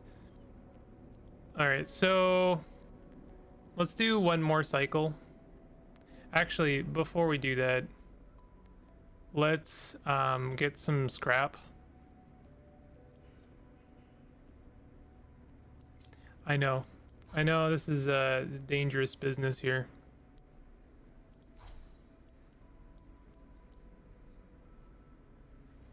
Oh, I see. Those are the scrap components. Where do we get raw scrap from then? I guess probably from scrap shift. So if we had engineering abilities, we'd be able to do that. So what I'm going to do, what would be better is, this will cost us probably 1 cycle, but I'll leave on the next, like we'll wait 1 more cycle. But before we do that, I'm going to spend these scrap components repairing our last die. Yes, that will fill up our dice completely, and that sucks, but by doing so we can kind of flush the glitch out a little bit. Can we buy like 1 supply? Nope, we are exactly short 1 cryo. All right, let's end the cycle. Hopefully we roll like all of our glitch. I can live with that. It's actually not terrible, because what I can do is work for 2 shifts.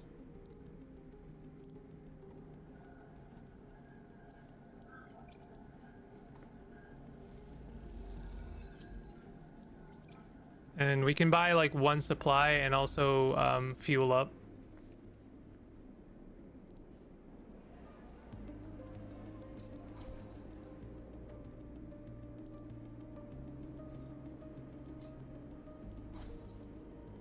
All right, so at this point, I'm going to leave, and we stayed probably a little bit longer than we needed to. I wish I understood how to install that the business dark side. Where does Seraphim want us to go? Trail leads to Wellspring. What will you find there? Travel to Wellspring. Find tech in Flotsam. So maybe we go to Flotsam? It seems to me that's the only place I can go.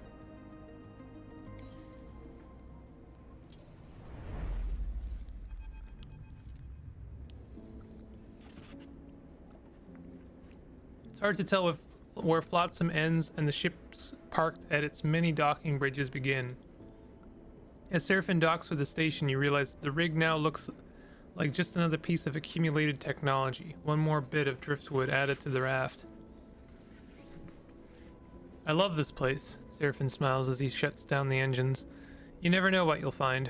You've been here before? Yeah, back when I first came to the belt. The crew I signed on with used to run salvage jobs out of here.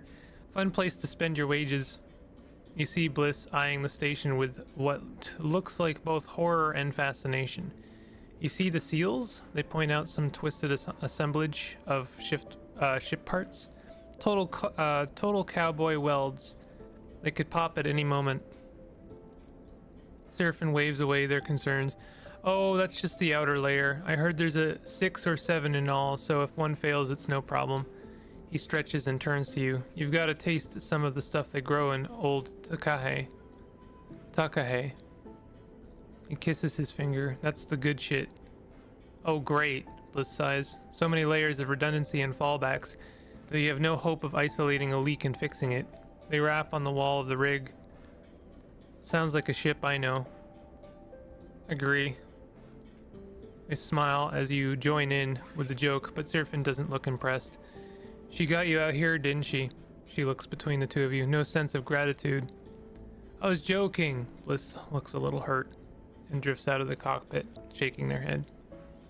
You go to follow, but Seraphine puts a hand on your shoulder. Sleeper. He looks suddenly serious. Remember what I said about getting checked out. There are artificers all over this place. Afraid I'll go haywire? That's why we're here. Good. Seraphine nods. Let me know what they say. I'm gonna go see if any of my old haunts are still open. He drifts out of the cockpit with a mock salute. Catch you later.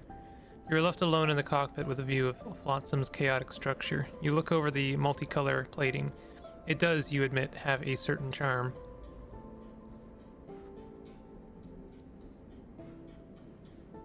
Alright, we've fleshed out 2 more glitch. Explore Flotsam. That looks to be our only option. Flotsam Explorer.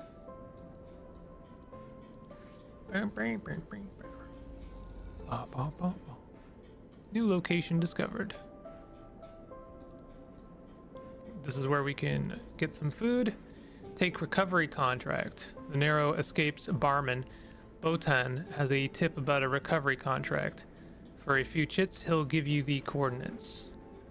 My rig's blown its propulsion and I'm stranded on some godforsaken rock. Repair crew needed. We will split haul. No time wasters or thieves. I'm armed. Requirement. Recover a stranded rig. Payment, scrap plus components. Sure. Maybe we can get started on that, like, right away. That might be the only thing we can accomplish today. So let's get on the map. I wonder if doing this contract is going to increase the hunt. Oh, we only have 3 supplies. Safe. I'm gonna chance it. Oh, that actually reduces the hunt. Interesting. We'll tell you what then. Let's wait a day, since I know that'll reduce our hunt. Because I need to flush some more glitch and also just take some time. Get our bearings. So it seems like this game is going to kind of incentivize you to keep moving and not stay in any one place for too long. New location discovered. We love it.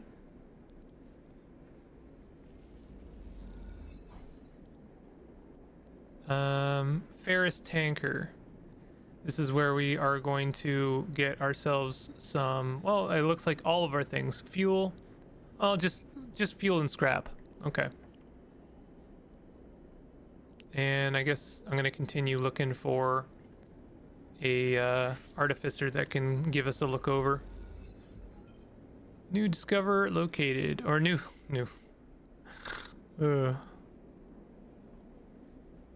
Work the hydroponics. Old Takahe is the oldest ship in Flotsam.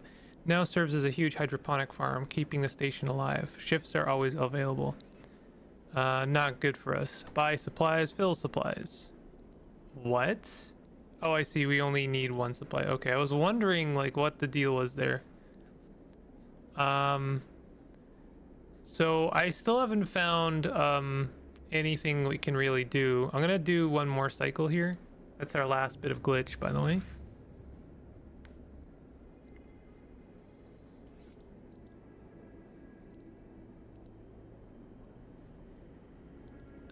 So we should be able to fully explore this place now. Analyze structure. I don't want to do that. It's a last Flotsam Explorer. Nice. New location. Chaos of Flotsam intrigues you. Passage to passage, it is the most incoherent place you have ever visited. Plating, cladding, cushioning of all kinds of conditions hides a forest of wires and ducts interfacing in ways their manufacturers would never dream possible. Rooms are crushed cargo bays, footbridges, eviscerated engine rooms. Patchwork corridors are lumpen with messy welds, bending worryingly along their length.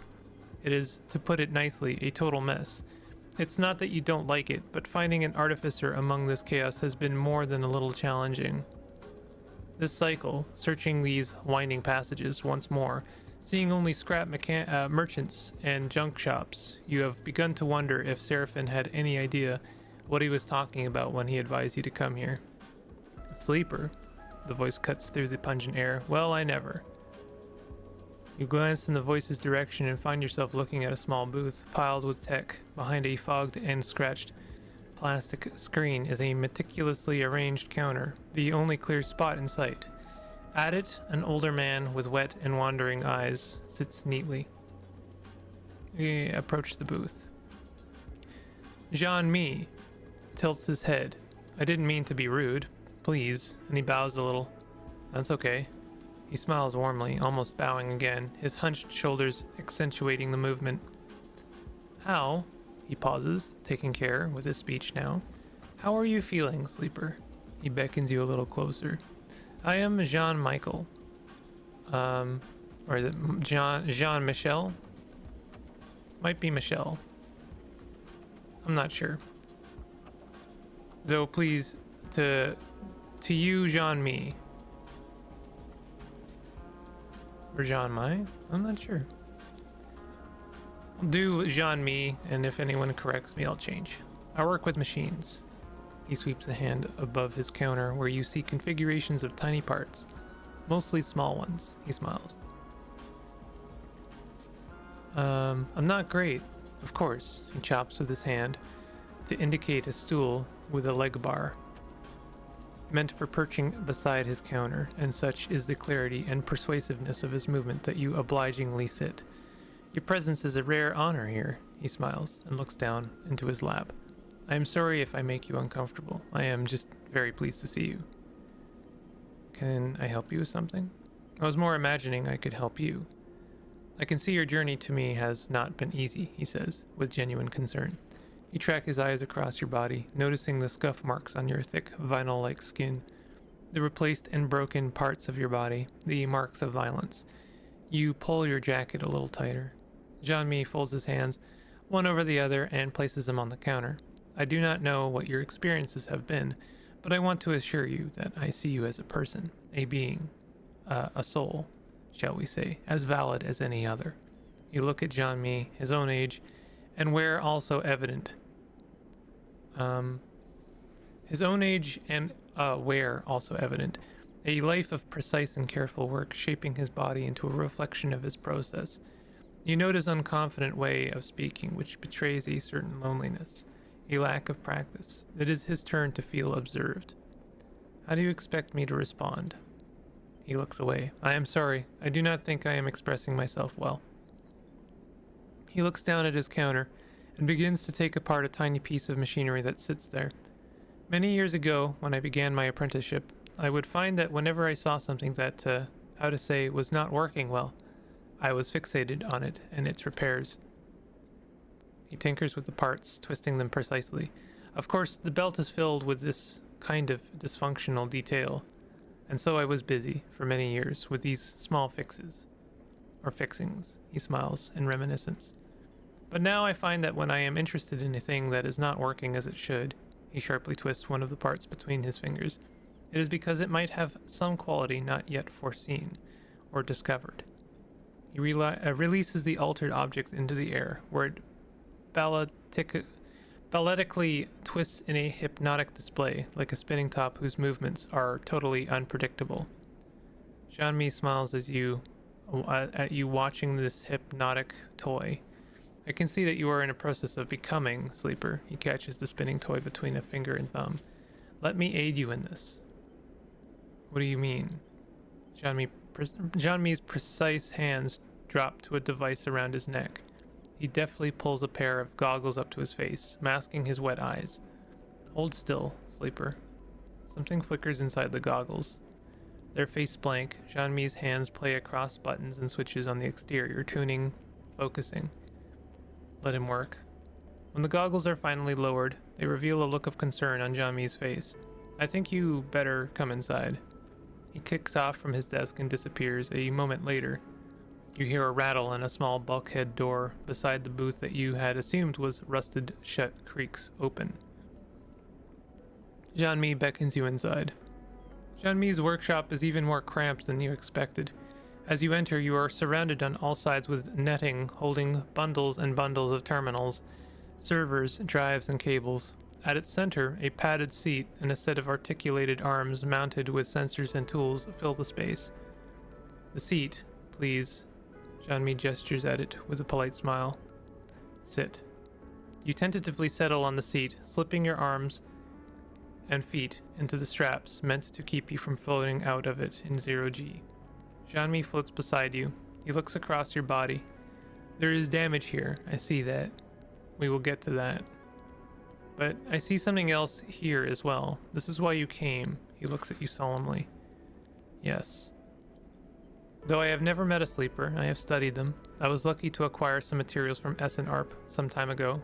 In the interest of my own endeavors, he begins arranging a series of sensors around you on articulated arms. You are pleasingly distinct from those materials. His eyes flash with excitement. Am I right in thinking you have been modified? I rebooted myself. Yes, I see that your dependency on stabilizer, on the immune recoding portion of its makeup at least, has been broken. He gives you a precise look. But that is not all. You are physically modified, not externally, but internally. He carefully positions the final sensor. Your tracker is disabled, which makes it impossible for SNARP to find you. Congratulations. He smiles broadly. But this is not all. You have been modified, yes, but you are also being modified as we speak. You feel a strange claustrophobia as Jean-Mi's statement. Modified. Seraphin rebooted your system, RAD, the recoding protocol. But that shouldn't have physically changed you. It only removed your planned obsolescence. How? Jean-Mi goes to a terminal and flicks a switch. At the back of the translucent screen, you see a nodal web in the vague shape of a sitting body, your body. These changes appear to be complex, subtle, but consistent. Jean-Mi goes silent as he taps at the terminal, the representation of your body, rotating and unfolding in unsettling motions. What changes? See here, he points at a flickering representation of your spine, tracing a line towards your head. Your nervous system is growing additional nodal points, here and here.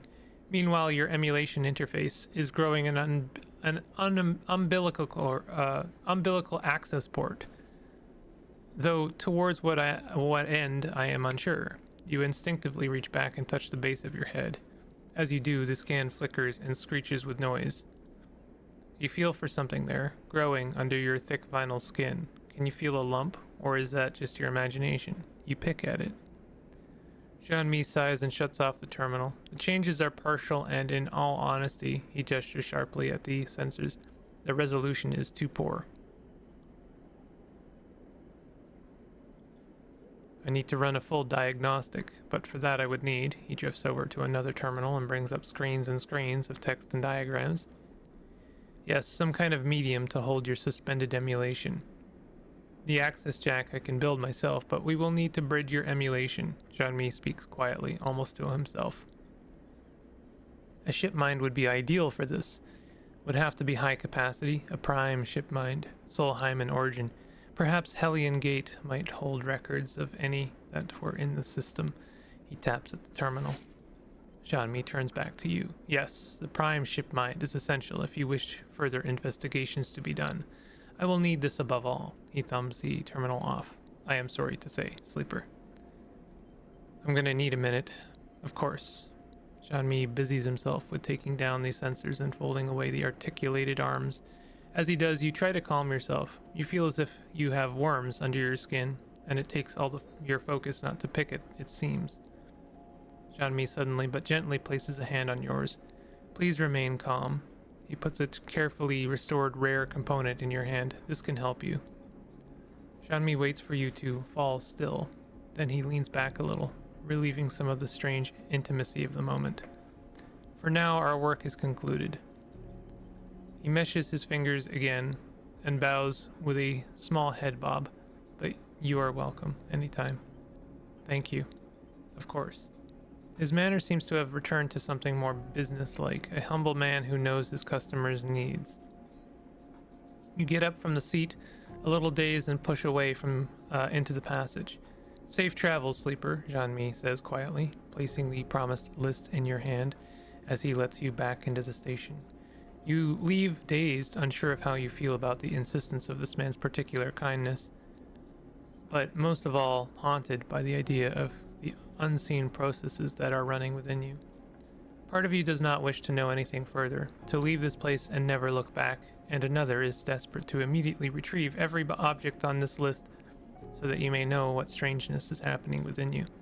For now, you must steady yourself and find a way to continue. Seraphim comes to find you in your bunk. After Jean-Mi's assessment, you find yourself drifting back to the rig, in need of the familiarity and comfort of your own ship. Sleeper, he drifts in. You found an artificer? He hovers by the door looking concerned. Explain. You tell him about Jean-Mi, how he offered you repairs and ran an assessment of your frame. You describe the cramped booth, the articulated arms, the strangeness of seeing your own body anatomized upon the terminal screen. Then you tell him that your body is changing, growing in ways Jean-Mi cannot identify, that some process has been started and you do not know where it will end. You mention umbilical ports and nodal points, trying your best to remember the details of the things Jean-Mi asked you to retrieve. Seraphim grows pale and silent. He shakes his head when you stop talking. Lane, he frowns. That piece of shit has to be behind this. Perhaps. For sure. Seraphim looks stubbornly at the floor. We'll get what you need. We'll find that ship mind, he nods. A bit of work here and there and we can make it into Hellion Gate and wherever else. What about your stuff? We'll do that too. He thumps the wall. We're free, sleeper. No one can stop us. Just say the word, okay? He goes quiet. Don't give up on yourself just yet. He smiles. Get up and get back to it. And with that, he turns and kicks off down the corridor, disappearing from sight. You wait a little while staring at the stained ceiling of the bunks, letting the thoughts settle in your mind. And then, when you are ready, you get up and leave, dazed, but with a stony determination growing in your chest.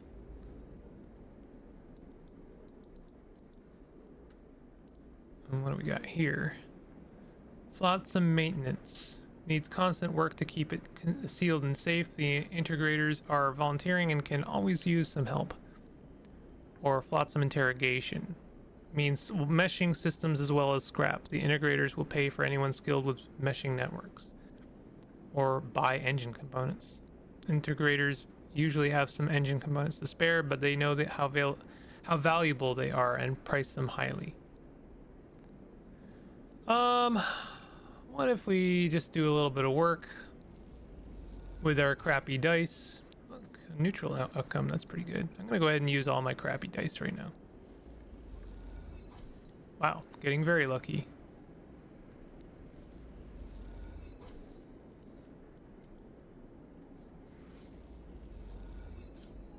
And we got ourselves some raw scrap as well. I suppose I have no way of actually dealing with that right now. Old Takahe.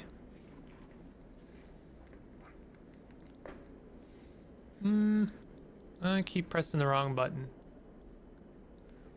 It's a little hard. Okay, Jean-Mi's out.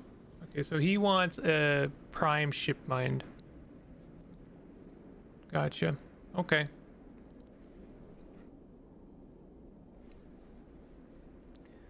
Do we do the job? I think we do. We have supplies and we've got some fuel. I think we're good. We have enough. I think we do it.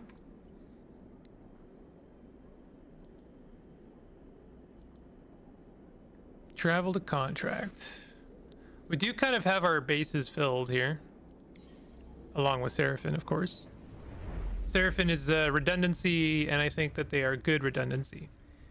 Keep your hands where I can see them. The voice crackles over the open channel of your suit comms as you near the stranded rig. You slow your approach a little as you move towards the ship, its shape lumpy and skeletal in the distant light of the sun. A warm welcome bodes well for the rest of the job. Bliss shoots you a concerned look. You look up at the stranded ship ahead. Clearly they are feeling a bit exposed. We're here to help. Well, I figured that, the voice retorts. Otherwise I would have put a hole in that shiny rig of yours already. You arrive at the side of the rig, inspecting the damage as you do. Half the hull plating and big chunks of the internal structure seem to be missing, but you have a feeling that this is not what you are here to fix. The airlock opens.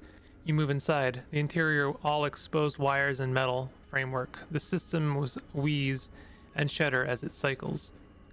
Nothing of value here, so if you're looking to steal something, you're welcome to it. That is quite the design. I really appreciate the character design in this game. Alma greets you plainly inside the rig. You do the work that's needed and I'll let you take your half of the haul. Straight to business, I see. Ain't that what you're here for? Her face is as placid and unchanging as a rock. If you were expecting a tea party, you'll be sorely disappointed. Here's the short of it. Engine's conked out on me. I'm no engineer. Can usually get her going, but this time no dice. She looks between you and the rest of the crew. Surprised there's so many of you, to be honest. Bliss smiles sympathetically. Sorry about that, but don't worry. I've worked on these engines before. They give Alma a wink. I can handle this. Don't be so sure. Alma leads you towards the engine room. The layout of her rig much the same as yours. This girl is the sensitive type. You need to know how to handle her. The central corridor of the ship snakes in a way that isn't familiar to you, and you realize this rig is far more heavily modified than your own, something that becomes all the more obvious when you arrive in the engine room. Rather than the rig's stock engine, a singular block and double turbine with feed lines between, Alma's engine is a mess of piping and feed lines, linking up multiple raw components, welded to the interior frame of the room. Your eyes widen at the sight. Been adding to her since I was young. Alma smiles at the chaos. Might look like a mess, but she purrs when she's running. Bliss is shaking their head slowly. Oh, sleeper. They let out a puff of air. This is going to be special. You struggle to tell if they are intimidated or impressed. Perhaps it's a little bit of both. That's about all of it. Alma gestures to the exploded engine. Get her running and you'll get your half of the haul. What's the haul? Alma glides over to a window set in the side of the engine room and points to the corroded remains of a facility deep in the asteroid's loose, dusty surface. There's the haul. She taps on the glass. As good a find as I've ever seen. The haul is a building? Building and all that's in it. Alma screws up her face. What, you too good for scrapping? By rights, that building's mine. Scrapper's claim. Alma scratches at her mess of hair. But you help me get her running and you are welcome to take what you want from it. Up to a maximum of 50% of raw mass. That is. We have to extract it ourselves? She looks you up and down and you feel the first acknowledgement of you being a sleeper. I doubt it'll trouble one of you. Anyway, you're leaving with nothing. Unless my girl here is back in shape by the time you all are done. She folds her arms across her chest. So get to it. You turn back to the engine, your eyes tracing the madness of the interlocking systems. You are starting to have the horrible feeling that this contract is some kind of elaborate joke. Alma's rig, ruined facility. I wonder, component search, gather scrap. I'm wondering if we should put time into that first, otherwise we may not get anything. Just curious. Alright. Firing up the torch. Put our efforts into this for now.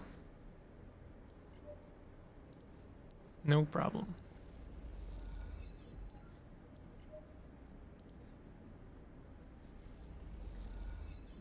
Nice. What's the negative? I think we can risk it. It'll be 1 stress point. Okay. So that's about what we can do there. Meanwhile, I can use Intuit over here. I've got pretty good dice.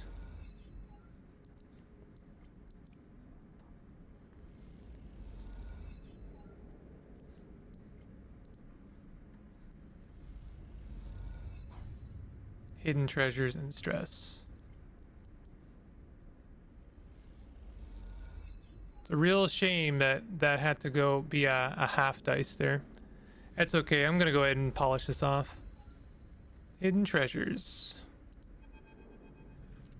There is a hiss and a rush of stale air as the sealed bay, deep in the facility's tunnels, opened for the first time in years. The beams of your suit lamps reach into the dark, picking out waves of dust and debris. They reveal a small bay, big enough for a shuttle, but not a rig like yours. As you glide inside, those same beams catch on the frame of something that sits at the center of the bay. It's a wide and flat, with a cylindrical central section that runs its length. As you move around it, looking at the sections of plates and open frame, you realize that it is a ship, or at least it was. This frame, filled with rusted components and partially covered with old hull plates, suggests a fast ship, an arrowhead designed to cut through debris and even atmosphere. You float up a little to see its central cylinder, and your lamps reveal a cockpit, outfitted for 2 people. One sat behind the other. The seats are carefully upholstered, and you realize this was a labor of love. The whole ship, in fact, seems built by hand, a custom model with little function out here beyond looping around asteroids for the thrill of it. Looking closer, brushing away the surface corrosion, you see flames painted on the hull, plates in curling patterns, the brushstrokes visible even after what must be many years. As you inspect the half-finished ship, a sense of quiet wonder keeping you silent, you notice a glint towards its rear. You approach it and see an engine, all interlocking tubes and flared vents. It is unlike any you have ever seen, but the holes in its sides suggest it may never have been finished. These holes are the source of the glint. You reach in and pull out some strange-looking engine components, each pristine and complex. You hesitate for a moment, suddenly feeling like you shouldn't be disturbing such an intimate object. But it occurs to you that nothing would please the person who built the ship more than seeing these handmade components put to use. You secure them to your suit and push away from the ship. As you leave the bay, you turn and take one last look at the treasure inside. It's possible that it never flew, or perhaps it was in the middle of an extensive refit when this place was abandoned. Either way, its flying years have long since passed, and now with the bay open, it will corrode much faster, melding with the anonymized scrap of this place in mere cycles. You suppress a shiver and then start the journey back up to the surface, aware of the components dangling at your side. Got more ship components. Used up all of our dice to great end, actually. Very good rolls. From myself, anyway. From my friends, not so much. And those are actually what matter in some ways.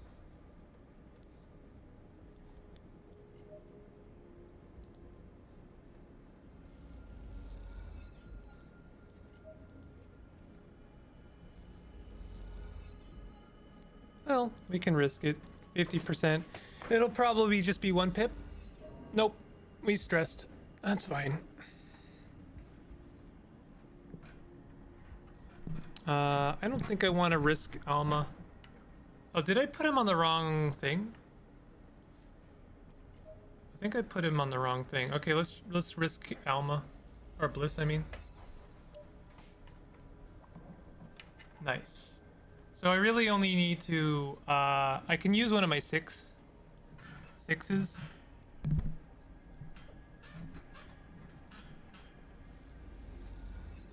No, 25% chance, and I still blew it. All right, we'll try it again.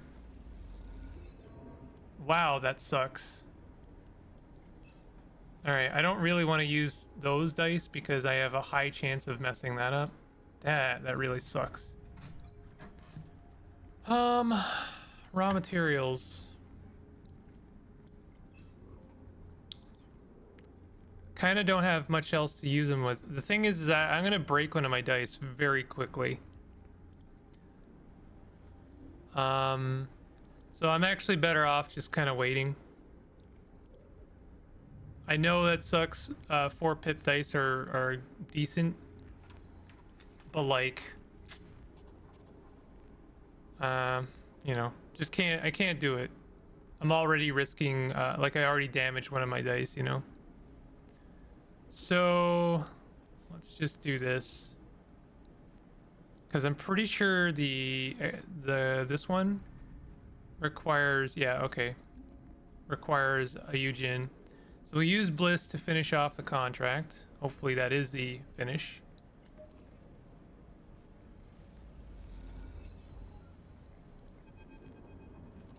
You all gather in Alma's rig to see the engine tested. The engine room purrs and chitters. It seems to warm with the sound of the engine, with the polyrhythmic vibrations that rattle through the open framework of the interior. You look over to Alma and you see her eyes are closed, a small tremble at the corner of her mouth. You look at the engine, Alma's engine, an object that you have come to respect over the past cycles, even if you haven't necessarily grown to love it. It is, as you see it now, a difficult thing to love. Whole parts of it make little sense, and its oldest systems, those now bypassed and made obsolete by newer additions, still somehow play an integral role you don't understand. It is unwieldy, and unnecessarily so, and the accumulation of parts and patches from its long service makes it surprisingly fragile. Meanwhile, other sections have been welded and re-welded so many times that they are impregnable and will never be able to replace. It is uncooperative and prone to sudden outbursts of cooling fluid, or even fuel. It is restless and will begin to leak when left idle for too long. It is always too cold or too hot, thanks to the coolant and the fuel, and it is hard to predict which it will be at any given moment. And yet, despite all of this, it is an object you feel close to, that you feel a kinship with, because in the end you, too, are an accumulation of broken parts, long outliving their operational limits. You too are a machine that has become a story, and a story that has grown beyond the ability of others to understand it. You look over to Alma again, and Bliss is there beside her. You can see that they are talking, but with the engine running, you cannot hear them. You watch for a moment, Bliss now patiently listening, as in faltering words, Alma explains something to them. Bliss nods, and then suddenly they embrace gently and with care. Bliss pushes back, and as soon as the moment has passed, it seems like it might not have happened at all. Nothing in the two figures' attitudes betray the act, and the room seems unchanged. You try to remember if you have seen them speaking before now, but you recall there are many moments when you are not with Bliss. As you watch Alma approach, you realize the engine is not just special to you, and that between her and Bliss, it might have been the bridge to a unique kind of respect. That's the job, Sleeper. Alma approaches you from the other side of the room, and you know where the payment is to be found. I believe that brings our business to an end. Alma scratches at her hair, unless you have something to add. What brought you here? Scrap tends to bring scrappers to the places they visit, she sniffs. I knew there was scrap to be found here. Sadly, I did not know that my engine was about to take a turn for the worse. I appreciate the assistance. You are welcome to take what you want from the hangar, if you haven't already. You see a knowing shimmer in her eyes. Now I must kindly ask you to leave my ship. As the airlock cycles, you look across at Bliss and swear you see a tear in their eye. What did Alma say?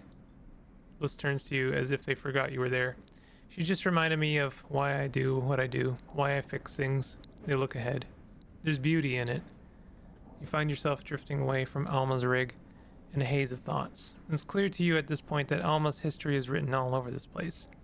But more than that, you can't be sure. This story, it seems, is not for you. You realize as you gaze at the broken remains of the facility that Alma never took any of her half of the haul. You turn back and squint at the cockpit of her rig. You see her there, looking out across this wasteland, still as a statue. It's an image that, as you load into the rig and begin the preparations to depart will stick with you. One that, every time you enter the engine room of your ship, a room almost identical to the engine room of Alma's rig, will leap into your mind. A woman floating above the wreck of what was once her home, looking for a reason to keep going.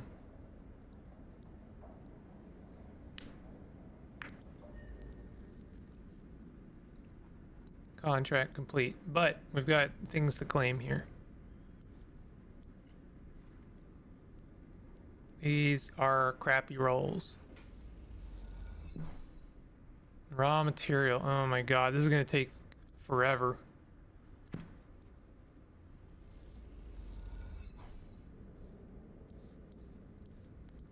We can throw other characters' risk at it.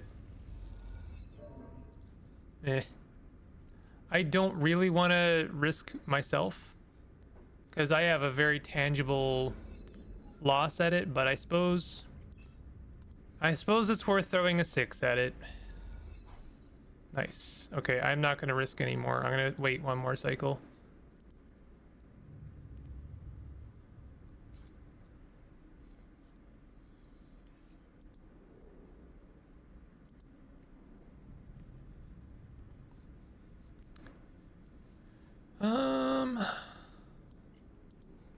There we go.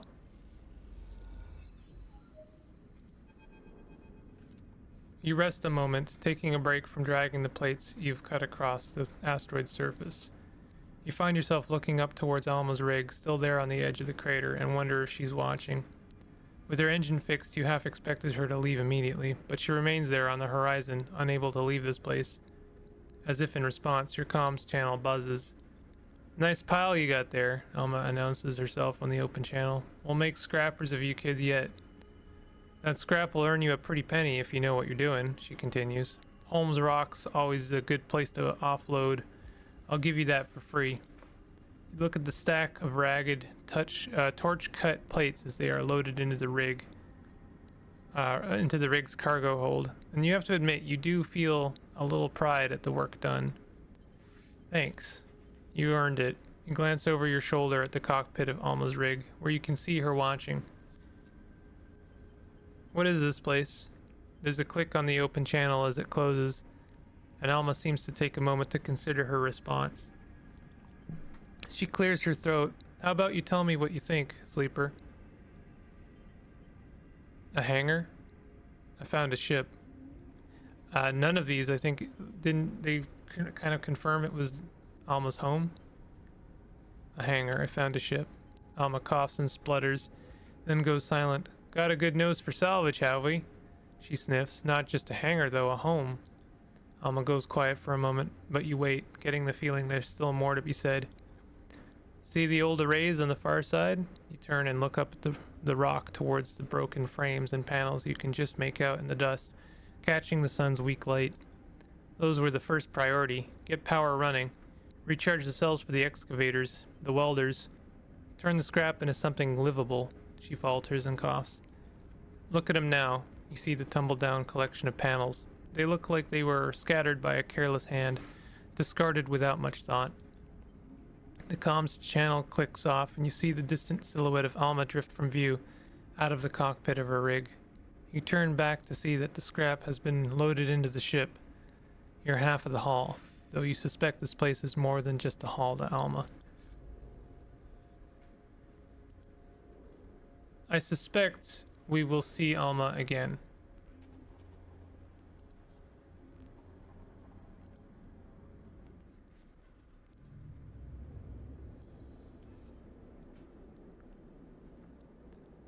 Not sure what that got us. It got us some engine components and some scrap. And that's about it. We're in need of more fuel and stuff. I can spend a couple of cycles here, maybe earning some money. I see we have a fresh set of dice. Those dice are pretty bad, but I'll use them all the same. Where can we do some work? Integrator's office.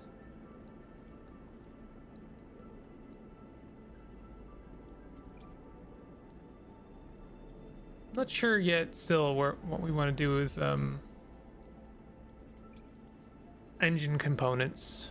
We haven't yet been given that mechanic.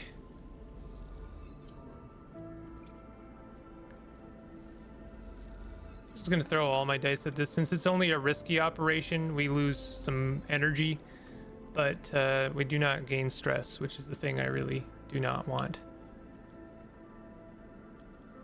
And I'm not gonna buy anything just yet because I'm gonna assess after maybe we've gotten some some supplies, what we actually need. I think it's only a chance-based thing we get food or certain supplies.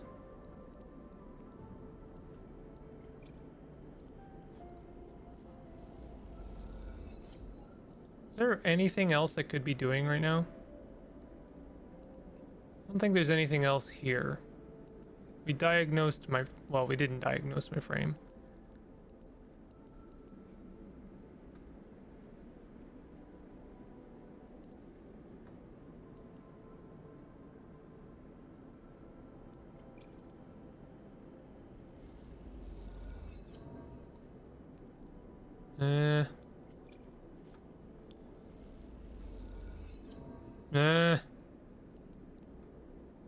Alright, we'll grab some food.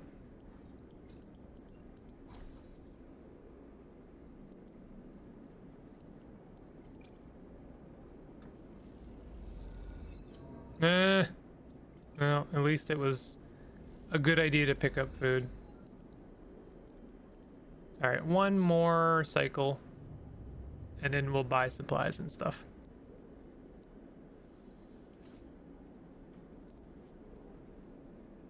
We did get one supply from that.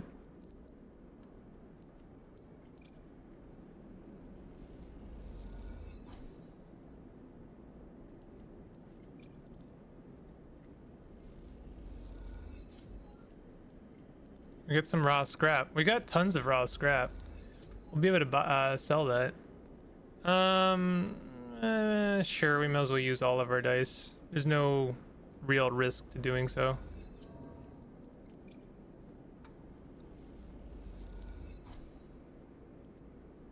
Okay. So, we need to fuel up. I'll go ahead and grab a full set of fuel and grab some supplies as well. And we'll move on. Not sure where we're going yet. Wellspring. Looks like we're going to Holmes Rock, so that we can go to Wellspring.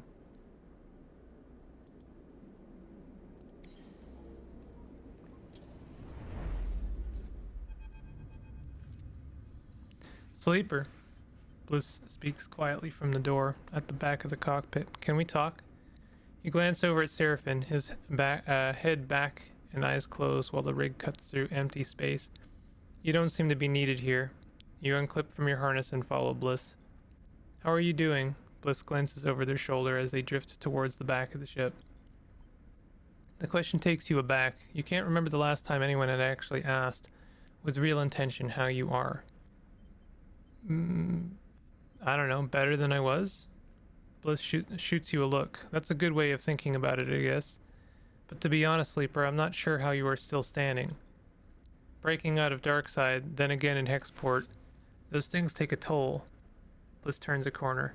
It's okay to give yourself space to feel that. Bliss leads you off the main corridor into the workshop they set up when they repaired the ship. It is small, but its neatly arranged tools and sloped walls help it feel cozy and tucked away. You see improvements everywhere, new tools and equipment. Bliss notices you looking at their upgraded setup. I told you I'd be worth taking along. Never doubted it. Bliss raises an eyebrow. Well, that's a lie. They smile. Feels good to hear, though. Anyway, I didn't bring you here to brag. They pause, or at least not just to brag. They suddenly glance away, the atmosphere in the room shifting. I can see your body's showing the strain, Sleeper. I brought you here so we could do something about that. They beckon you towards the workbench, where you both settle onto stools. They flick on a small light and aim it at your arm. Let them look. Bliss gently cradles your arm, turning it to inspect the underside. You see tears and holes in the vinyl skin, and dark, moving things beneath. Watch Bliss work. You look at Bliss as Bliss brings the light closer to the biggest tear, and it glints off the metallic tendons in your forearm. Below them you can see something more fluid and wet catching the light. You know you aren't the first sleeper I've met. Bliss talks while they inspect the rest of your arm. I actually partnered with one at my old repair bay on the eye. I thought this was the same Bliss. This is the Bliss in the first campaign. So this is a character from a holdover from the first campaign. Feels like 100,000 cycles ago now, but I remember them. Their precise work, their quiet enthusiasm. There's something calming about their presence. Bliss swaps to your other arm. They were different to you, just like one person is different to another, I suppose, but I can't help but remember that time. I was a different person then, for sure. They meet your eye. I'm going, though, through something of a transformation myself. What do you mean? Bliss lays both your arms down and leans forward to inspect your upper chest, adjusting the light. I was pretending before, I think, to be the person I was expected to be. They pressed along the hard protrusion of your clavicle. There were so many calculations I was making, so many corrections. How I held myself, how I spoke, how I reacted. They pushed gently against each of your metallic ribs one at a time. I didn't realize how tired I was until I stop and sit back, until I gave up. I came here to the belt with someone else, and when I did, I realized this was my chance to become something new. So I'll let go of everything. They look away. It was messy, ugly, and the person I came here with, I let them go too. I was punching out at everything because it felt like everything was holding me back, stopping me for the change I was owed. Don't worry, they smile weakly. I'm calmer now. I'm not about to explode on you or anything. It's still a difficult process, but it feels like shedding 100 suffocating skins that you spent half your life putting on one by one. They meet your eye. It feels like an escape. Then they lean forward again and check the skin of your shoulders, where it is worn and faded. You let them. The atmosphere quiet but calm in the workshop. A feeling of solidarity growing somewhere in your frame. Not bad, sleeper. You were holding up well given everything. Bliss folds their arms in front of them protectively. I'm still concerned. There is some decline to your system functions. Let's keep an eye out for components. Thank you. It's no problem. They release from the stool and drift over to a rack of tools. I owe you for jolting me out of whatever my life had become on the far spindle. You leave Bliss to their workshop, feeling reassured that you have them here on the ship. As you do, you think of your relationship to your own body. This frame that you were forced into that has never quite felt like your own. You realize that this feeling is not unique to you. No one gets to choose their body. Everyone has to contend with the entropy of their flesh. And in that realization, you suddenly feel less alone.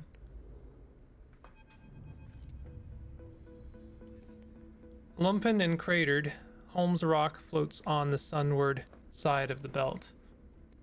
Its only notable features the bright shapes of its solar arrays angled towards the system's distant star.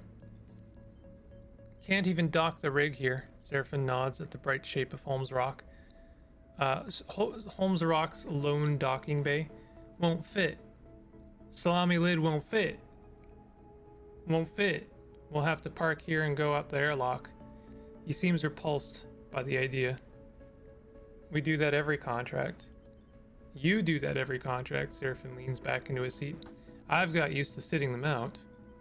Barely seems worth the trip down. Bliss speaks up from the back of the cockpit. There are other ships docked. Yeah, it looks like a Lotic freighter. Bliss yawns. I guess they might be up for trading.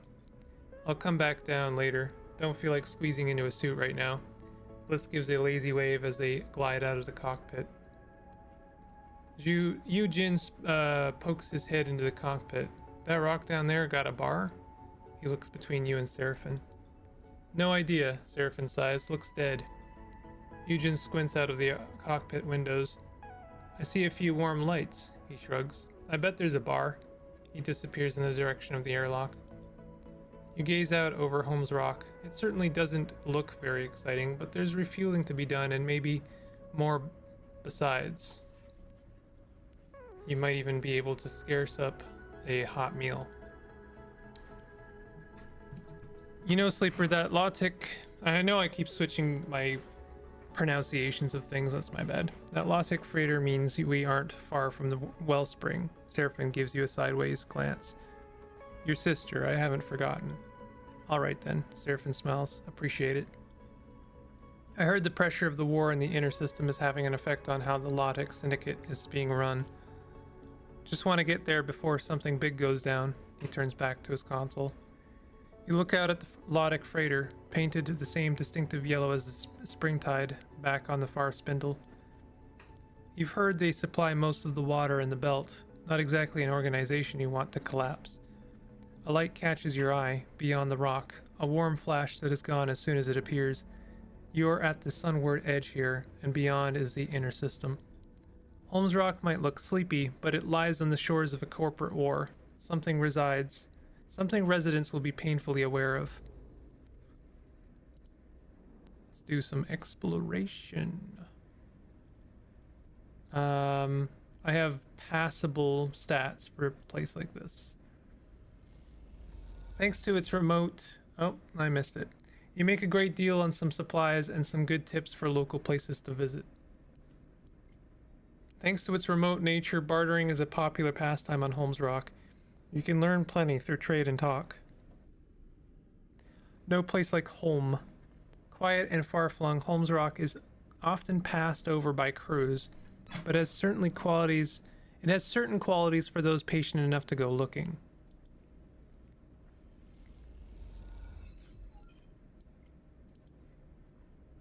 I should have saved that die. We got our supply. We don't need any supplies. So I'm going to continue pushing my luck here.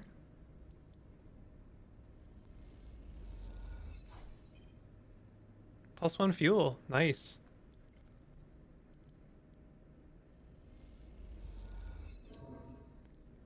We lost some cryo. That is actually totally fine. I kind of appreciate this format a little bit more than Citizen Sleeper 1 in some ways. Citizen Sleeper 1 felt like... Oh, we're starving? Oh, that's not good. Kind of felt like, you know, we're making progress through the eye, and then we're kind of gated occasionally, and then, you know, we stop and we start, and we, you know... we can sell engine components here. Interesting.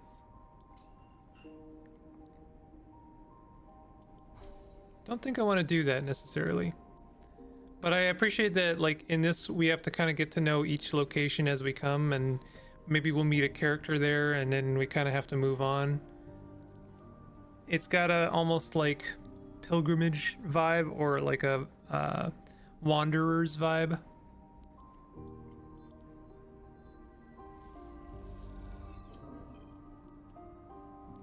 New location. What do we got? We got, okay, this is where we're gonna find work, I think.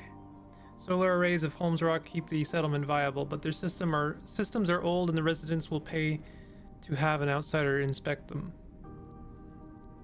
I can do a job here. We can also sell scrap here.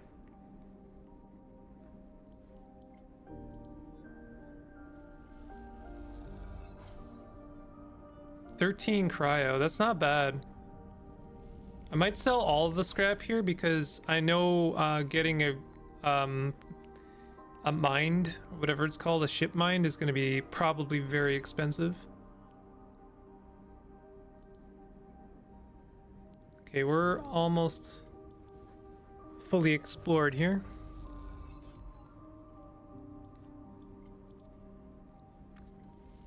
We're getting some supplies here, which is nice.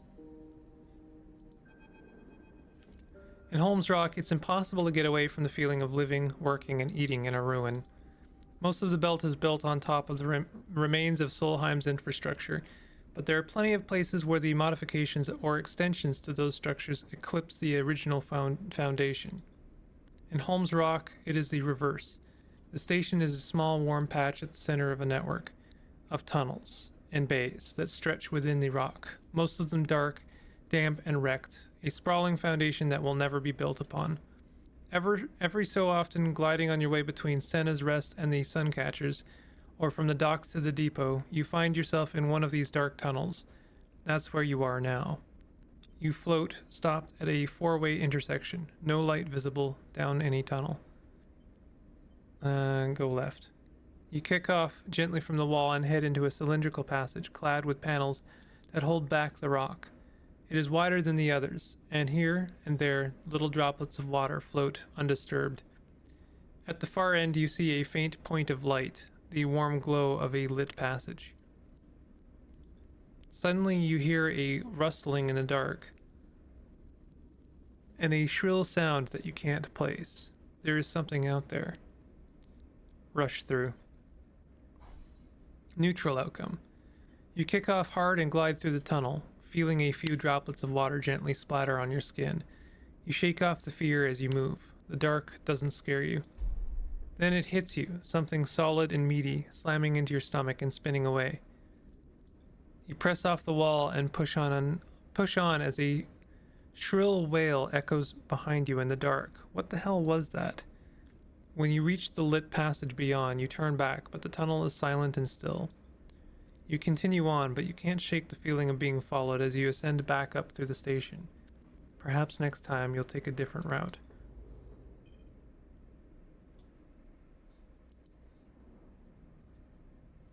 This Solheim Bay is sealed, but with enough data you might be able to crack the encryption and get inside. Okay.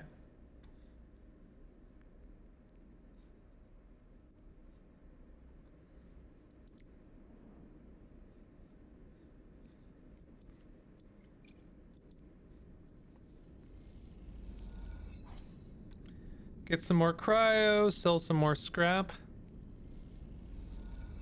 I'm very sure there's going to be a reason for us to keep this scrap, and I'm going to regret doing this later. But I'm going to do it anyway, because this is the place to do it, I think.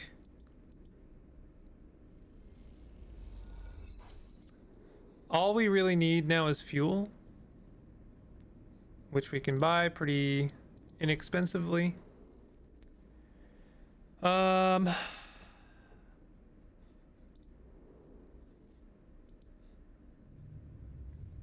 We can afford to like do a bit more work for even one more cycle after this.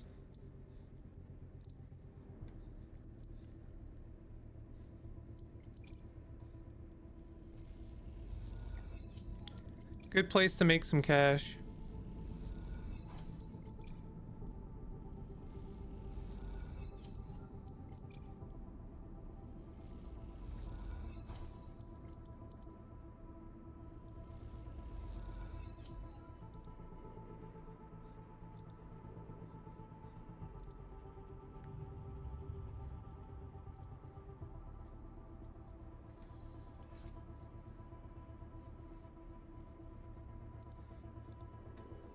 All right, one more cycle of work, and then I'll leave.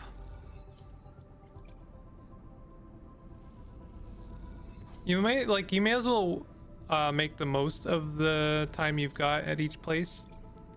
If you can't really accomplish anything, you're here for like a minimum / maximum of 3 cycles, so you may as well make the best of it. And now we will leave, except no, we won't, because I'm gonna call it there. We'll leave. I'm gonna call it after we make this trip, though. Seraphin, the shout echoes through the ship, reaching you in the cockpit. You see the angle of Seraphin's head change, but he does not respond otherwise. Did you hear that? Seraphin sighs, yes, I heard. He looks back at you. How about you go see what they want? They called you. Seraphin shrugs. I'm busy flying the ship. Seraphin. You recognize the voice now. It's Bliss. Moments later, they come into the cockpit. Is no one listening? They look between the two of you. I guess that means one of you is guilty. Bliss shakes their head. Come on, you need to see this. You follow the irritated Bliss through the ship, down into the cramped storage units, tucked between the main ship and the hull. As you enter, you are greeted by total chaos. Amber globs of liquid ration float in the air and cling to the walls, while chunks of dried food spin slowly, breaking into crumbs. See? Bliss fumes.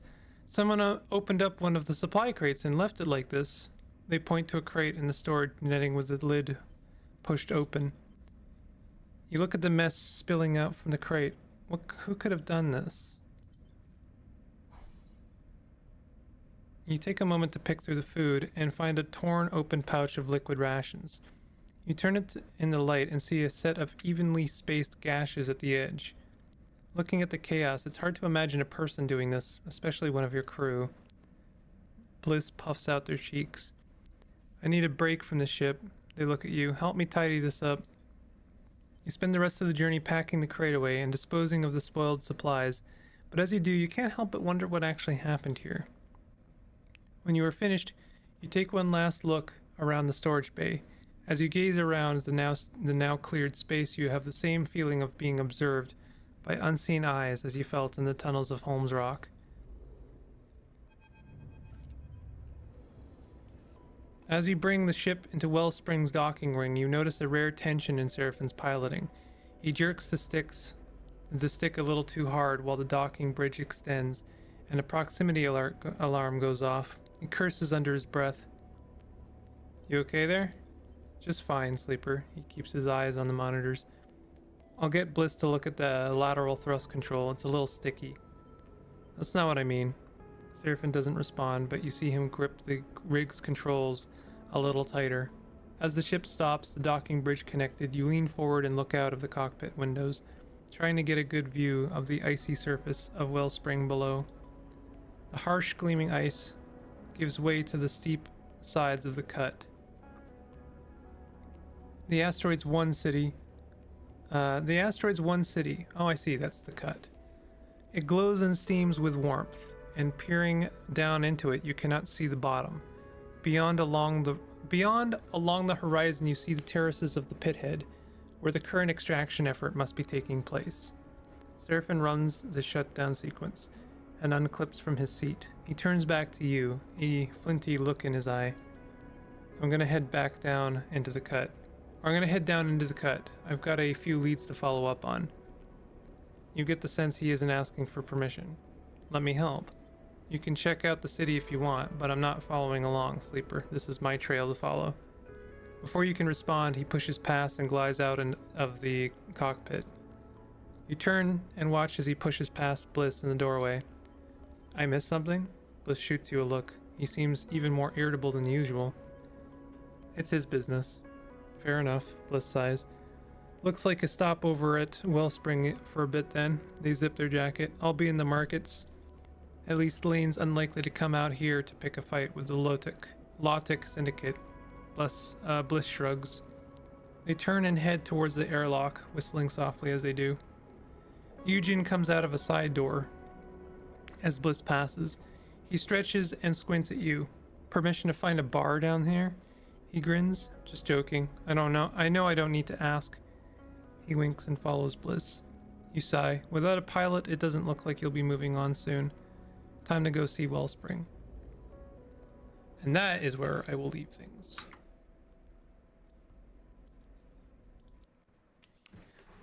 Thank you very much for hanging out. If you're in chat, hope you have a good rest of your evening, and I'll be around tomorrow. And that's about the long and short of it. Maybe hit a button, and if you do, thank you very much.